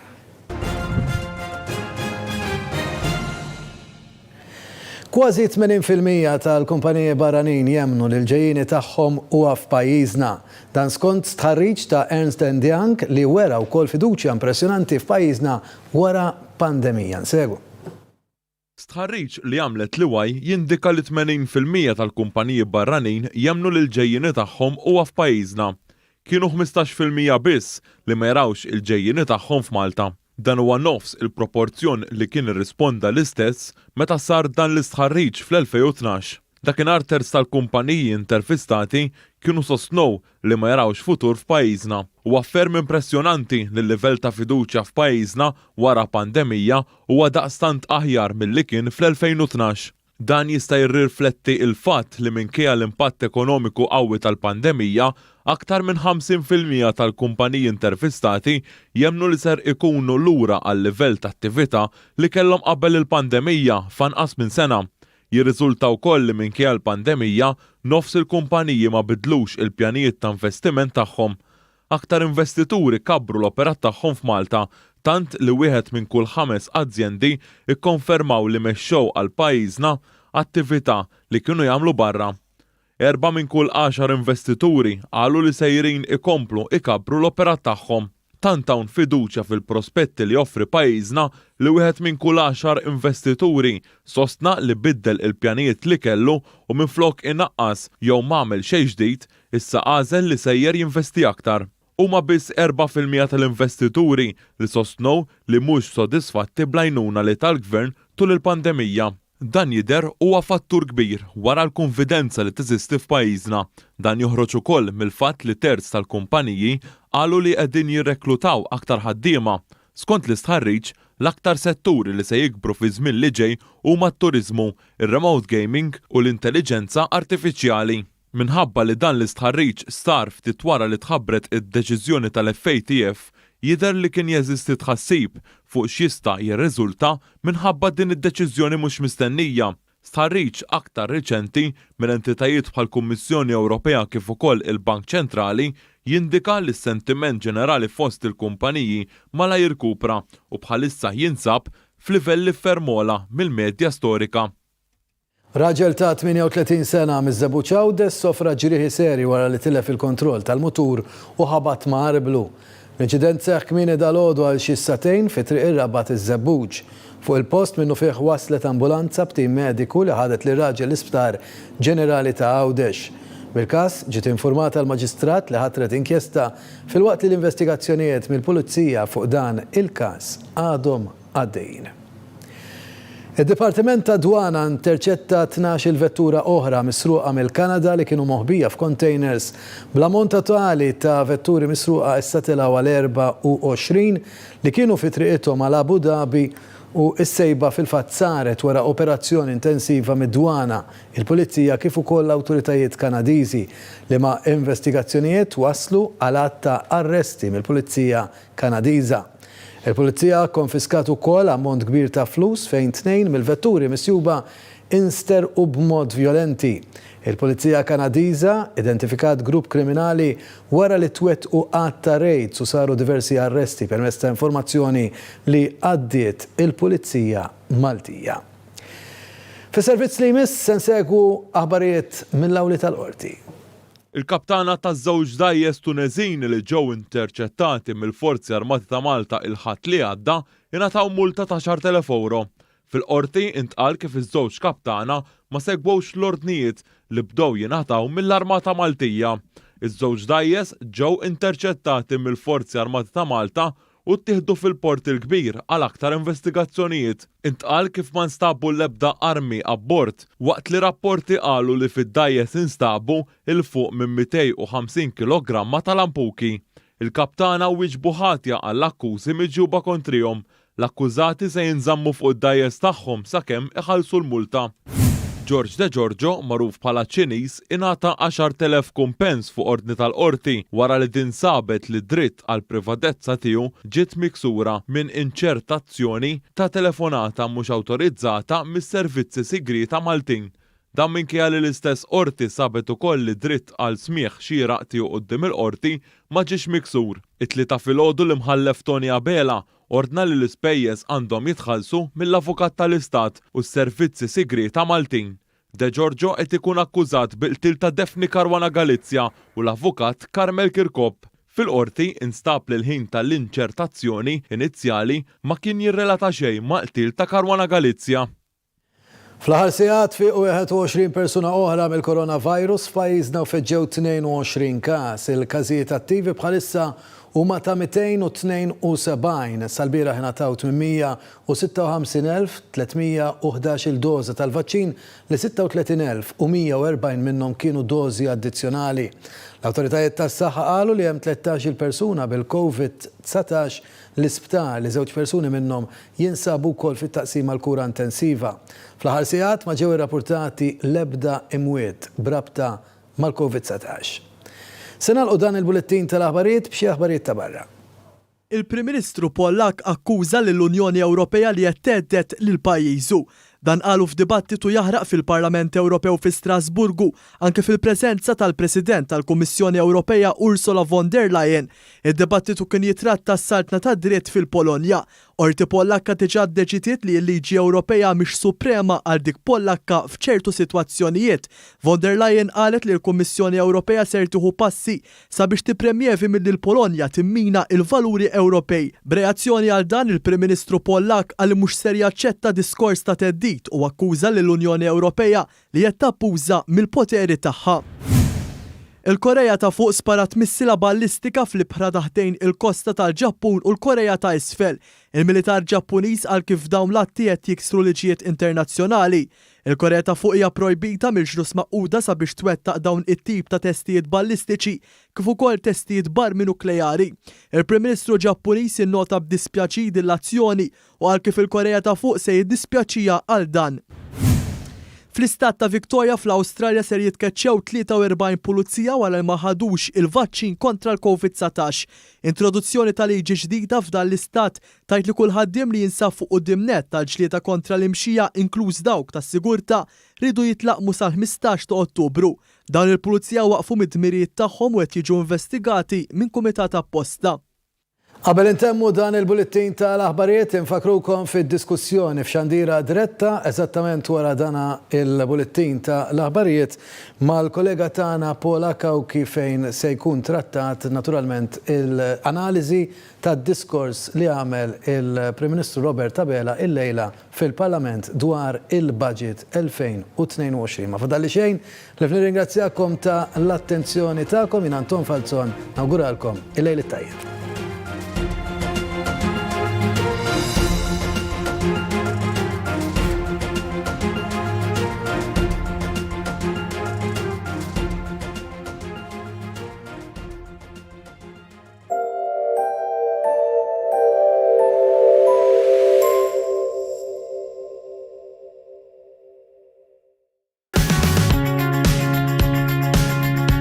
Il-rapport ta' temp qed jiġi miġjub lilkom minn Bank of Valletta. Impenn lejn is-suċċess tiegħek.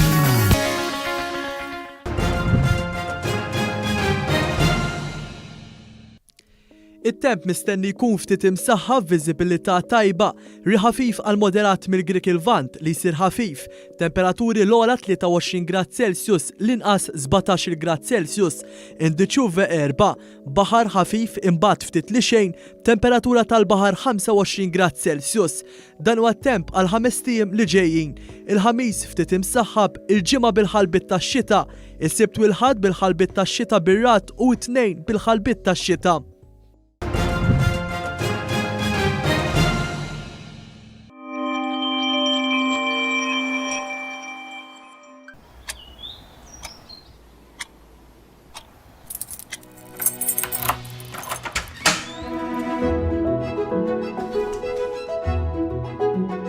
One of the best things about having your own home is when you return to it, especially if someone is waiting for you.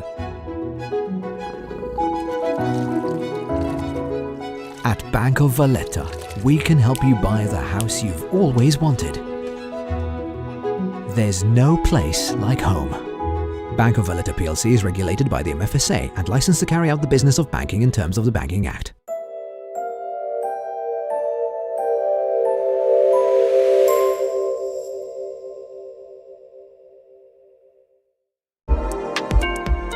Bank of Valletta. Impenn lejn is-suċċess tiegħek.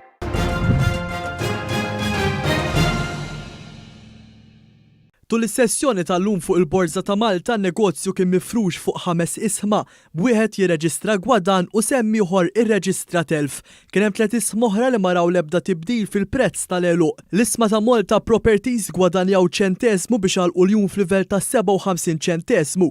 L-isma ta' Simmons Farsons Ċisk tilfu 35 ċentesmu biex għalqu l-jum f'livell ta' 8.15 il-ċentesmu. Tul is-sessjoni tal-lum kien hemm attività wkoll fl-isma ta' BMIT, Bank of Valletta u Malta Post. Iżda minkejja dan in-negozju ma ġie reġistrat l-ebda tibdil fil-prezzijiet tal-eluq ta' dawn l-isħma.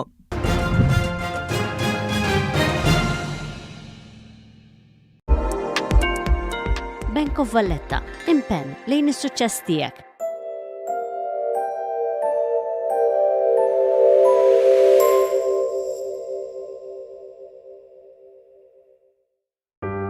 Dan il-programm huwa adattat għal kull età.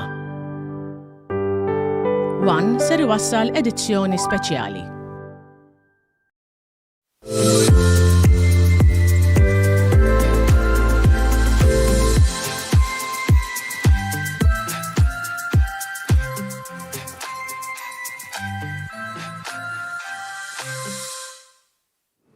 Signor nsemmilkom narġa' nilqawkom għal dan il-programm speċjali sa li smajna d-diskors tal-Prim Ministru Robert Abela flimkien mal-mistiedna tiegħi ser nkunu qegħdin narblu il-punti ewlenin tad-diskors tal-Prim Ministru, diskors kif antiċipajna ottimist u li dar propju loqsma kollha nistgħu ngħidu fuq. Nintroduċi l-mistidna tiegħi llum għandi Dani Mikallef, deputat mexxej tal-Partit Laburista, Joe Etienne, kirurgu u kandidat tal-Partit Laburista kif ukoll il-Ministru Mirjam Dalli nsemmilkom nilqakom fuq il-programm. Ħanibdew id-diskussjoni billi nisimgħu propju l-ewwel biċċa tal-diskors tal-Prim Ministru set the tone kif ngħidu l-ottimiżmu tal-Prim Ministru kien hemm mill-ewwel minuta naraw. Malta, id-dar tagħna. Malta li bnew dawk li ġew qabilna. L-art li fija ngħixu, l-art li fija nrabbu lil uliedna. Għawdex u Malta flimkien. Nħobbuhom għax fihom nafu li nistgħu ngħixu kuntenti. Għandna dmir li nieħdu ħsiebhom u nsaħħuhom. Iva, rridu naħdmu biex inħalluhom aħjar minn kif sibnihom. Għax għalkemm dan in-nazzjon kiseb ħafna, nemmen li nistgħu naspiraw għal iktar. Nemmen li l-gżejjer tagħna għandhom ħafna potenzjal li jkunu isbaħ, aħjar u aktar ġusti.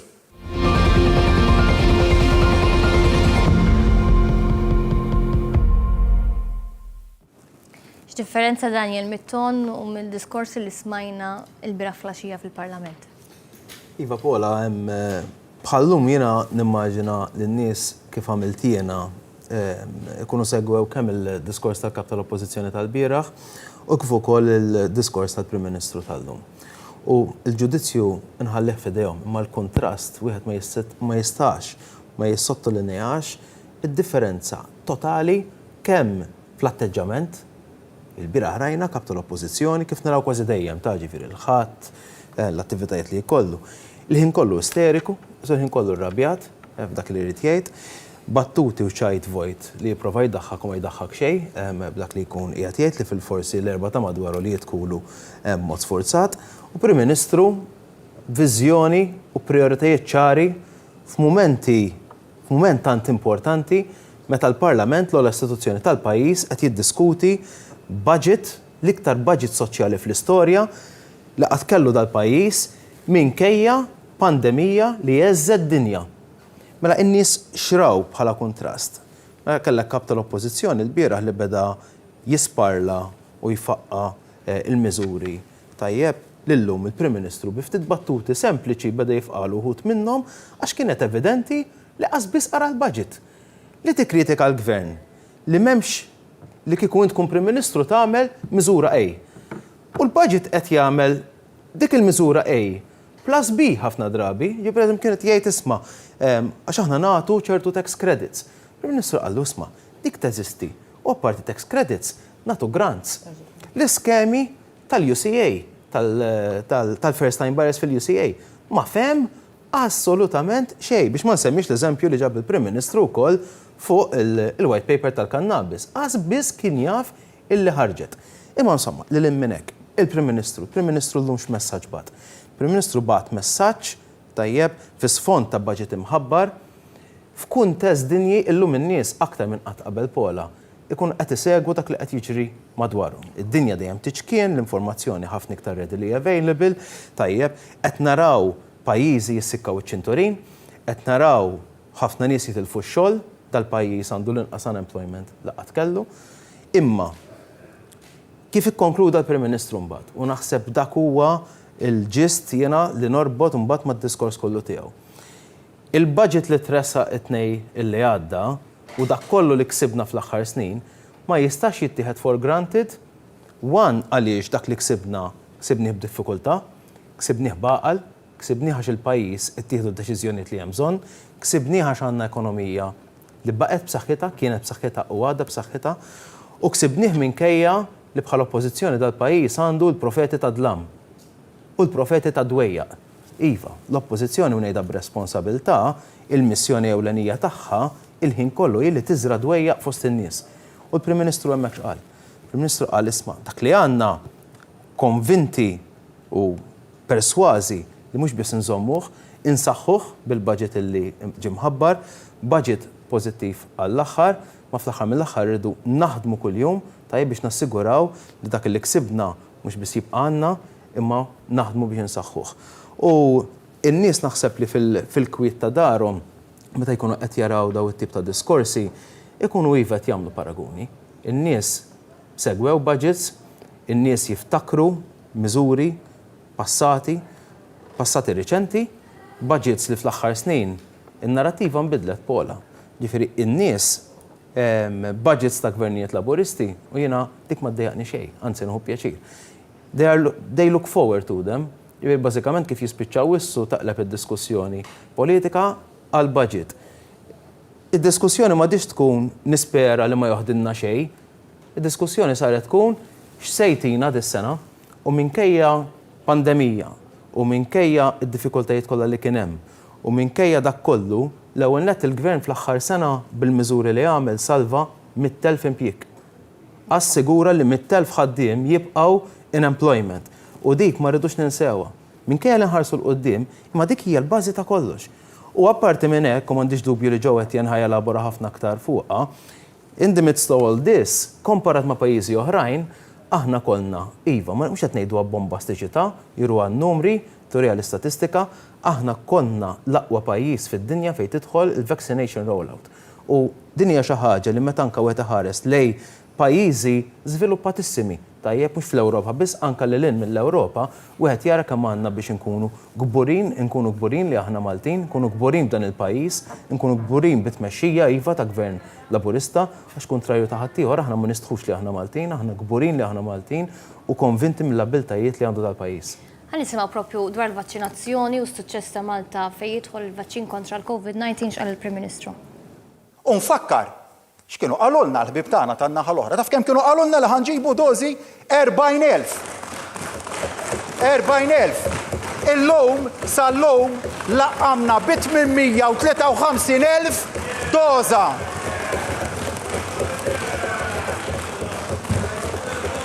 Mhux talli, Sur President, mhux talli ġibna l-vaċċin u ġibnieh mill-ewwel talli mbagħad mexxejna kampanja effiċjenti ta' tilqim u bi kburija ngħid iva, Sur President, li dan il-pajjiż kien l-iktar pajjiż effiċjenti fid-dinja li laqqamna l-poplu tagħna malajr.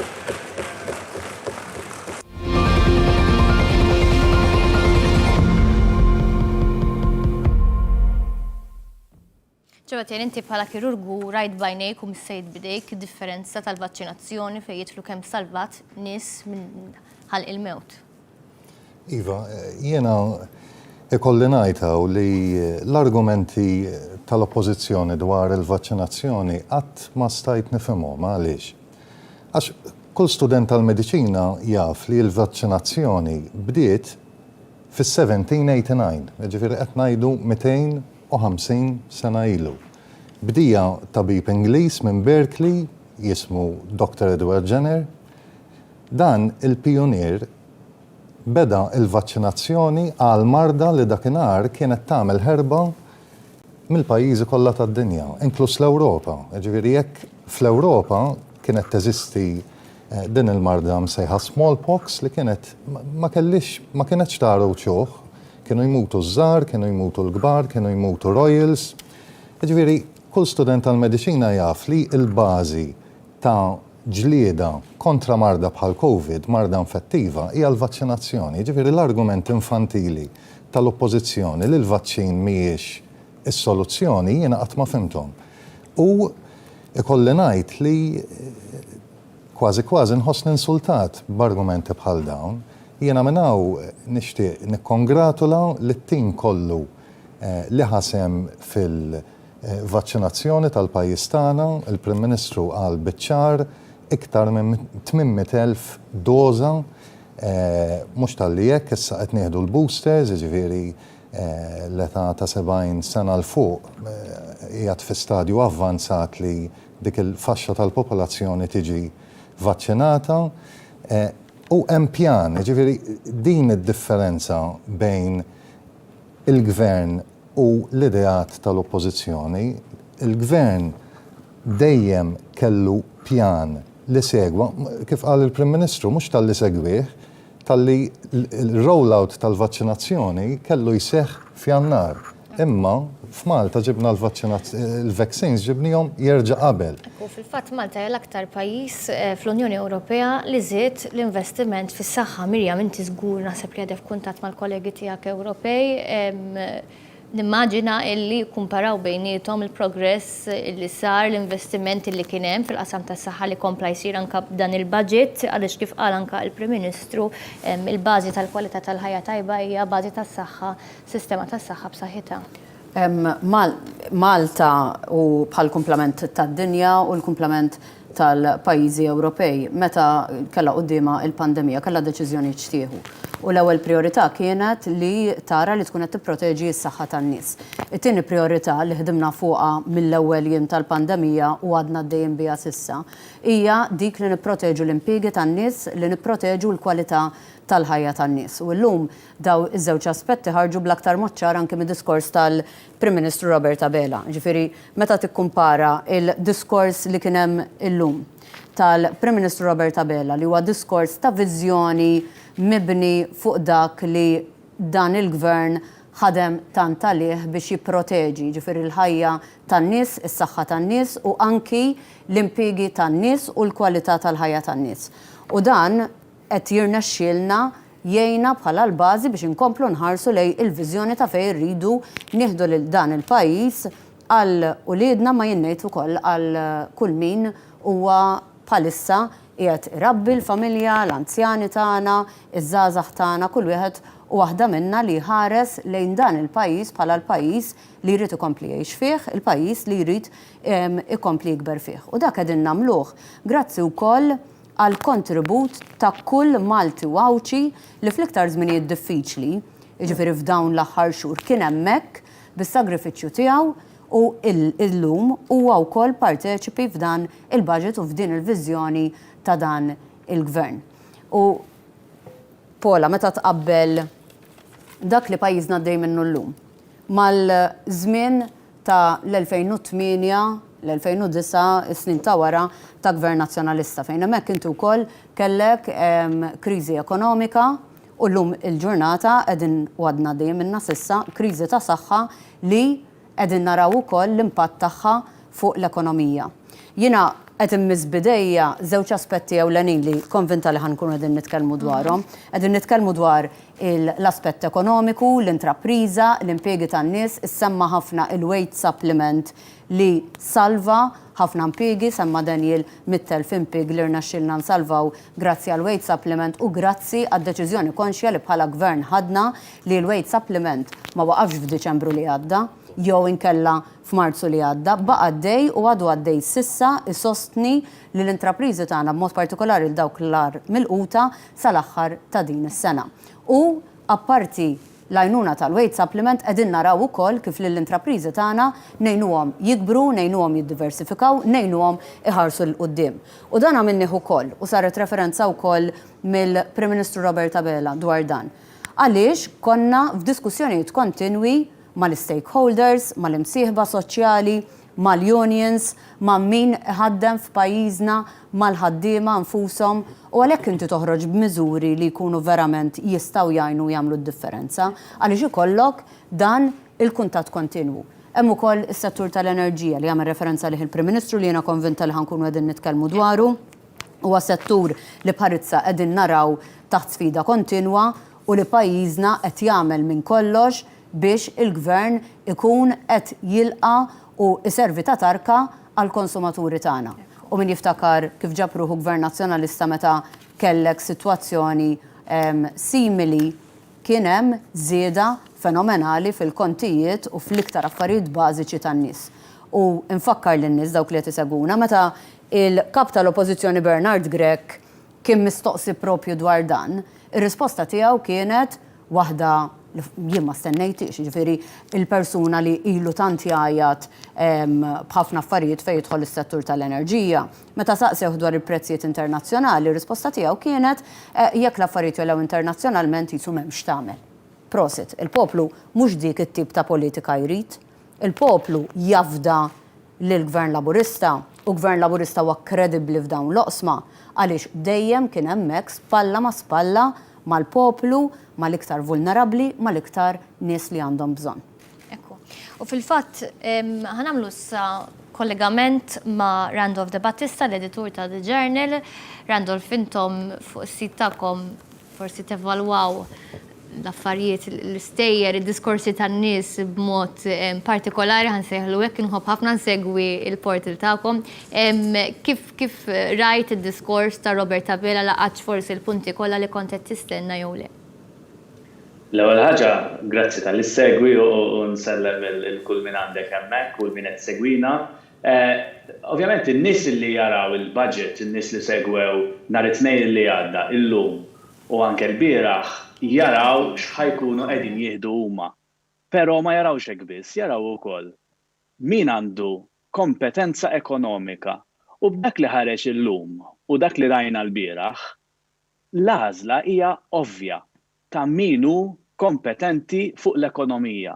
U nixtieq li nifoka fuq l-ekonomija llum għaliex dak huwa l-budget minn hemm jibda kollox u l-bieraħ rajna kap tal-oppożizzjoni illi m'għandux idea tal-ekonomija. F'pajjiżna mdorrijin aħna illi l-Prim Ministri kemm dawk li kienu ekonomisti ovvjament, imma anke dawk illi ma kienux, kellna ħafna avukati Prim Ministri, kollha kellhom idea tal-ekonomija.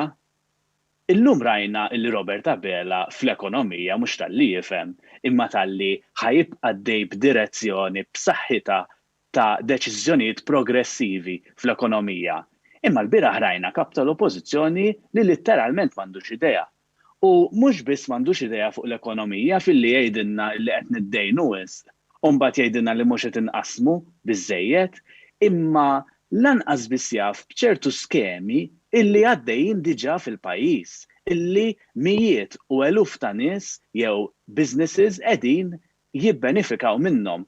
Illum rajna serje u fil-fattada fuq The Journal naraw ukoll x'kienu daw l-iżbalji kollha li ħa Bernard Gregg. Illum rajna pereżempju kif Bernard Gregg il-bieraħ ma kienx jaf bl-iskemi illi jeżistu u l-Ministru hemmhekk preżenti tista' tgħidilna fuqhom ukoll l-iskemi li jeżistu biex kumpaniji iħarġu lil ħaddiema tagħhom. U kellek din is-sena biss sa wissu 1.5 miljun illi ġew użati f'din l-iskema. Jiġifieri dawn huma affarijiet illi juru illi l-kap tal-Oppożizzjoni il-Prim Ministru qallu ma qrajtx il-budget. Jiena inkwetajt iktar il-lejla għaliex fil-press conference li għadu kif għamel Adrian Delija huwa l-persuna illi Bernard Gregg neħħa biex jilħaq minn floku. Bernard Gregg fil-press conference qal illi raħ darbtejn il-budget u għallu iktar ninkwieta jien illi jekk rajt il-budget darbtejn qabel għamilt id-diskors tiegħek u xorta qed tagħmel daw l-iżbalji fost l-oħrajn żball kbir illi għamel fejn tidħol pereżempju il-miżura dwar l-urban conservation areas, proprjetajiet illi jixtru iż-żgħażagħ tagħna f'dawn il-postijiet, miżura progressiva li se tagħmel differenza kbira fil-qasam tal-proprjetà u jien ngħid fil-kwalità tal-ħajja taż-żgħażagħ futuri illi se jkunu qegħdin jixtru il-proprjetajiet tagħhom. Dak żball illi tista' tgħid ma nafx minn fejn ġabu għax meta taqra il-budget u jiena l-bieraħ hekk għamilt terġajt mort naqra id-diskors tal-budget u imkien ma hemm dak illi qal il-kap tal-Oppożizzjoni. Kap tal-Oppożizzjoni li l-bieraħ kien iktar moħħu biex jitfa' ċertu battuti, iktar jitfa' l-dead jokes illi imdorri jitfa' d-dar minn kif kien għalinna t-tifel tiegħu. Dead jokes illi kull ma fehmhom kien David Aġust ħdeħ illi beda jitħaq u jisabbat, imma il-poplu beda jara illi dawn huma kummenti illi ma jagħmlux ġieħ u prova jimla l-ħin b'dawn il-kummenti. Jiena naħseb illi il-poplu fil-aħħar mill-aħħar jażel lil min huwa kompetenti fl-ekonomija. U llum rajna illi il-Prim Ministru Robert Tabela kumparat ukoll ma' Bernard Gregg hemm baħar jaqsam kemm fuq l-ekonomija, kemm fil-viżjoni ekonomika, jiġifieri jekk tkunx viżjoni progressiva jew immorru għall-austerità, imma kif ukoll kemm jaf il-realtajiet tan-nies għaliex faċli tkun fil-gvern tinqafel ġo Kastilja u ma tkunx taf x'inhu għaddej madwarek, x'inhu huma l-weġgħat tan-nies, ma dan huwa Prim Ministru kif rajna kontinwament illi jaf x'qed jiġri fid-djar tan-nies meta il-familji jkunu qegħdin jieħdu t-te u l-kafe filgħodu, jiftħu l-gazzetti u jiddiskutu l-problemi tagħhom, jaf x'qegħdin iħossu, imma mhux jaf biss jieħu d-deċiżjonijiet u jimplementa il-miżuri. Grazzi ħafna Randall. Nħeġġiskom biex tkomplu s-sekwu di ġurnal għal aktar analiżi. Grazzi ħafna. Grazzi ħafna tal-ħin tiegħek Randall. Fil-fatt Randall f'għamel referenza għal mod kif il-Prim Ministru għamilha ċara illi l-Gvern jagħtaw biex jgħin lin-negozju u nsegwu propju kliemu. Il-negozja ħaġa waħda ngħidulhom m'għandhomx għax jibżgħu li se jitħallew waħedhom li jerfgħu dan il-pis. Hekk kif għal xogħol. Ħaġa waħda ngħidulhom u ntihom il-kelma tiegħi. Kif konna magħkom f'dax-xhur kollha investejna €1.5 biljun biex naraw li ebda negozju ma jaqasu l-President f'dal pajjiż. Taħsbu li issa se nħallukom waħedkom biex tagħmlu din qalba? Ma tarax. Anzi, jiena din l-isfida inħares lejha li opportunità.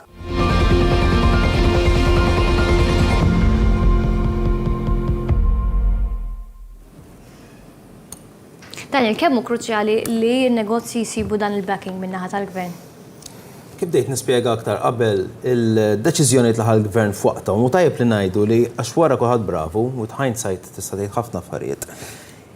Imma f'Marzu 2020 Malta meta bdejna nsegwu l-COVID min-naħa l-oħra tad-dinja ġejja il-mewġa tajjeb, aħna bdejna naraw għal dawk ħafna tal-ġenerazzjoni tiegħi u kbar mdorin naraw ħafna aħbar Italjan pereżempju. Xeni xejn sbieħ bdejna naraw letteralment konvojs ta' trakkijiet tal-militar f'Bologna u fin-nord tal-Italja ġorru l-katavri. Minn hemm tlaqna u qed insemmija di mhux biex inkun drammatiku, tinsemmija biex inkun realistiku.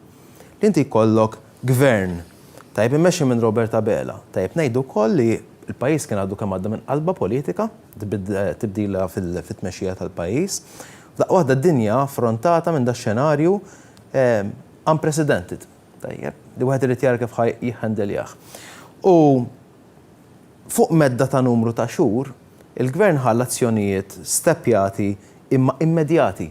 Dik kienet id-differenza li il-gvern aġixxa b'mod studjat imma fl-istess ħin fl-iqsar żmien possibbli biex iwieżen l-ekonomija tal-pajjiż. U l-ekonomija, kif beda jgħid Randolph, minna jitlaq kollox. Ma l-ekonomija għalina mhijiex il-percentaġġ tal-GDP. Mhijiex kemm jiswa l-kejk nazzjonali in terms of billions. L-ekonomija hija l-kwalità tal-ħajja tan-nies huma l-impjiegi tan-nies huma n-negozji, ħafna minnhom negozji żaru medji, impjegaw persuna 2, 3, 10, 20, 30, tajjeb, u mbagħad hemm in-negozji l-kbar.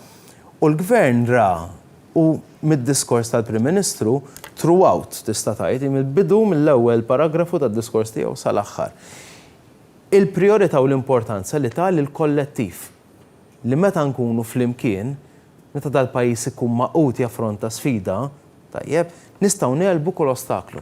U hekk għamilna fl-2020 u l-impetus li tatna dik l-għaqda u kif dittejt Mirjam, għax inti meta tkun qrib anka il-korpi kostitwiti li jirrappreżentaw mbagħad firxa akbar ta' nies imma daw ikunu qishom l-embut ħansejħilhom hekk il-membri tagħhom u dawk li jirrappreżentaw kollha qed jiffidjawhom dak li għaddej, il-gvern seta' jieħu dawk l-azzjonijiet li b'mod mbagħad surgical ħanejtek it-targetja is-setturi differenti u iżinhom b'mod differenti u b'mod differenti għalfejn għax kellek setturi li ntlaqtu mod, setturi li ntlaqtu ħafna iktar, setturi li għamlu xhur magħluqin. Tajjeb, u allura inti ma tistax ikollok one size fits all policy u dik għalhekk l-isfida kienet akbar u given daw il-miżuri, daw mbagħad servew bħala ħanejdu hekk il-trampolin ħansejjaħlu hekk li hekk kif issa d-dinja ħirġa bil-mod minkejja li fadal id-diffikultajiet nkunu ċari. Tajjeb, imma servew bħala cushion biex kif qalet Mirjam, il-gvern ma qalx isma' ħanibda nagħti l-weight supplement. U mbagħad f'daqqa waħda qal isma' issa nista' naqta' għax qed toperaw. Le, il-weight supplement għadu qed jingħata biex jagħmel tajjeb għad-daqqa li ħaddu n-negozji tagħna ħankunu ċari wkoll. Għax bli hemm min qed isegwina u tilef xogħlu fil-pandemija. Tajjeb, minkejja dan forsi hemm tilef xogħlu u naf numru ta' nies u sabu xogħol ieħor. Għaliex l-ekonomija tagħna ħolqot opportunitajiet oħrajn. Kien hemm in-negozju tiegħu għala daqqa li ma stax jirkupra minnha. Tajjeb, imma kien hemm ukoll min, kien hemm ħafna wkoll rajna kif kienu pronti l-intraprendituri Maltin jiddiversifikaw l-operat tagħhom b'tali mod li laqgħu ċirkostanzi differenti li hemm uħud jgħidulek isma' jien kważi fil-pandemija mort aħjar. Tajjeb, u ngħaddi biex nagħlaq fuq dal-aspett għax naf li l-ħin huwa kontrina, imma importanti li nenfasizza fuq dan il-punt. Il-Prim Ministru qal sentenza importanti ħafna li naħseb in-nies ħassewha u dik li tagħmel id-differenza. Aħna ma nħallu lil ħadd waħdu. U dik tiġbor il-politika mhux biss tal-Gvern Laburista f'kuntest ta' pandemija u ta' kriżi mondjali, imma f'dak li nemmnu fih. Partit politiku li l-prinċipju ewlieni tiegħu huwa xpronat mill-ġustizzja soċjali u mill-mobilità soċjali, tajjeb, b'tali mod li inti meta ma tinsarħat fil-politika tiegħek, kulħadd għandu ċans jimxi l qudiem. Dik kienet, dik għada u dik ħatibqa' il-politika li mmexxu bħala partit. Ekku, ġew tjen kif qiegħed miegħi illum ma nistax ovvjament ma nsemmix il-Lawdex u propju il-Prim Ministru risponda naħseb mod eċċellenti l-kritika li provat tagħmel l-Oppożizzjoni dwar Għawdex u l-budget tas-sena d-dieħla nisimgħu kliemu. Għawdex għalina qiegħed fil-qalba ta' kull deċiżjoni li nieħdu mela kif kontu tagħmlu intom tagħmlu kapitlu fl-aħħar tal-budget Għawdex ma tarax aħna lejna Għawdex qiegħed hemm mill-bidu sat-tmiem ta' kull konsiderazzjoni u deċiżjoni li nieħdu għall-pajjiż.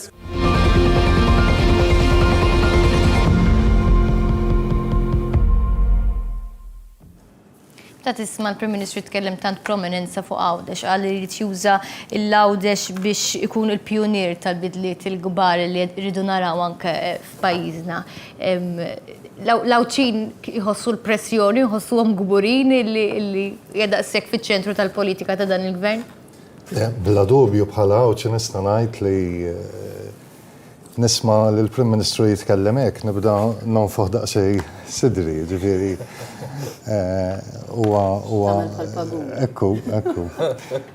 Ifhimni, aħna maħniex imdorrin li nisimgħu Prim Ministri li meta jkunu jitkellmu fuq il-poplu tagħna, l-ewwel isemmu l-Għawċin imbagħad isemmu l-Maltin. Ġifieri dik xi ħaġa li jien ninnota bħala Għawċi, ovvjament il-popolazzjoni Għawċija tieħu gost biha. Ma dan mhux bil-klim biss, dan qed nitkellmu issa fuq il-fatti.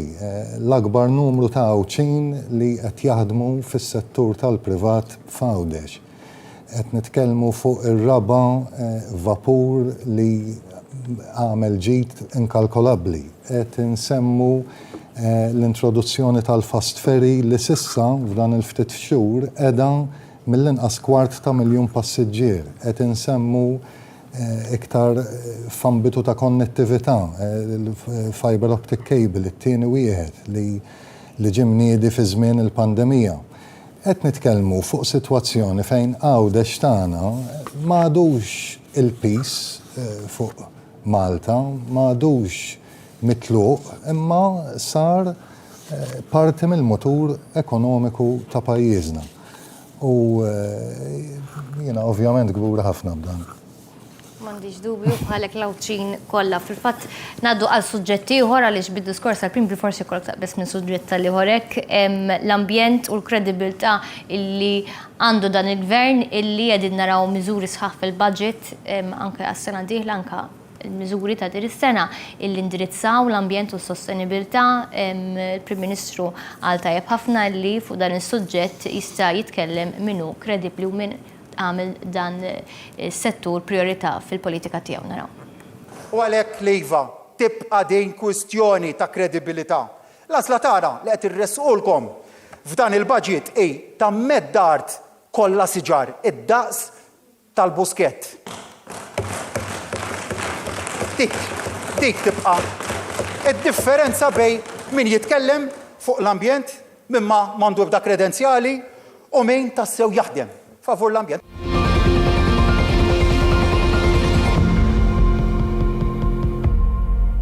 Miriam, għandur fuq l-lum il-Prim Ministru apparti li għamil referenza għal miżuri ambientali għamil referenza wkoll għall-enerġija rinnovabbli għal li jixtieq jara anke l-wind farms pajjiżna xi darba. Dal-gvern qed jagħti priorità tangibbli lill-ambjent, temmen li għandna l-kredibilità li dan is-suġġett nelevawh daqs il-prioritajiet l-oħra li mdorrin li naraw. Ħana referenza għal dak li għadu kif semma l-Prim Ministru Robert Abela, ġifieri il-proġett ta' forestazzjoni fil-inħawi tal-Inwadar. Dan huwa proġett li qabel ma ġie preżentat iddiskutejnih fit-tul jiena u l-Ministru tal-Finanzi Clyde Caruana. U qbilna li rridu nħallu legat li tfal tagħna fejn intuhom buskett ieħor. U minn hemmhekk nibet il-ħsieb li dan il-proġett ta' forestazzjoni fl-Inwadar jingħata daqshekk prominenza f'dan il-budget. U hawnhekk huwa xhieda oħra ta' kemm dan huwa gvern li jisma'. Jiġifieri din l-idea li jkollna forestazzjoni fl-Inwadar ħarġet mill-ħsieb ta' żewġ periti żgħażagħ. Rajna dak il-ħsieb batna lihom separatament jiena u anke il-Ministru Clyde Caruana mbagħad iltqajna u komplejna bid-diskussjoni biex naraw x'kien il-ħsieb tagħhom u rajna li dak il-proġett li huma din jipproponu jista' jibni fuq il-pjan li għandna għall-Inwadar, l-Inwadar huwa park nazzjonali u hemmhekk għandna Board of Management apposta l-Inwadar li għandhom il-pjan tagħhom u rajna kif ninkorporaw flimkien dik l-idea ta' dawn il-periti ma' dak li rridu nagħmlu. U ddeċidejna li ninvestu dawn il-flus biex verament nkunu qed inħallu legat li tfal tagħna biex għada pitada ngħidu hemmhekk aħna bdejna dak il-proġett enormi ta' forestazzjoni. Pola, mhux qed ngħidu jiena biss, għaluh ukoll l-stakeholders li dan huwa l-iktar budget li ħares lejn is-sostenibilità. Tkellmu fosthom pereżempju l-Kamra tal-Kummerċ u kien hemm anki kummenti min-naħa tal-Kamra tal-negozji żgħar u medji kif dan il-budget qed jara li jgwida lill-intrapriża tagħna lejn is-sostenibilità u anki lejn l-ekonomija l-ħadra. Għandna miżuri f'dan il-budget fejn nitkellmu dwar kif irridu nigwidaw l-investiment lejn l-ESGs. Jiġifieri l-environmental, social u l-governance bħala pilastri biex anki min ikun irid jinvesti nagħmlu ilu iktar faċli biex jinvesti f'dawn il-tip ta' kumpaniji. Tkellimna dwar kif noħolqu suq ta' carbon credits anki għal kumpaniji f'pajjiżna ħalli dawk il-kumpaniji li jridu jinneutralizzaw anki t-tniġġis li jorganizzaw it-tniġġis li jipproduċu l-intraprizi flok jixtru carbon credits minn barra jkunu jistgħu jixtru il-carbon credits f'pajjiżna. Rajna diversi miżuri ta' kif nistgħu ninċentivaw dik it-tip ta' intrapriża u anke l-intrapriża diġitali. Apparti minn hekk u hawnhekk tkellem ukoll dwar dan Daniel, jiena il-Ministru responsabbli mill-enerġija u l-intrapriża u anke l-iżvilupp sostenibbli dawn l-aħħar 11-il xahar.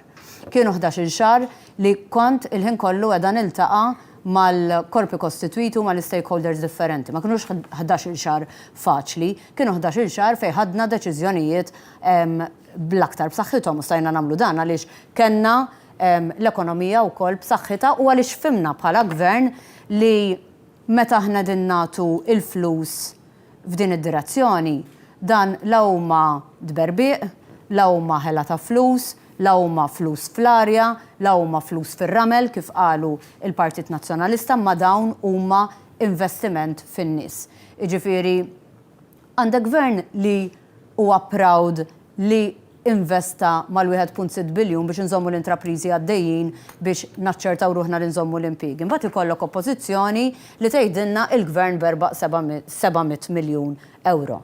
Meta dawk is-700 miljun euro marru. Per eżempju, 220 miljun euro l-intrapriża biex nżommu l-intrapriża għaddejja. Kellek 138 miljun euro iktar fil-qasam tas-saħħa biex ġibna l-vaċċin, ġibna l-boosters. Kellek diskrepanza fil-qasam tal-edukazzjoni biex naċċertaw ruħna li l-iskejjel ta' tfal tagħna huma preparati u tfal ma ntelfuhomx l-iskola. Kellek diskrepanza fejn jidħol il-qasam tas-sigurtà, il-ħarsien, il-pulizija, is-soldati li kellna bżonnhom ukoll fi żmien ta' pandemija. Dan jorbot ukoll ma li semmejt li inti ġifieri il-viżjoni tagħna pereżempju fuq settur bħalmu l-enerġija. Diġà tkellimna dwar kif dan il-gvern qed jara li jipproteġi lill-konsumaturi ma maħniex nieqfu hemmhekk. qegħdin naraw ukoll kif nistgħu nkunu aktar innovattivi fil-ħsieb tagħna. Jiġifieri inti semmejt li pereżempju il-wind farms biex niġġeneraw aktar enerġija rinnovabbli.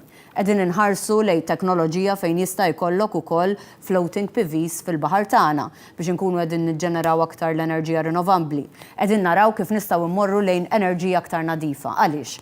Għaliex finalment irridu naraw li nkunu qegħdin noħolqu dan it-tip ta' impjiegi f'pajjiżna, daw il-famuża green jobs, naraw li nkunu qegħdin niddekarbonizzaw l-ekonomija, għaliex finalment nemmnu li l-konsumatur Malti u Awċi ikun qiegħed jiggwadanja ferm u ferm aktar. Daniel, kif hawn inti permetti li nibda xejn ton iktar partiġan, Mirjam għamlet, le, għaliex mhux Mirjam biss, imma ħafna mill-mistiedna li kelli tul dal-programmi donnom ma setgħux jifhmu r-reazzjoni kif irreaġixxiet l-oppożizzjoni għall-budget, kif tirreaġixxi l-oppożizzjoni naħseb għall-proposti li kollha tisma' ħirġin mingħand il-Gvern u Prim Ministru għamel osservazzjoni interessanti immens ħansegwuh. Kultant, jien nibda ngħid imma mhux naturali li l-Partit Nazzjonalista jaġixxi hekk li jħalli lin-nies waħedhom li jkun indifferenti man-nies.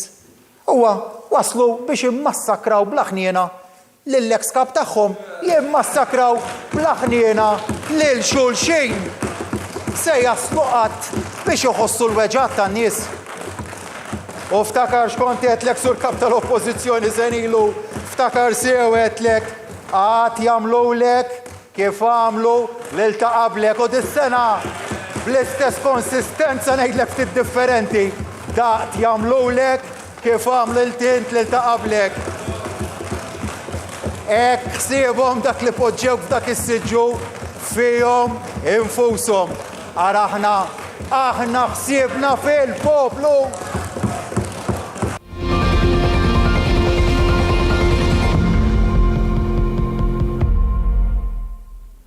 Donnok taqbel mal-Prim Ministru Daniel mill-facial expression tiegħek. Le, jadduli ħafna affarijiet minn moħħi għaliex għal min isegwi b'mod kontinwu huwa diffiċli biex toħroġ loġika minn dak li jgħid il-kap tal-Oppożizzjoni. U ngħidha b'rispett jiġifieri fuq livell politiku mhux b'livell personali. Jekk taqbad ir-reazzjoni tiegħu ta' wara l-budget, l-ewwel reazzjoni, ovvjament hemmhekk ma tantx ikollok ħin forsi taħseb u x'naf jiena. L-ewwel reazzjoni tiegħu kienet budget ta' ħela. U bdew kampanja ta' billboards u x'naf jiena u qalulna li la r-reċessjoni f'40 sena. Issa l-aħħar darba li dal-pajjiż kien għaddej minn reċessjoni kien bejn l-2008 u l-2013 mhux b'mod kontinwu, imma l-pajjiż kien f'reċessjoni silenzjuża. Dak iż-żmien oppożizzjoni responsabbli għax inti meta tkun oppożizzjoni qed taspira li tkun fil-gvern ma tippruvax trewwaħ li hawn reċessjoni fil-pajjiż għax iktar ma trewwaħ dik in-narrattiva iktar ħad toħloq dwejjaq u iktar ħassib inċertezza jekk il-poplu jtik il-fiduċja u sfidi li titteleb inti stess. Mela allura l-konklużjoni awtomatika tiegħi l net il-pajjiż mhuwiex qiegħed f'reċessjoni. Tajjeb u n-nies jafuh dan. Jiġifieri kull ma trid toħroġ mill-bib il-barra. U dik hija problema ewlenija li għandhom l-esponenti nazzjonalisti prinċipali. Daw evidenti li ma jagħmluhiex man-nies. Daw evidenti li ħafna minnhom ma joħorġux mid-dar jew miċ-ċrieki soċjali ta' nies li huma fl-istess kategorija tagħhom ħansejħilhom hekk. Allura m'għandhomx fil ta' dak li għaddej fit-triq. U nsaqsi n-nies jekk il-pajjiż hux f'reċessjoni. U tara kif tweġiba ħafna min-nies jitku bik. Il-ġlieda li hawn bħalissa huwa biex l-employers isibu min jaħdem. Riċessjoni ma tkunx hekk, riċessjoni n-nies jiġru warajk biex ittihom biċċa xogħol. Tajjeb, u niftakruh dak iż-żmien, jiena meta gradwajt fil-bidu kont għadni qed nibda naħdem, kull bennej li tiltaqa' miegħu, tin il-mobile ħalli noqgħod inċempilla kultant forsi jkollok biċċa xogħol. Illum kiċċempillu qasi wieġbek, tajjeb, konnek fl-aħħar snin u għadna hekk. Tajjeb, imma lil minn dan. Bdejt nitbissem meta bdejt nara l-klippa wkoll. Wara l-budget għallinna budget ta' ħela. Imbagħad ġie reazzjoni tiegħu u beda ddej b'miżuri evidentement li ma qarax il-budget għax il-miżuri li kienu hemmhekk u fuq li qal il-Prim Ministru. Mela l-ewwel net, Bernard Grech.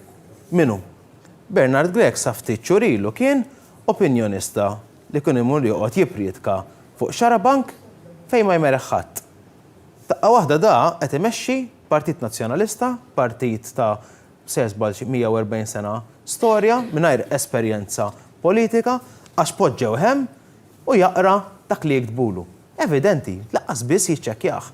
U hawn ġew Etienne l-inserta minn Għawdex, episodju li ġara fl-aħħar ġimgħat li forsi ma natax is-sinifikat, l-importanza ta' sinifikat tiegħu li jiġbor dak li qed jgħid il-Prim Ministru eżempju tipiku ta' kif il-kap tal-Oppożizzjoni kontinwament dak li poġġew hemm idaħluh ġo ħajt kienet l-elezzjoni reġjonali ta' Għawdex fejn biex jibbenefika kandidat nazzjonalista tajjeb raw xamlu gerfxu sistema interna tagħhom elettorali biex qalaw il-kandidat li l-aktar ġab voti li ħarġilhom indipendenti u tajjeb għax ma rridux li jridu kandidat ieħor spiċċa biex rebħilhom u jekk wieħed jagħmel il-kalkoli evidenti li kien hemm ħafna kunsilliera tal-Partit Nazzjonalista li huma stess ma vvotawx lill-Partit Nazzjonalista da fuq elezzjoni tal-kunsilliera dawn nies uffiċjali ta' partit. Ma kif jista' jaspira dal-bniedem li sempliċi kalkolu sempliċi hekk li ma tafx tagħmlu aħseb huwa kemm kapaċi tagħmel kalkoli biex tmexxi pandemija, biex tagħmel il-procurement tal-vaċċin, biex tipprepara budget għal sena fejn għandek l-ekonomija Ewropea li qed tirribawndja mill-pandemija imma bl-isfidi li ġejjin fost l-oħrajn fis-settur tal-enerġija b'dak li qed jiġri fil-prezzijiet tal-fjuż li jaffettwaw it-trasport, jaffettwaw l-ikel, jaffettwaw ix-xorb, jaffettwaw dak kollu li jasal għax aħna niddependu fuq l-importazzjoni għax aħna gżira. Jekk m'intx kapaċi tieħu deċiżjonijiet u tħalli min idaħlek il-ħajt fuq xi ħaġa sempliċi hekk, kif in-nies jistgħu jieħduk bis-serjetà biex tmexxi pajjiż. U naħseb jiena li n-nies u ngħaddi biex nikkonkludi, in-nies meta jkunu qed jaraw daw it-tip ta' affarijiet, in-nies ikunu qed jevalwaw kollox ta'. In-nies jevalwaw iva anka l-għaqda f'partit politiku, anka kemm partit politiku huwa kumpat, għaqda ma jfissirx li għandek gallinar tiġiġ u kulħadd ixengel rasu għall-istess ħaġa, għaqda jfisser li għandna l-istess tir, għandna l-istess viżjoni, ħan argumentaw, ħan naraw kif ħanaslu għall-istess san u lan tagħna huwa wieħed li nagħtu kwalità ta' ħajja aħjar lill-poplu Malti wawċi kollu. Fuq linja magħna għandna lil Matthew Zarafa, Matthew ġej mill-kamp soċjali, kamp tal-housing, il-housing donu dejjem qed jingħata priorità dan il-gvern l-istess mod f'dan il-budget u l-Prim Ministru anke rimarka fuq għax kienu l-kummenti tiegħek Matthew. L-ewwel ħaġa grazzi tal-istedina u nsellem lilek Paula l-mistiedna kollha tiegħek u s-segwaċi kollha ta' wan. Il-differenza naħseb jiena xtaqt nitkellem kemm fuq il-housing kif ukoll fuq temi oħrajn. Il-differenza ewlenija naħseb jiena kif semmew il-kelliema li għandek miegħek hija li n-nies ikunu qegħdin ifittxu mexxej diskors li jserħilhom moħħhom jagħti jserħan il-moħħ u diskors li ma jkunx diviżiv. Fid-diskors tal-kap tal-Oppożizzjoni l-bieraħ naħseb wieħed irid jgħid li kien xi ftit nieqes mill-onestà għaliex naħseb li ma kienx ġust il-kap tal-Oppożizzjoni fl-assessment tiegħu ta' dan il-budget. Nis jafu li kienu sentejn ta' sfidi kbar, sfidi u kontinwi, nażar danejt, u naħseb li dan il-budget laħaq il-bilanċ eku li kien hemm bżonn. Ġifieri rajna, meta inti Paula, l-akbar investiment soċjali, ambjentali u anke fis-saħħa u fl-edukazzjoni. Dan il-budget ta' lil min jiflaħ lanqas, ta' lil pensjonanti, ħaħsib il-persuni b'diżabilità, qed iwieżen u jara titjib fil-kwalità tal-ħajja, titjib fit-trasport, kif ukoll punt importanti ħafna u naħseb hija sfida li rridu dejjem naħsbu għaliha u nħarsu dejjem li hija l-affordabilità u naraw li l-suq tal-proprjetà dejjem ikun iktar affordabbli. U hemm numru ta' skemi li qegħdin iħarsu lejn dan. Il-diskors mbagħad tal-Prim Ministru illum huwa diskors ta' Prim Ministru seren u konfidenti u jixed it-tema ta' dan il-budget, it-tema ta' Malta x'Malta rridu għall uliedna u kemm fid-diskors tal-Prim Ministru kif ukoll fil-miżuri u l-budget innifsu, budget li kien konsultattiv ngħidlu jiena realistiku grounded ħafna u dan stajna naraw ċar, ġifieri mill-kamp soċjali u mis-settur soċjali rajna li d-diskussjonijiet tmexxew b'mod professjonali u serju ħafna, id-diskussjonijiet kienu ċari ma' kulħadd, realtà, u kif semma tajjeb Daniel ftit qabel qal kienet sfida anke għaliex il-miżuri u l-proposta ta' dan il-budget ma kienux immirati bħala a one size fits all. Iżda kien hemm bżonn miżuri differenti għal setturi differenti u l-bżonnijiet kollha tagħhom fi sfidi li qegħdin isibu ma' wiċċhom f'dawn iż-żminijiet partikolari. Għalhekk naħseb id-differenza ewlenija u xaġa li jfittxu n-nies itolbu jiżdawn fuq punt wieħed, il-punt ta' kredibilità. Ġifieri llum id-diskors tal-Prim-Ministru wara dan li huwa budget grounded kif qed u budget li huwa kredibbli. Bażikament kredibbli għaliex anke l-miżuri kollha li saru nemmen jiena kif għandu jkun. Grazzi ħafna lilek Matthew Kol tal-kummenti tiegħek. Fil-fatt nixtieq qabel ngħaddi l-kummenti konklusivi min-naħa tal-mistiedna tiegħi nisimgħu sirta oħra mid-diskors tal-Prim Ministru li proprju rifletti t-tema ta' dal-budget kollu. U din hija Sur President iva l-Malta li rridu nħallu. Għawlu li Għawdex u Malta fejn l-ekonomija tibqa' mixja l qudiem bis-saħħa, Għawdex u Malta fejn l-ekonomija tibqa' tiddiversifika, toħloq niċċed ġodda sabiex nilqgħu għall-isfidi tal-futur. Għawdex u Malta fejn inkunu iva nistgħu nibqgħu ntejbu l-opportunitajiet ta' kulħadd.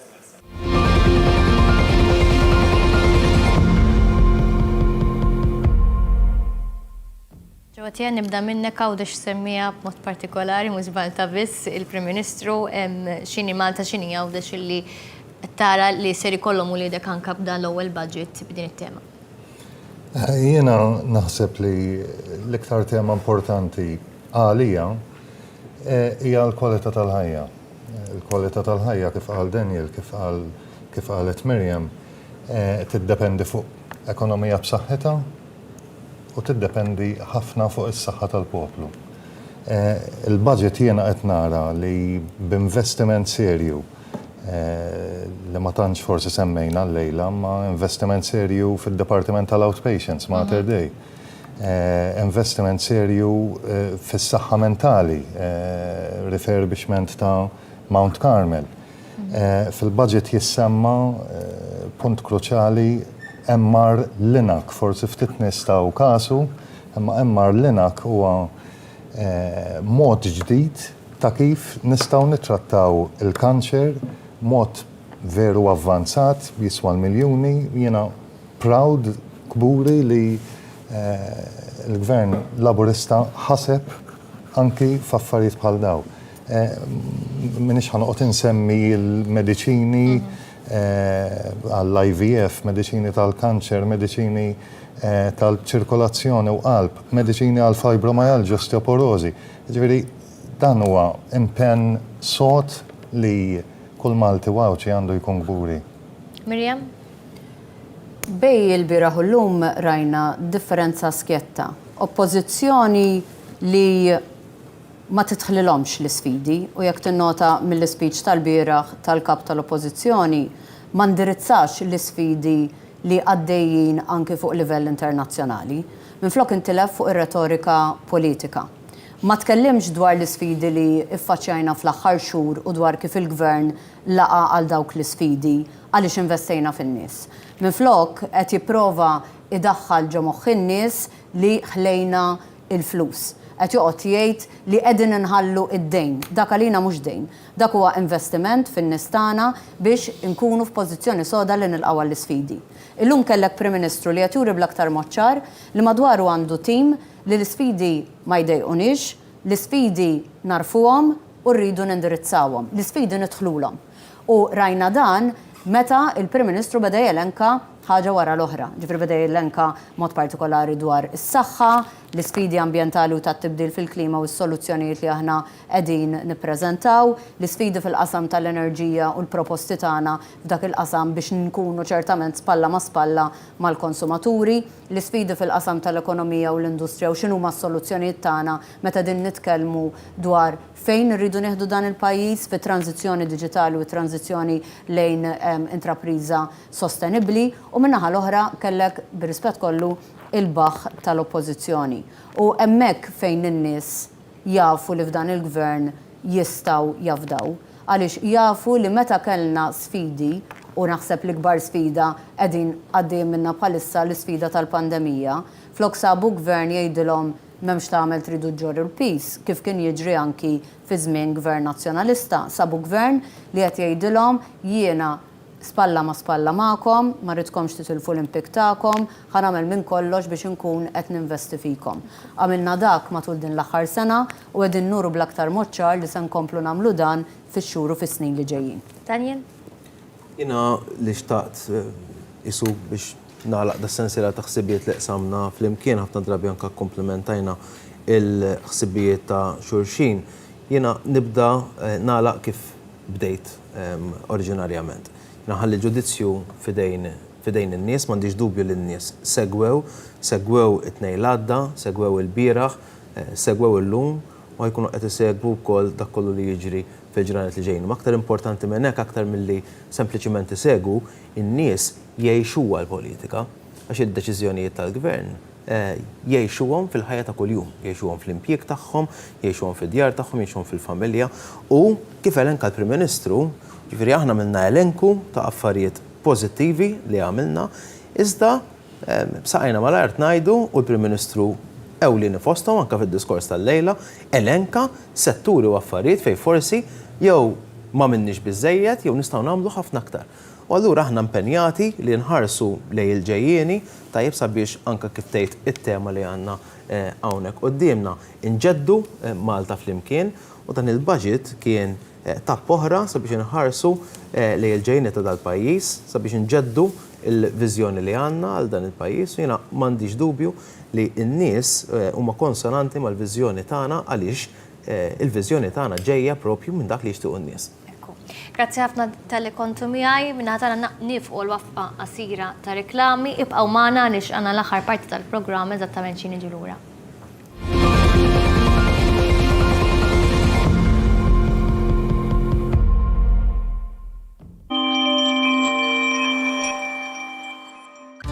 Akkwista Same Day Internet ta' Go minn 25 euro biss fix-xahar.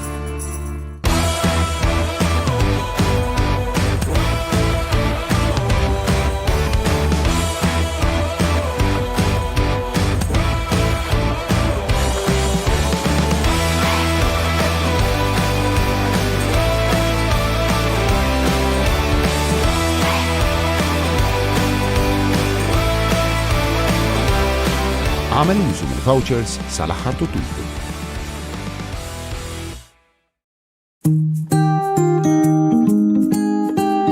When you buy a Royalty mattress, you're buying not just a bed, but your unique sleeping experience. Manufactured locally using the best materials and finished to your individual specifications. Royalty mattresses offer the highest level of comfort at the best prices. Because Royalty bedding is an experience in rest and relaxation designed especially for you. And will be delivered free to your doorstep.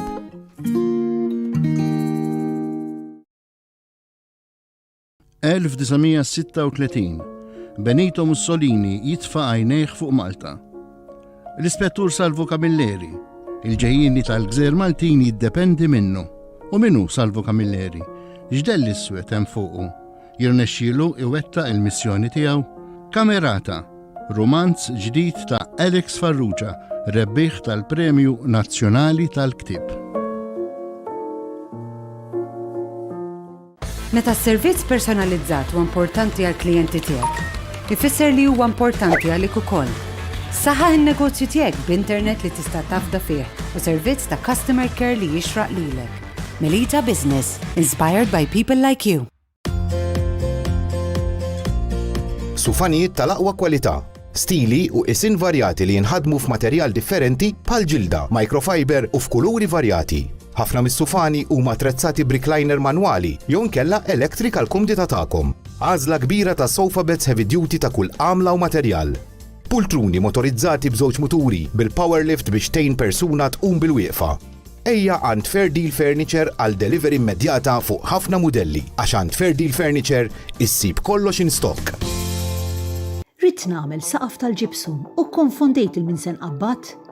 Abbat lil Xwiereb Installations u għamluli biċċa xogħol ta' veru, xogħol pulit, lestewli fil-ħin u bi prezz veru raġonevoli. Ġibsum tal-ola kwalità għall-istabiliment jew id-dar tiegħek, Xwiereb Installations ħal-Ormi. Għal stima u iżjed informazzjoni ċemplulhom 21 49 5799. Learn to check. Learn what to feel and look for. Learn the normalities of your body so you can spot any abnormalities. Learn that sometimes you will never know that something is wrong. Report any changes to your doctor immediately. The nationwide Pink Oct MOV 21 is coordinated and financed by the Marigold Foundation. OSS, modell ta' saqqu ġdid, Latex Q-Gel. Saqqu magħmul 100% b'latex naturali, b'topper ġdid rivoluzzjonarju imħallat bil-ġel tar-ram fuq kull naħa tas-saqqu. Fost il-benefiċċji li joffri r-ram insibu li jgħin biex jipproteġi minn viruses, huwa anti-infjammatorju u bekk jgħin iċ-ċirkolazzjoni tad-demm.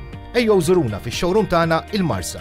OSS 211 Isward Street il-Marsa. ċempel fuq 21 347 122 jew 3. See you at OSS. Bye. Are you sleepy? Need a bed? Perfect comfort straight ahead.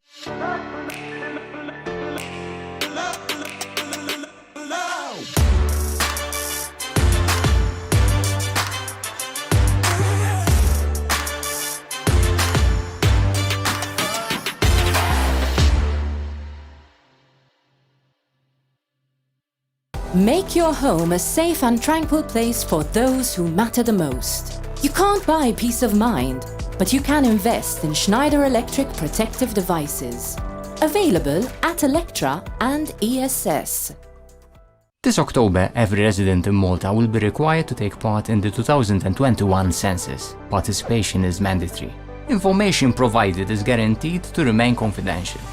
Malta Census 2021. Everyone matters.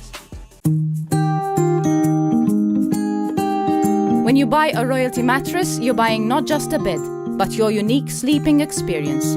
Manufactured locally using the best materials and finished to your individual specifications. Royalty mattresses offer the highest level of comfort at the best prices. Because Royalty bedding is an experience in rest and relaxation designed especially for you. And will be delivered free to your doorstep.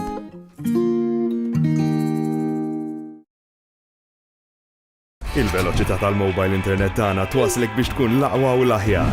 Go, uffiċjalment l-aktar mobile network veloċi f'Malta ċertifikat minn U-Class Speed Test. Għaqleb ma' Go u gawdi minn data bla limitu bil-Freedom Mobile Plan tagħna li jibda minn €17.99 biss fix-xahar. L-ilma u riżorsa essenzjali. Importanti li nikkonservawh. Hemm ħafna x'tista' tagħmel biex tifranka l-ilma biex tkun taf aktar żur ilma.org.mt. L-ilma ibda minnek. Dan il-proġett hu parzjalment finanzjat mill-Unjoni Ewropea bħala parti mill-Fond ta' Koeżjoni, Fondi Strutturali u ta' Investiment Ewropej 2014-2020.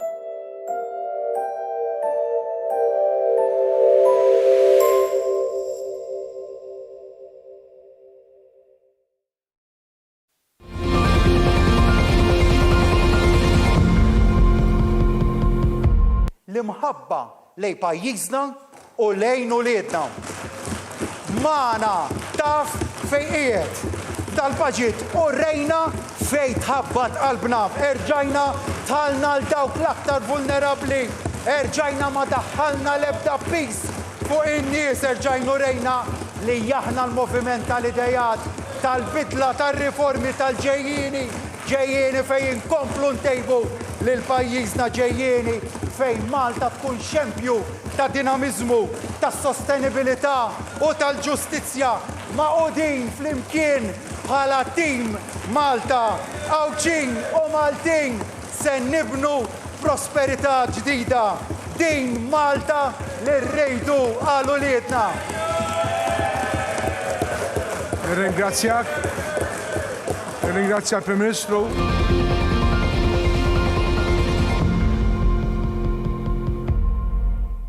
kun il-qawkom l-raman emmek semmejna il-kommenti konklusivi ta' diskors tal-Prim Ministru Robert Tabella li propju għedin analizzaw tul dan il-program speċjali miħaj innaqdu issa l-Ministru Byron Camilleri, il-Ministru Giulia Farrugia Portelli, kif ukoll membru parlamentari Jonathan Attard, grazzi tara naqattu miħaj dal-ħin għaliex bħalissa il-battery tibda tmajna ta' kulħadd, imma tfadlinna ħafna x'narblu mid-diskors tal-Prim Ministru. Byron, ħanibda minnek. Il-konklużjoni kienet ottimista daqs il-bidu daqs il-diskors kollu. X'derlek mid-diskors tal-lejla? Il-budget huwa proċess finanzjarju u anke ekonomiku, però li jimplementa viżjoni. Il-viżjoni tal-gvern iħsib tiegħu ta' fejn irid illi jieħu lil pajjiżna, ta' dak li rridu nħallu lil uliedna. U allura qabel xejn id-diskors tal-Prim kien wieħed eċċellenti llum. U li għalluq kien wieħed aħjar. Għaliex matul id-diskors tiegħu seta' ifihom aħjar il-Prim Ministru dak illi hu bħala Prim Ministru u aħna bħala gvern nemnu illi jeħtieġ nimplementaw għal pajjiżna. U nimplementaw għal pajjiżna billi nintroduċu diversi miżuri, inkluż dawk illi hemm fil-budget, sabiex iwasslu għal pajjiż aħjar, sabiex iwasslu ta' kif pajjiżna għada ser ikun aħjar millum. Però mbagħad ukoll li ma jkunx budget illi jaħseb fil-lum biss, iżda jkompli jaħseb għal-futur. U allura jekk hemm xi ħaġa li nislet minn dan il-budget huwa illi kif dan il-budget qabel xejn ħaseb kulħadd. Iżda ħaseb fl-iktar dawk li jfilħu inqas. U dawk li jfilħu inqas li jagħmel ħafna referenza lihom illum il-Prim Ministru. U fil-fatt kommenti li laqatni mid-diskors tal-Prim Ministru kien kif għalkemm dan huwa budget l-aħħar budget qabel elezzjoni ġenerali il-gvern ma ħallix forsi l-immaġinazzjoni tiġribih ma kienx populist imma baqa' responsabbli f'dak illi wieħed. Ma wedniex kollox lil kulħadd għax dan huwa l-aħħar budget tal-leġislatura, kieku għamilnek. Konna nkunu responsabbli. U l-responsabilità nippreferi nħalli għal ħadd ieħor. Għamilna dak li jiflaħ il-pajjiż. L-aħbar it-tajba hi li nifilħu ngħinu lill-familji Għawċin u Maltin.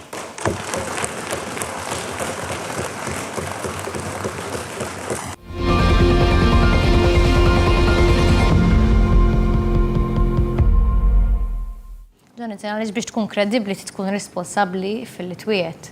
Ekku, perfettament kif poġġi għal-Prim Ministru, tixet laqal essenzjalment ta' dan il-gvern li mhux tippreżenta serje ta' proposti populisti li mhumiex fatwalment fattibbli, imma tippreżenta budget li jirrispjekkja l-kuntest tas-sitwazzjoni li qed ngħixu fiha, però wkoll illi jara illi huwa sostenibbli u naħseb dak il-ġista ta' dak li qal il-Prim Ministru qed jgħidin nismani aħna dak li preżentajn huwa proposti fattibbli, miżuri fattibbli u naħseb il-poplu hemm barra jirrealizza u jifhem u llum japprezza l-fatt li dan il-gvern ħadem biex ikollu relazzjoni onesta maċ-ċittadini hemm barra u jafu l-ċittadini hemm barra li mal-moment li l-gvern jersal qudiem b'numru ta' proposti, numru ta' miżuri dawn huma fattibbli u se jitwettqu. Al kontrarju ta' dak li konna mdorrijin u għadna mdorrijin bil-Partit Nazzjonalista. Il-bieraħ assistejna diskors tal-kap tal-Oppożizzjoni fejn letteralment kulħadd il-kummenti ma kinux fuq dak li jipproponi imma l-responsabilità ta' dak li kien qed jipproponi. U il-Prim Ministru essenzjalment dik hija l-kritika li għamel għal nismani nut li nersaq hawnhekk kun wieħed kollox il-kulħadd imbagħad tiġi sitwazzjoni li assistejna bħala pajjiż meta kellna l-Partit Nazzjonalista fil-Gvern. Ejja ma niftakrux li dal-pajjiż assista l-sitwazzjoni fejn kellek gvern responsabbli li ressaq budget li qas kien biss kapaċi mhux biss jimplementaha ma qas kellu approvazzjoni tal-Kummissjoni Ewropea tant li kellu jmur lura u jbiddel dak li kien propona. Kenna sitwazzjoni ta' diversi miżuri li qatt ma twettqu, inkluż miżuri fiskali ta' taxxa li biskuża wara l-oħra sena wara l-oħra l-poplu jaf li qatt ma twettqu minkejja li kienu miżura ċentrali f'elezzjoni ġenerali għall-Partit Nazzjonalista. Differenza llum il-poplu dera bi gvern laburista li kapaċi jimplementa dak li jwetta, kapaċi jieħu deċiżjonijiet b'responsabilità u nafu li s-sitwazzjoni ekonomika u finanzjarja minkejja l-sfidi li ġejjin minn barra pajjiżna l-prospetti huma sbieħ ħafna. Forsi il-bieraħ rajna kap tal-oppożizzjoni Ġulja illi forsi il-moment eċita ħiżejjed, uża kliem insensittiv, kliem qawwi ċajta bih, il-Prim Ministru ma ħallilux għaddejja li xaw illum ġibidlu l-attenzjoni. Sur kap tal-Oppożizzjoni, inti l-bieraħ l-deputat Prim Ministru l-Sieħ Bikris sejjaħtlu impotenti. Hekk kitbulek biex tgħid waqt li l-bieraħ kont qed tippoża tagħmel il-videos.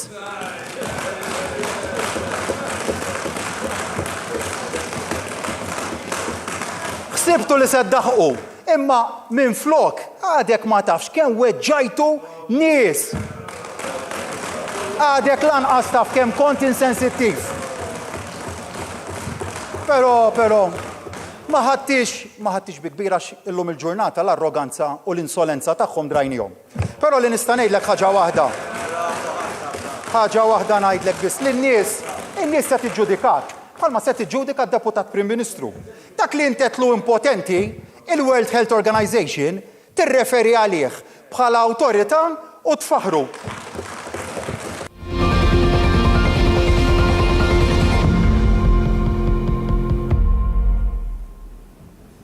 Giulia, importanti li we call out meta n-nies jużaw aġġettivi dispreċjattivi u jipprovaw anzi jirredikolaw situazzjonijiet mediċi tan-nies biex jiggwadanjaw punti politiċi għal ftit minuti.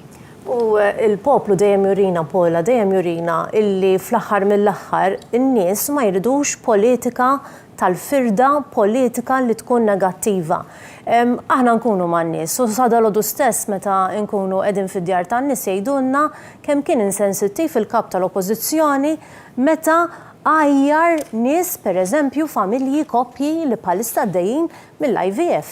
Dik hija realtà u waqt li u aħna konna din ma' ġenb il-Prim Ministru, waqt li l-Prim Ministru ġibidlu l-attenzjoni bl-ardiru l-arroganza kollha li għandu, il-kap nazzjonalista għallu iktar ikompli jitmejjel bis-sitwazzjoni. Jien oġbitna ħafna il-klip illi segwiet eżatt din il-klip li smajna fejn il-Prim Ministru qal il-kura tas-saħħa f'pajjiżna hija ġojjel. Il-kura tas-saħħa f'pajjiżna, in-nies tiġġudikana jibqa' jmexxi Chris Fern fis-saħħa jew irridu nies bħal kap tal-Oppożizzjoni illi fis-saħħa m'għandhom l-ebda kredenzjali.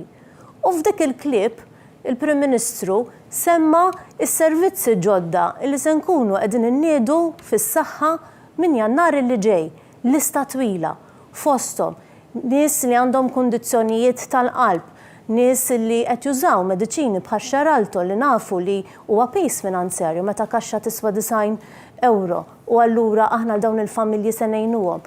Saħħa mentali, fibromyalgia u kundizzjonijiet oħrajn. U l-kap tal-Oppożizzjoni għamillu sfida l-lejla l-Prim Ministru liema minn dawn is-servizzi tas-saħħa ġodda illi se nkunu qegħdin introduċu liema minn dawn se tkun qed taqta' lill-poplu Malti Wawċi. U naħseb din hija mistoqsija rilevanti ħafna Pola fil-kuntest ta' dak li qed jiġri fil-pajjiż, imma fil-kuntest ikbar li kellna kap tal-Oppożizzjoni jgħid li kien budget tal-ħela skontu, allura hekk dan kien budget tal-ħela. Fis-saħħa b'mod partikolari meta tajna r-riżorsa kollha illi kellu bżonn il-pajjiż f'mument ta' pandemija. Issa li jammorru għal sistemi li jkomplu jgħinu lin-nies.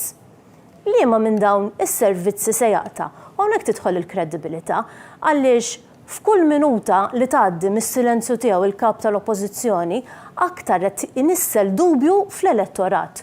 U hemmhekk il-Prim Ministru li ġibet l-attenzjoni kif issa daħlin għal sitwazzjoni fejn tidħol il-kredibilità.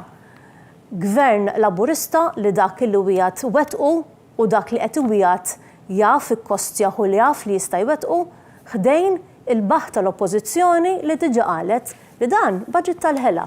Mela kellna l-konferma minħalq il-kap tal-Oppożizzjoni li la dan budget tal-ħela dan il-budget u ma jkunx qed jimplementaħ. X'miżuri se jdaħħal, x'miżuri se jaqta', x'biżijiet se jdaħħal fuq il-familji Maltin Wawċin u din ir-realtà li kellmuna fuq għan-nies.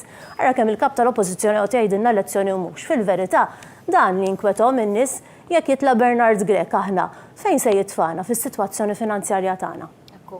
Punti ħorla mill-Prim Ministru kienet illi il-Gvern għandu jaħdem kuljum sabiex jirbaħ il-fiduċja tal-poplu. U il-Gvern jirbaħ il-fiduċja tal-poplu meta il-poplu jara li l-Gvern qiegħed isegwi l-battalji tiegħu u ħadd pjaċir ħafna li l-Prim Ministru anke rrikonoxxa problema li tinħass Malta fl-Ewropa, problema dinija dik tal-għoli tal-ħajja. Iva, hawn min qed iħosslu li tal-ħajja. Realtà. Żgur mhux se nkunu aħna li nkunu insensittivi dwar da suġġett. U bħal kull sfid oħra se nindirizzawha u se nkunu aħna li noffru soluzzjonijiet.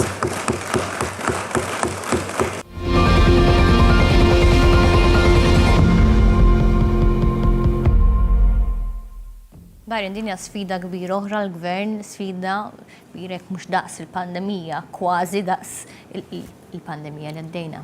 L-iktar ħaġa faċli għal kull gvern hija li jitfa' rasu fir-ramel u daqs li kieku ma jeżistix.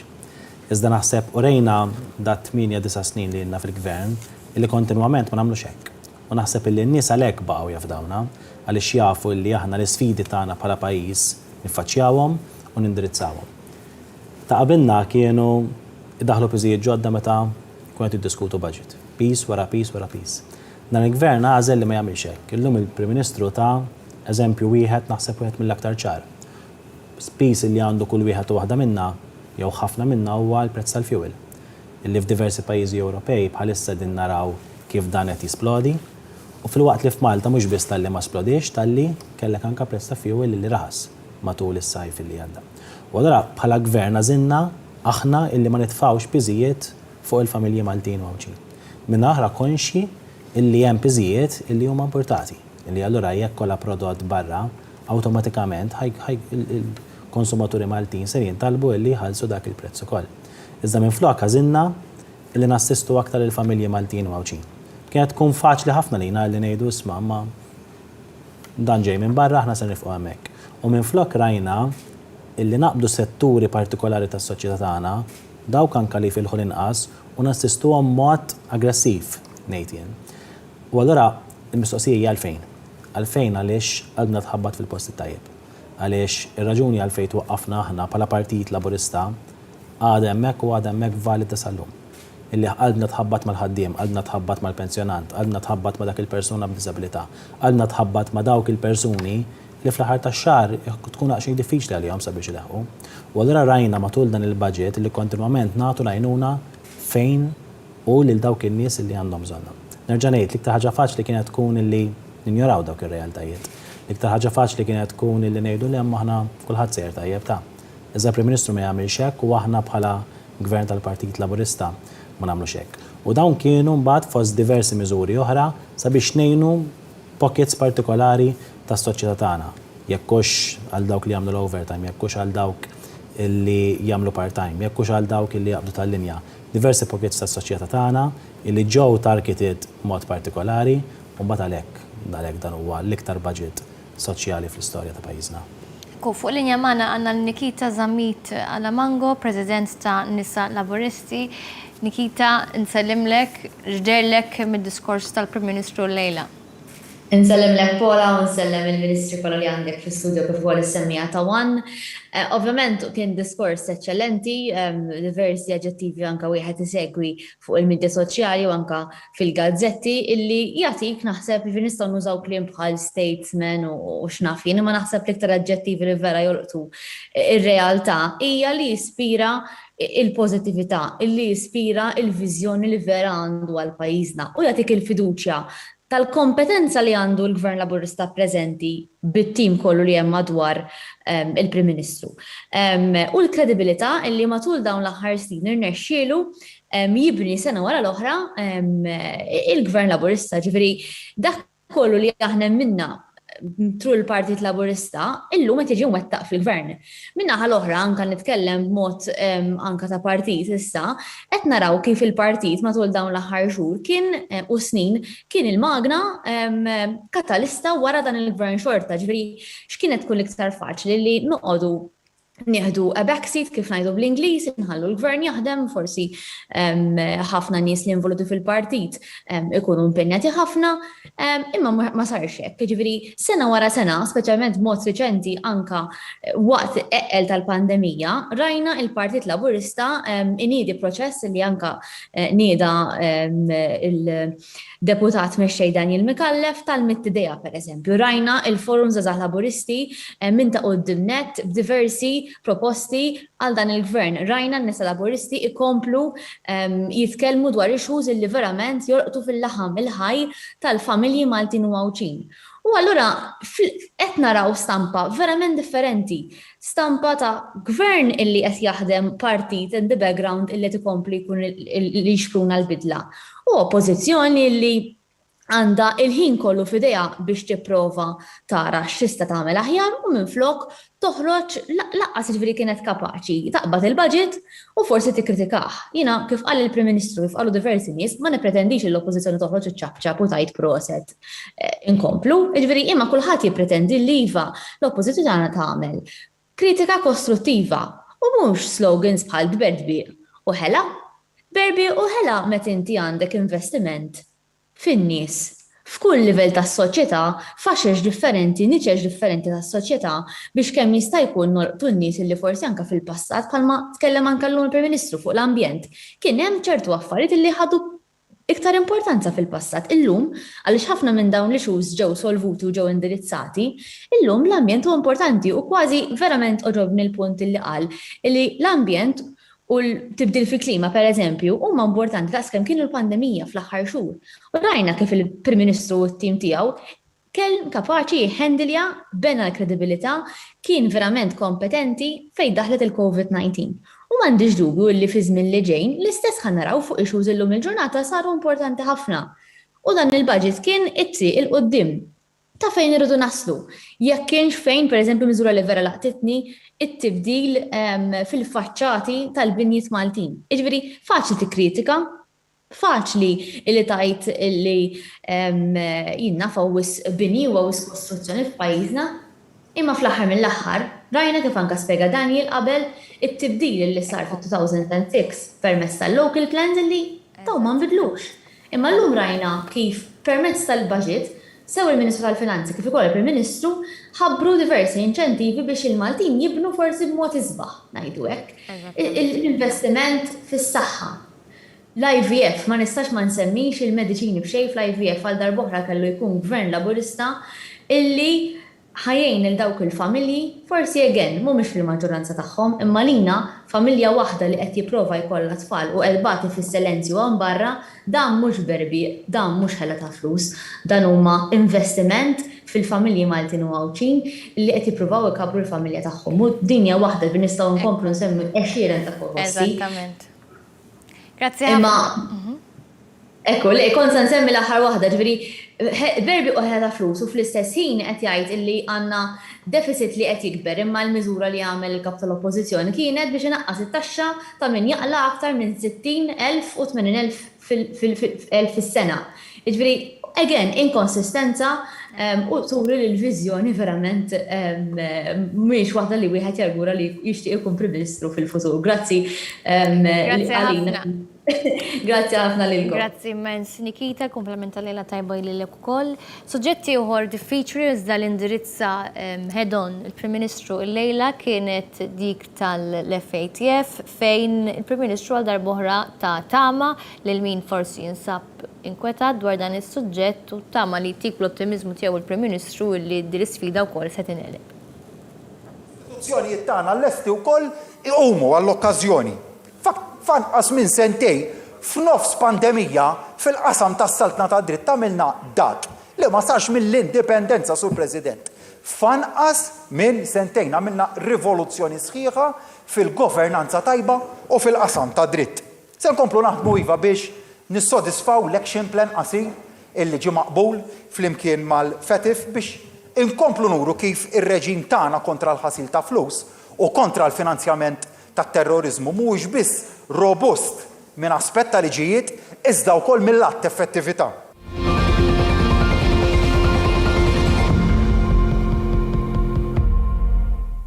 Ġon Jonathan, sar indur fuqek. Id-diskors tal-Prim Ministru donnu jimlik ċertezza illi Malta għandha pjan, il-pjan ser jaħdem u aħna fiduċjużi illi ser nelbu l-isfida wkoll. Ekku, mhux biss id-diskors tal-Prim Ministru ma naħseb anke l-azzjonijiet tal-Gvern fl-aħħar 18 xahar sentejn wrew bil-provi kif dan il-Gvern huwa f'pożizzjoni huwa dispost u determinat li jindirizza dawn l-isfidi li tfaċċaw u rridu ngħidu li nibqa' nenfasizza li dawn ma jkunux sfidi li tfaċċaw fl-aħħar snin imma sfidi li ddeġeneraw minn amministrazzjoni għall-oħra. Diversi gvernijiet konsekuttivi li ma kellhomx kuraġġ li jimplementaw ċertu riformi li konna nitkellmu ħafna dwarhom ma ftit li xejn kien isir dwarhom. Robert Tabela nistgħu ngħidu li qabad il-barra meqrun u sa mill-ewwel ġenet tiegħu beda jimplementa riformi storiċi f'pajjiżna li indirizzaw kemm dak għandu x'jaqsam ma' rakkomandazzjonijiet tal-Kummissjoni Venezja, kellek ukoll il-rakkomandazzjonijiet tal-Manival li pratikament il-Gvern Malti implementahom u llum il-Prim Ministru titkellem anke fuq dan il-pjantazzjoni tal-FATF li l-Gvern jiena konvint li se jkun qed ikompli jaħdem fuq u biex jindirizza kwalunkwe preokkupazzjoni li jista' jkun hemm f'dak għandu x'jaqsam mal-kwistjoni tal-grey listing. Però l-Prim Ministru għamel appell ukoll anke biex l-oppożizzjoni tkun responsabbli fi kliema. Għax ma ninsewx il-kap tal-oppożizzjoni bl-aktar mod insensat fil-fema tiegħi jiġi jgħidlek li fi żmien 3 xhur joħroġ il-Malta mill-grey listing. Dan huma messaġġi li ma jagħmlux ġieħ lil pajjiżna huma messaġġi konfliġġenti ħafna huma messaġġi li jqajmu dubju fuq is-serjetà tal-programm u l-pjantazzjoni li għandu dan il-Gvern biex pajjiżna joħroġ minn din is-sitwazzjoni. U naħseb anke f'dan l-aspett il-kap tal-oppożizzjoni m'għandu kredibilità ta' xejn u mbagħad differenza għandna l-Gvern illi kif qed aktar kmienu bemilu determinati li jkompli jieħu deċiżjonijiet u jagħmel dawk ir-riformi neċessarji ibsin kemm huma bsin, koraġġużi kemm huma koraġġużi, però nisem barra jifhmu li dan il-Gvern għandu pjan biex nassiguraw li nifaċċaw din l-isfida kif iffaċċjana diversi sfidi bħala pajjiż għax aħna pajjiż li qatt ma qatawna qalbna l-isfidi u nkomplu għaddejjin fit-triq tal-prosperità anke f'dak li għandu x'jaqsam ma' attività ekonomika. Jiena rrid ngħid ukoll Pola ma kienx biss aħna li qed nagħmlu l-kritika fuq l-irresponsabilità tal-kap tal-oppożizzjoni, rajna llum ir-reazzjonijiet inkluż tal-Kamra tal-Kummerċ li qajmet dubju fuq il-messaġġ fuq il-proposti li ressaq il-kap tal-oppożizzjoni. Fu jappellat ukoll għal ċertu responsabilità b'dak li ġu propost minnaħa tal-politiċi. U allura naħseb li aktar ma jagħti żmien aktar qed naraw oppożizzjoni u Partit Nazzjonalista u kap tal-oppożizzjoni li qed tkompli titnaqqaru l-kredibilità fl-istess waqt qed jaraw gvern dejjem aktar kredibbli. Ekku, u kif qalet Nikita fil-waqt li l-oppożizzjoni moħħa sabiex tgħin in-nies li jaqlew iktar minn 60,000 fis-sena dan il-Gvern mhuwiex ħajħalli il-ħadd waħdu għamel referenza sabiħa ħafna l-Prim Ministru għall-edukazzjoni għal dawk li minkejja l-background tagħhom jixtiequ jistinkaw sabiex ikollhom ħajja aħjar milli forsi kellhom il-ġenituri tagħhom minn sekwu. Min ma jlaħħax ma l-ispejjeż sur President li jkompli jistudja u jrid ikompli jinvesti fih innifsu aħna mhux se nħalluhom waħedhom. Din hija Malta li rridu nħallu l-uliedna għawdex u Malta li joħolqu xogħol ta' kwalità. Għawdex u Malta fejn kulħadd jista' jilħaq l-aspirazzjoni tiegħu. Għawdex u Malta fejn il-ħiliet iwasslu għal aspirazzjoni ġdida.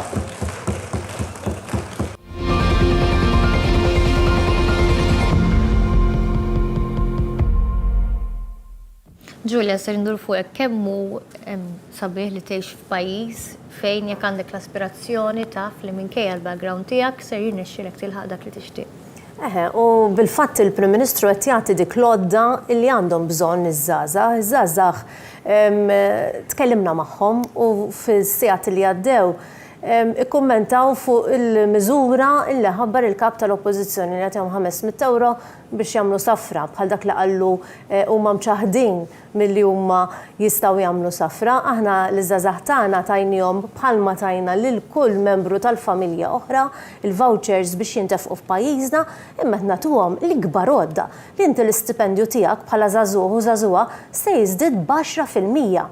Il-capacity li se jkollu dan il-pajjiż fix-xhur li ġejjin hija li aħna ikollna biżżejjed żgħażagħ b'dawk il-ħiliet illi pajjiżna l-industrija l-futur tal-ekonomija ta' pajjiżna għandu bżonn.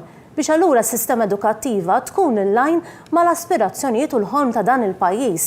U hemmhekk aħna naraw il minkejja li kellna pandemija u għamel referenza tajjeb ħafna li għall-Prim Ministru Lejla fid-diskors tiegħu, fi żmien il-pandemija irnexxielna aħna nirriversjaw lura dawk l-istanzi fejn kien hemm nies illi setgħu spiċċaw mingħajr impjieg u għandna l-ikbar ammont ta' nies fl-istorja ta' pajjiżna fid-dinja tax-xogħol. U nżid magħha l-ikbar numru ta' ħaddiema b'diżabilità fid-dinja tax-xogħol. U ma għandniex nistennew il-budget imma tinżidu miżuri oħra ta' kif aħna inkomplu ninċentivaw persuni li għandhom diżabilità u dawk li għandhom investiment ġdid f'moħħhom biex huma jagħmlu lineament differenti tal-ħidma tagħhom biex aktar persuni b'diżabilità jidħlu fid-dinja tax-xogħol. U nieħu din l-opportunità. Jiena lija huwa privileġġ li nservi fis-soċjal Pola għaliex huwa wieħed mill-iktar budgets qawwija li qatt kellna fl-istorja ta' pajjiżna. Is-soċjal, il-pensjonanti, il-nies li għaddejjin minn sfondi diffiċli f'ħajjithom, il-persuni b'diżabilità li għandna l-ikbar budget fl-istorja ta' pajjiżna fejn tidħol diżabilità. Minn 59 miljun euro allokati għall-Ministeru tagħna, 50 miljun u nofs euro minnhom huma għal persuni b'diżabilità, 8 miljuni iktar minn dak li qed ngħixu fis-sena li ninsabu fiha. Ġifieri ir-riżultati qegħdin hemm jitkellmu waħedhom u din hija l-kredibilità kontra min anke fid-diskors tiegħu għar-replika tal-budget il-kelma diżabilità ma deret imkien ħlif laqalilna li kienet tajba deċiżjoni li ħadna biex nżidu aktar units tal-awtiżmu. Jiena dan nieħdu bħala ċertifikat tajjeb ħafna li allura Bernard Grek mu qed jara xejn ħażin fis-settur tad-diżabilità fejn għandu x'jaqsam dan il-budget, imma ejja ma nitilfux dak li ksibna tul dawn l-aħħar snin bit-tmexxija tal-Prim Ministru Robert Abela. U fil-fatt, Robert Abela għamel ukoll referenza għal mod kif flimkien ma l-imsieħba soċjali dan il-gvern irnexxielu jeleb wieħed mill-iktar sfidi, l-ikbar sfidi li qatra l-pajjiż il-pandemija li xi aħna nimxu jitfit ma l-imsieħba soċjali fejn jista' jkun kontrast ma dak li ġara l-bieraħ kif sema tajjeb Jonathan meta toħroġ il-Kamra tal-Kummerċ tajlek biex tikkawtela ruħek mhix sinjal żgħir imma hija pjuttost allarmanti li kellha toħroġ tqarrija ta' dak it-tip, imma Robert Abela urina kif hu jaħdem differenti għaliex id-deċiżjonijiet ra li jittieħdu flimkien mal-imsieħba soċjali. Huwa l-għaqal ta' dal-moviment. Anka meta kien ġustifikat li tibża tieħu deċiżjonijiet, u kien hemm mumenti fej naħseb ħadd ma kien ilumek li ma toħodix deċiżjoni, imma ħadniha deċiżjoni xorta waħda. Flimkien mal-imsieħba soċjali. U flimkien ħloqna magna ta' progress li toħloq eluf ta' impjiegi, li terfa' l-eluf mill-faqar u mid-dipendenza soċjali, li tagħti opportunità tajba lil kulħadd biex jilħaq l-aspirazzjoni tiegħu. Li tgħin lil kulħadd biex jista' jsir sit ta' daru, li tgħin lil kulħadd ikollu karriera, li tikseb prosperità ġdida. Ifisser li wasalna, ngħid illi le. L-aspirazzjoni tagħna m'għandix tieqaf hawnhekk.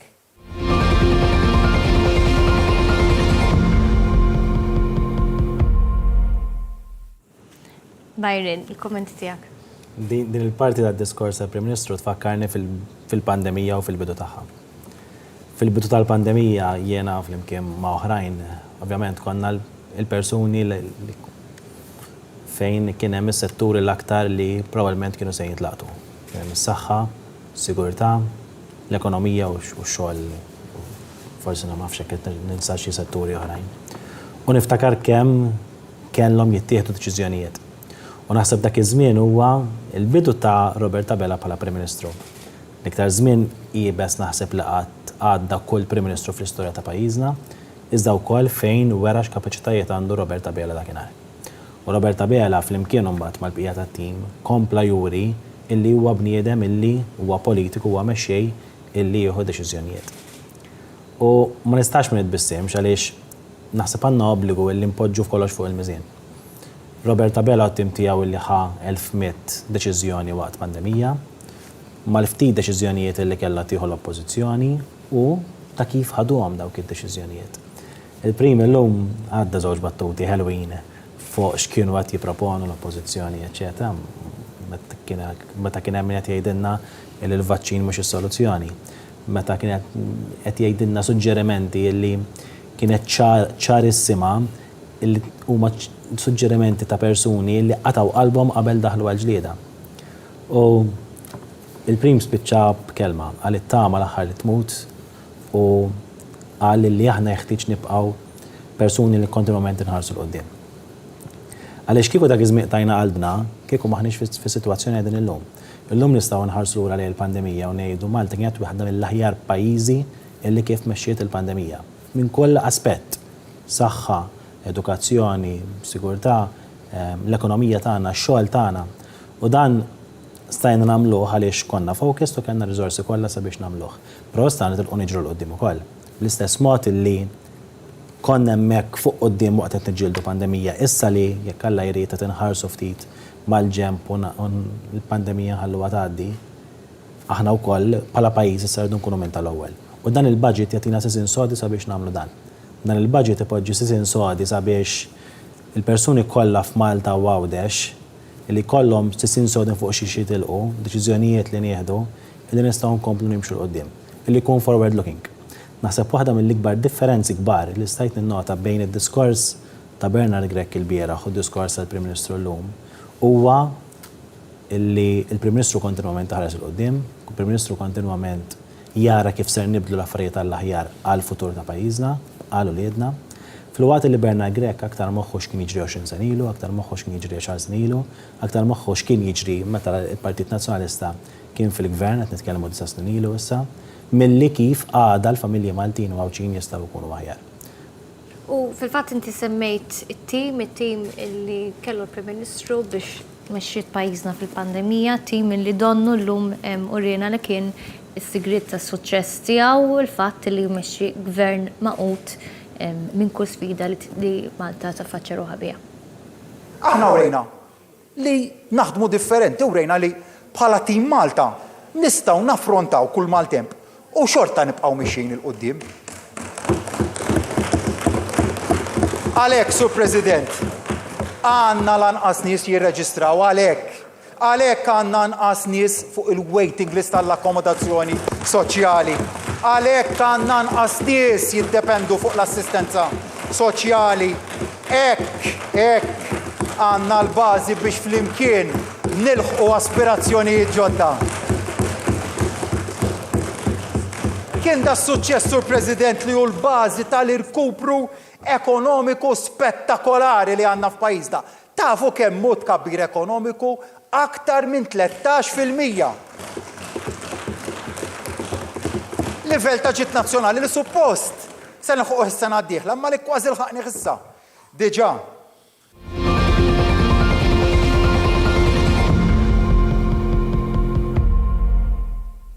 ġem tim tajjeb tilħaq miri li ħatiħorjajlek l-impossibbli.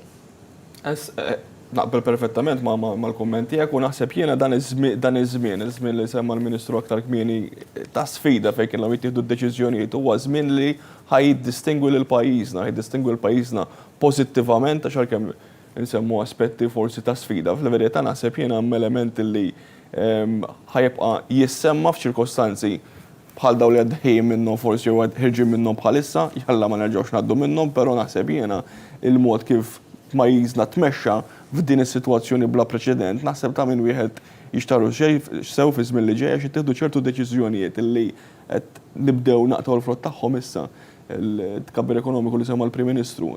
Il-fatt li rnexxinna forsi anka nibdew ħirġin qabel pajjiżi oħrajn għax ittieħdu deċiżjonijiet fil-mument propizju, fis-sens kellna sitwazzjoni fejn forsi il-gvern se taqgħod lura milli jassisti b'mod aggressiv kif għamel lill-operaturi ekonomiċi tagħna. Però llum kulħadd jaraf li il-mod kif mexa l-gvern assigura li diversi operaturi ekonomiċi baqgħu għaddejjin u dak assigura wkoll illi jibqgħu ingranati bħalli mal-moment illi nibqgħu ħirġin minn din il-pandemija nkunu fost l-iktar pajjiżi minn ta' qudiem li nibdew nirkupraw. U dak huma previżjonijiet illi hemm mhux biss fuq livell lokali manka fuq livell Ewropew u internazzjonali f'dak li għandu x'jaqsam ma' irkupru ta' pajjiżna. U il-figuri huma pożittivi għall-aħħar anke f'dak li għandu x'jaqsam ma' turizmu. Ġejna fil-livell li konna qabel pandemija ċertament li le, però l-indikazzjonijiet huma pożittivi ħafna. Bdejna triq tal mod li llum diversi operaturi jgħidulek li waħda mill-isfidi li għandhom huma l-ħaddiema. Ġieri mhux kwistjoni ta' kemm qed jattiraw negozju ma kif se jassiguraw illi ħajkollhom il-ħaddiema neċessarji biex dak in-negozju jkunu jistgħu jikkejterjaw għalih. U naħseb huma dawn huma sfidi pożittivi għall-aħħar għal pajjiżna, huma problemi pożittivi biex ngħidu aħna huwa altru minn sitwazzjoni ta' tbassir li semma l-Prim Ministru anke l-Ministru tal-Finanzi fid-diskors tiegħu fejn kien hemm previżjonijiet ta' telf tar mal-40,000 impjieg. Altru minn hekk ġejna f'sitwazzjoni fejn il-qatt huwa ferm aħjar minn dak li dħalna bih fis-sitwazzjoni tal-pandemija. U naħseb dan huwa fenomenu ekonomiku, fenomenu politiku li ma' żmien għandu jiġi studjat għaliex ċertu affarijiet huma mill-aktar interessanti għal mod kif deċiżjoni politika taf tbiddillek id-direzzjoni ta' fuq fejn ikun sejjer il-pajjiż u direzzjoni waħda pożittiva. U sabiex nibdew nagħlqu anke dan il-programm xtaqt li nenfasizza fuq karatteristika oħra tal-Prim Ministru illi minkejja dan is-suċċess bil-figuri mhux għax jgħidu opinjonisti il-Prim Ministru jibqa' umli. Illejla umilment nitlobkom ersqu l-qudiem u għatu il-kontribut tagħkom. Pajjiżna jeħtieġ is-sem ta' kulħadd. Ma nistgħu nittilfu lil ħadd li jista' jgħin fit-tmexxija ta' dan il-pajjiż.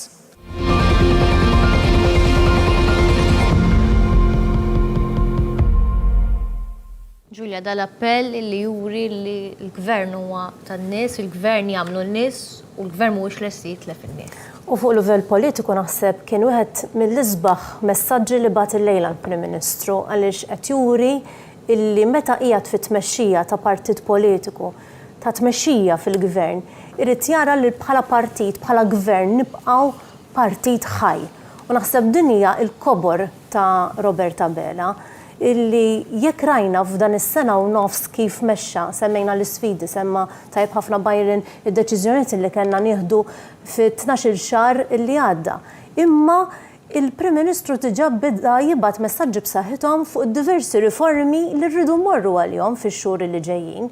U qed jurina b'mod ċar illi il-Prim Ministru huwa miftuħ għall-idejat għal nies li għandhom opinjonijiet differenti, nies li mhux neċessarjament dejjem ħarsu lejn il-Partit Laburista bħala l-għażla ewlenija tagħhom u hemmhekk turi il-kobor ta' partit illi ma jridx jibża jiġġedded u qed jiġġedded għaż-żmien li ġej. U naħseb din hija d-differenza l-kontrast enormi bejn partit illi jrid jibqa' jkun ta' aspirazzjoni għaż-żgħażagħ, aspirazzjoni għal min irid ikompli jinvesti f'dan il-pajjiż, fl-ekonomija ta' pajjiżna, għat-tfal tagħna, għal uliedna li jaspiraw illi jsibu pajjiż aħjar milli ħallejna.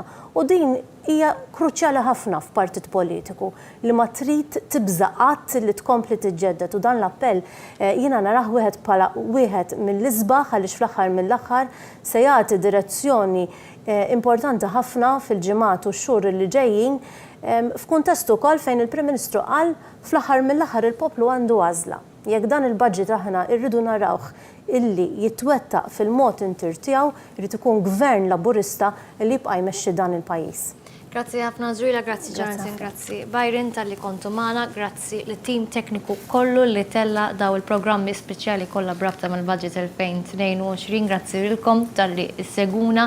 Ħanalqu dan il-programm bl-eluq tad-diskors tal-Prim Ministru Robert Abela sabiex tibqgħu anke taħsbu fuq matul il-lejl, il-lejla tajba l-kulħadd. L-imħabba lej pajjiżna u lejn uliedna. Magħna taf fejn qiegħed dal-budget u rejna fejn tħabbat qalbna. Erġajna tħallna l dawk l-aktar vulnerabbli.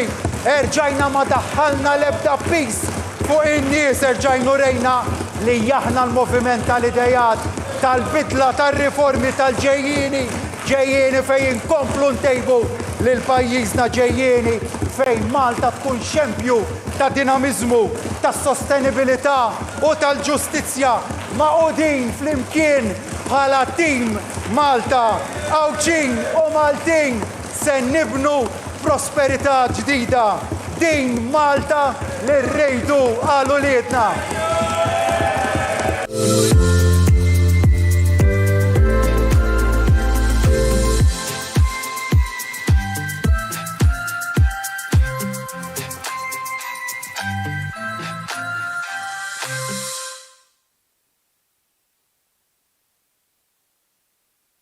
One għadu kemm wassal edizzjoni speċjali.